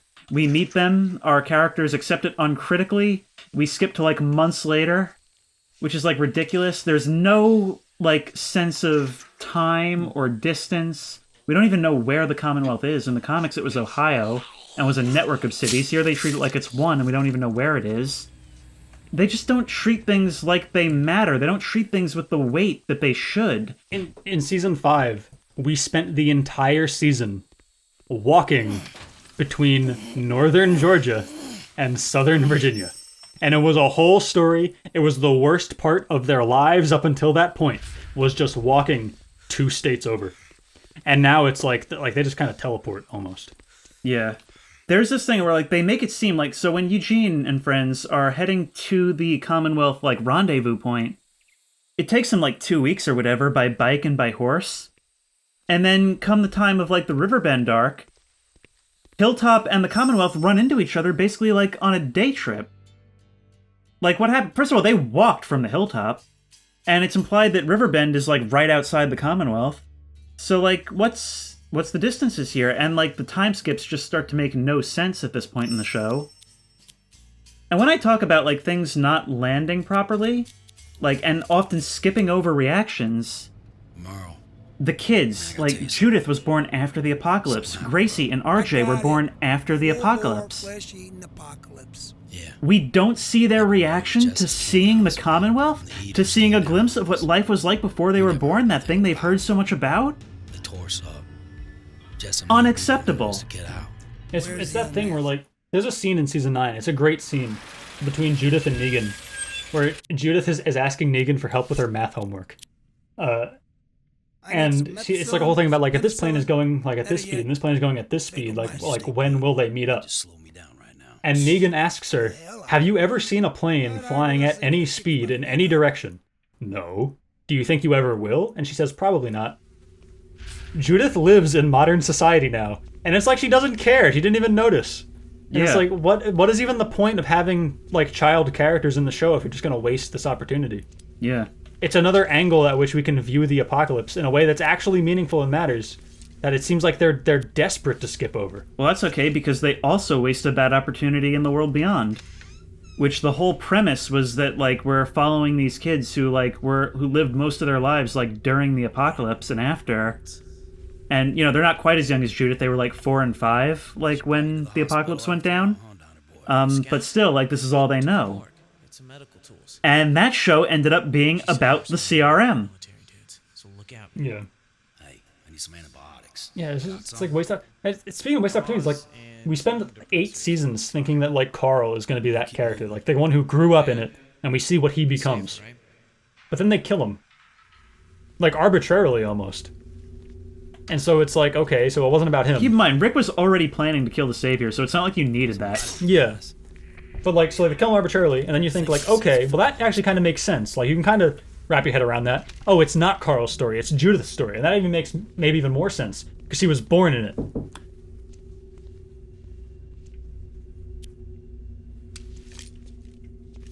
Go on. She was born in it. And then, like, we just waste that. So it wasn't She's like not even in the last couple seasons. And so it's like it's not about that either. So it's like, why did they spend that time? And the thing is, she is a really good actress. Like, I do think she's probably going to be like famous in a couple of years if she decides to stick with acting. And they're just like squandering her on the show. Yeah. Like, I'm glad she has like ins now with like Galen Hurd and like Greg Nicotero's company. But like, geez, if you're going to have this replacement Carl, like it's almost like they killed Carl again. Yeah. It's just they're just wasting time at this point, and it's weird because it's like they act like they have to fill this time. Yeah. Like they've been given too much time, but they almost don't have enough. Yeah. And so they're just squandering what they don't have. Yeah, it's really disappointing how, like, especially because season 11 was going good for a while. Yeah. First of all, like, it visually looks good again. Season 9 looks good, season 10 kind of doesn't, and then season 11 looks sort of good again. There's bits of season 10 that look great, but there's a lot of it that kind of reminds you of how season 8 was shot. Yeah, but you know what's weird is that season 8 has one episode that looks really good. Season 8 is the worst season of the show by far, but episode 14, the one where Rick and Morgan kill the prisoners, that is a great episode. Yeah. And it even looks better than the rest of the season. Yeah, it's really bizarre how out of place that episode is compared to the rest of the season. I think the big problem that I have with like the production of the show is really it's how inconsistent it is. Because like, so like in the show is like, you know, it's a very filmic, like, you know, it's like a for the most part linear narrative about surviving in the apocalypse. And seasons 1 through 5-ish feel the same. There's little bits here and there where they play with the timeline. A little bit. Just to kind of make a moment land better. But then in like season 6, Scott Gimple got the weird idea that, oh, well, everybody actually loves like timeline screwing up. So I'm just going to tell everything out of order, which way over here, this over there, until there's like time cards that like denote what time this part of the episode is taking place in. And it's like for no reason most of the time. Like it's just to be different. Yeah. And it's weird that like, so like The Walking Dead has always kind of had like an art film kind of like tinge to it. Like it's always been very different from its like contemporary, or its contemporaries. You know, it's always been like very different from the shows it is like.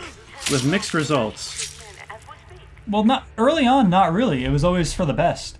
But then like they like went like balls to the wall with it, and I don't know why they thought that was a good idea.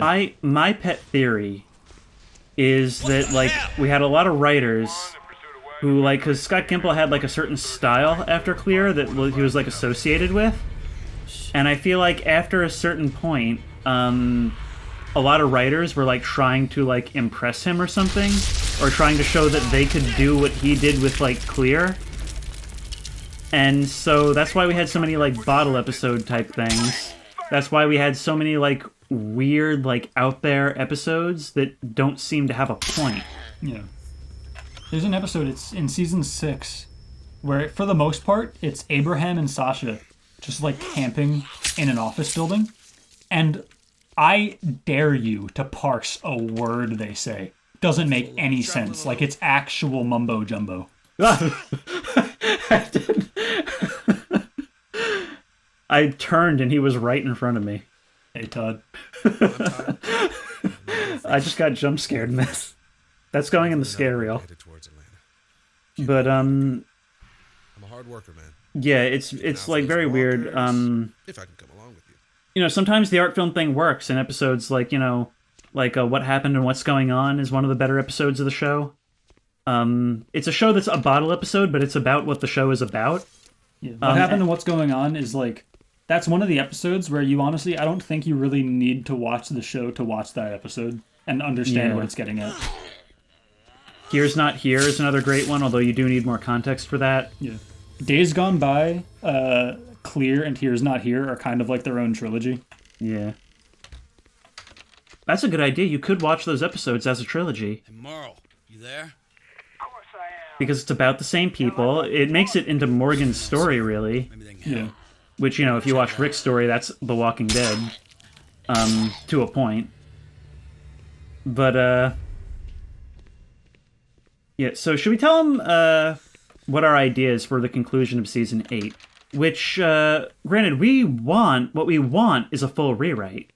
Yeah. But if you have to conclude it the way that it did, like, if you want to end it on that hill, with Rick's mercy prevailing over his wrath, sort of, here's something that was teed up for them, and they didn't do it. Yeah. So, at the roadblock, like, remember, Negan sent basically a bunch of saviors, basically as sacrificial lambs, to get killed by Rick to lead him into the trap in the open field, right? And when they do that, Rick leans down, and he picks up a gun from one of the saviors, and there's a lingering shot of him taking that gun and putting it in his waistband, right? And like, yeah. Is it behind him? And it's in like a hidden spot, and it's conspicuously a 1911 with a wooden grip. Much like the one that Carl retrieved after the raid on the satellite outpost, which had Lucille carved into the handle. Now, what should have happened, instead of Rick slashing Negan's throat, we think, is, like, he chases him to the tree, the saviors have surrendered, Negan realizes his number is up, and he throws his hands up. And Rick turns around and sees, like, everyone on the hill. The saviors have surrendered, they're being held at gunpoint by his crew, the war is over. Killing Negan at this point would not be an act of war, it would be an execution. Negan is standing there just looking at him with his hands up, and Rick looks around, and then reaches behind his belt, decides, I'm not doing this, and pulls out the gun. And should Negan still, like, invoke Carl's name here? I think so. I think he should, because that is what it's about. So in the season 8 finale, the real one before Rick slashes Negan's throat, there was a thing in the show about how Negan liked Carl because he thought that Carl was going to be like the future of this world because Negan cared more about Carl than the writers did. And and Rick says, like, wait, like you don't have to kill me. You don't have to kill me. We can build a better world for Carl. And Negan, that's right, because like Negan did have him like dead to rights basically at that point. Yeah, Negan, he says, I'm bigger, I'm better, and I've got a bet. Rick's out of ammo. He's been hit with Lucille at this point, so he's bleeding out, and it's pretty much over for him. And Rick is able to get him to just like let his guard down just long enough by invoking his dead son's name that he can slash Negan's throat. His dead son who wanted peace with the saviors. Yeah, and it's basically it's like the lowest moment for Rick, is because it's the moment that he realizes that Lori was right, and Rick maybe didn't really care about them at all.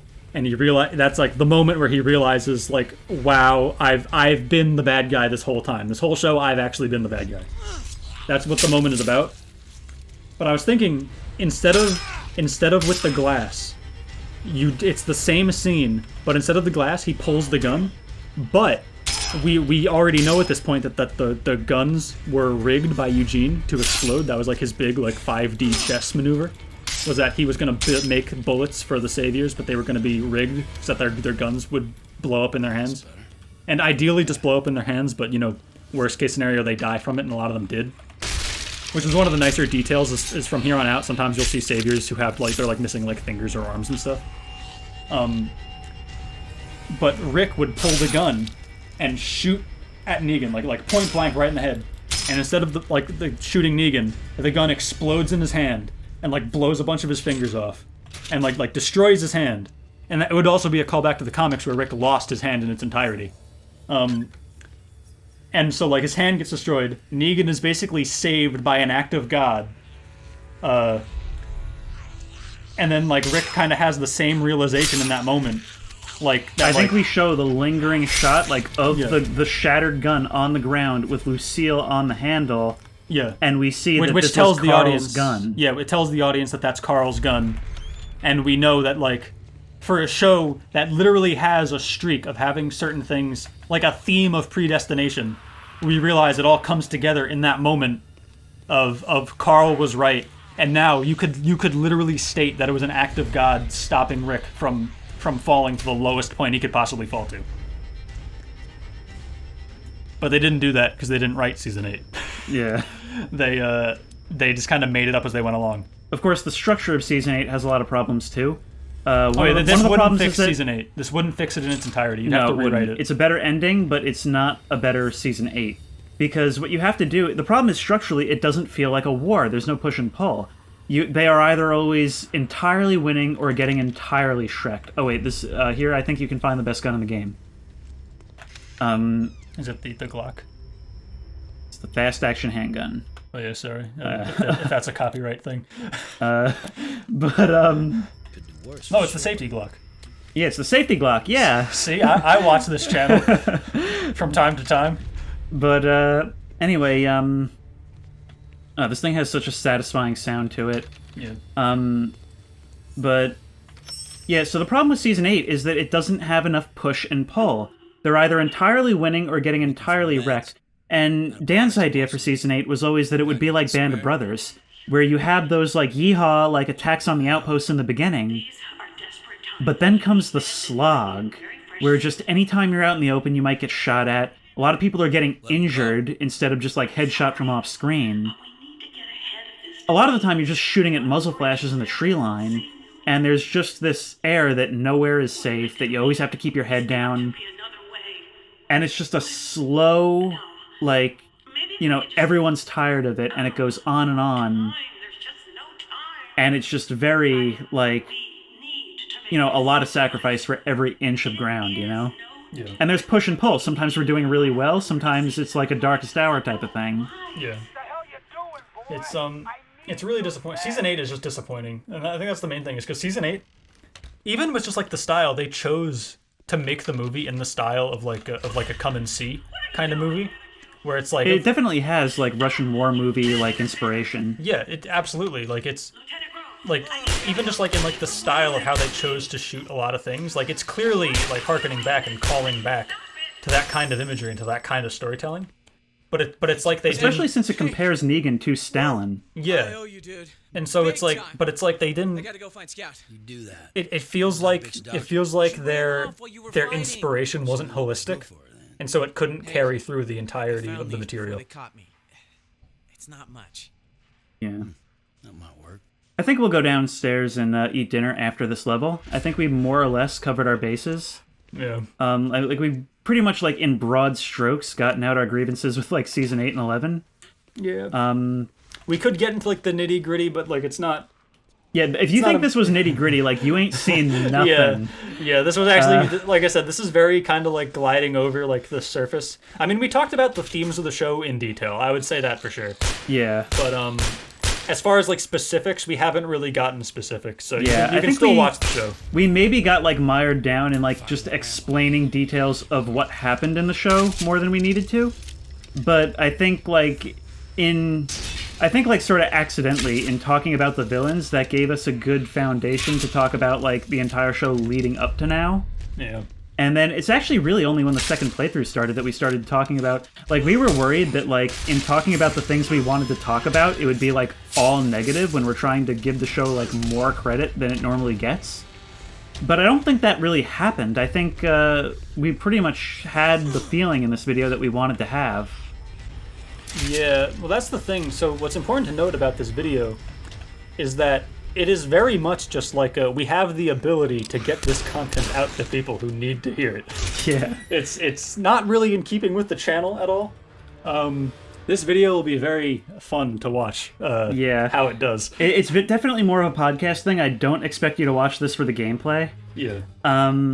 But if you were watching the gameplay this whole time, I commend you. Yeah. Because even I wasn't. I was staring at the floor for a lot of this. Dude, I was playing. And I was not paying attention at all, which is why I actually died playing this game that I know like the back of my hand. Yeah. Yeah, I think that's like about it. If you've stuck with us for this entire 4 hours, we don't need to justify anything to you anymore if you're hearing this. At this point, we're basically one of those videos where like we just do a podcast where there's like a mobile game playing blurry in the background. But yeah, that's basically our general thoughts on The Walking Dead, like, as a show that we've watched for a long time that we feel doesn't get, like, talked about in certain ways enough. Because I think we kind of feel like a lot of the things people complain about are dumb things, and a lot of the things people don't talk about as much are really important reasons why it sucks in a lot of ways. But overall, we have never, even for all its major flaws, we have never stopped enjoying the show.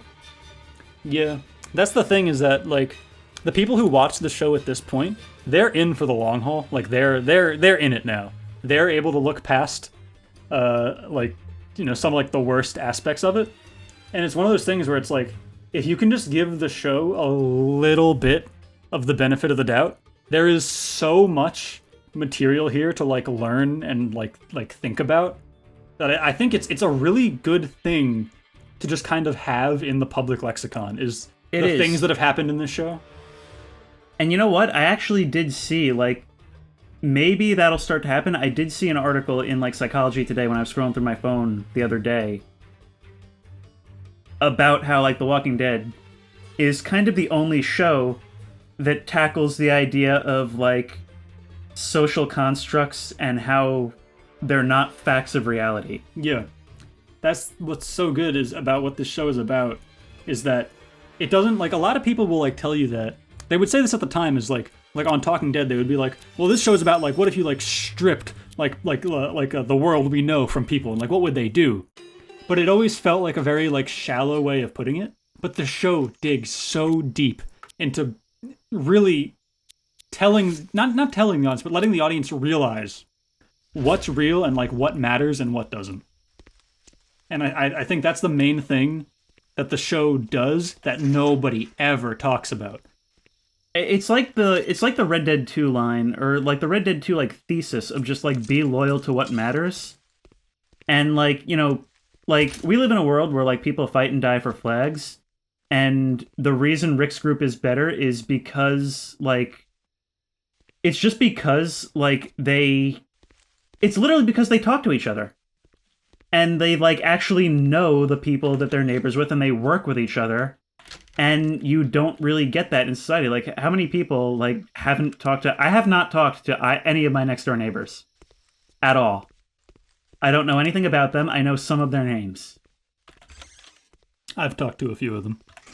Bill's a serial killer. You didn't hear that from me. I'm not sure if we're hinging on defamation now. Okay. Well, nobody knows who Bill is. Shut up. But except all his victims. But anyway, I saw him yesterday at the gas station. What? I saw him yesterday at the gas station. You did? Yeah. Oh. Well, anyway, this was a weird way to end it, but yeah, if you like this video, and this is definitely the most podcasty type video we've ever done, yeah, let me know if you like this. Maybe we'll do more stuff talking about other stuff. I don't know. But in any case, if you like this video, please remember to like, comment, and subscribe for more creepy and comfy content, or in this case, what is currently the third longest video on the channel. If you have any ideas for other videos you think I should do, the best place to suggest that will be at the Discord, which I will link in the description. If you want to try this game out for yourself, you're out of luck. Try and find a console copy on eBay or something, because you can't buy it on Steam anymore. And as always, I will see you in the next one. I want to say bye? Goodbye. Thank you for tolerating me for 4 hours.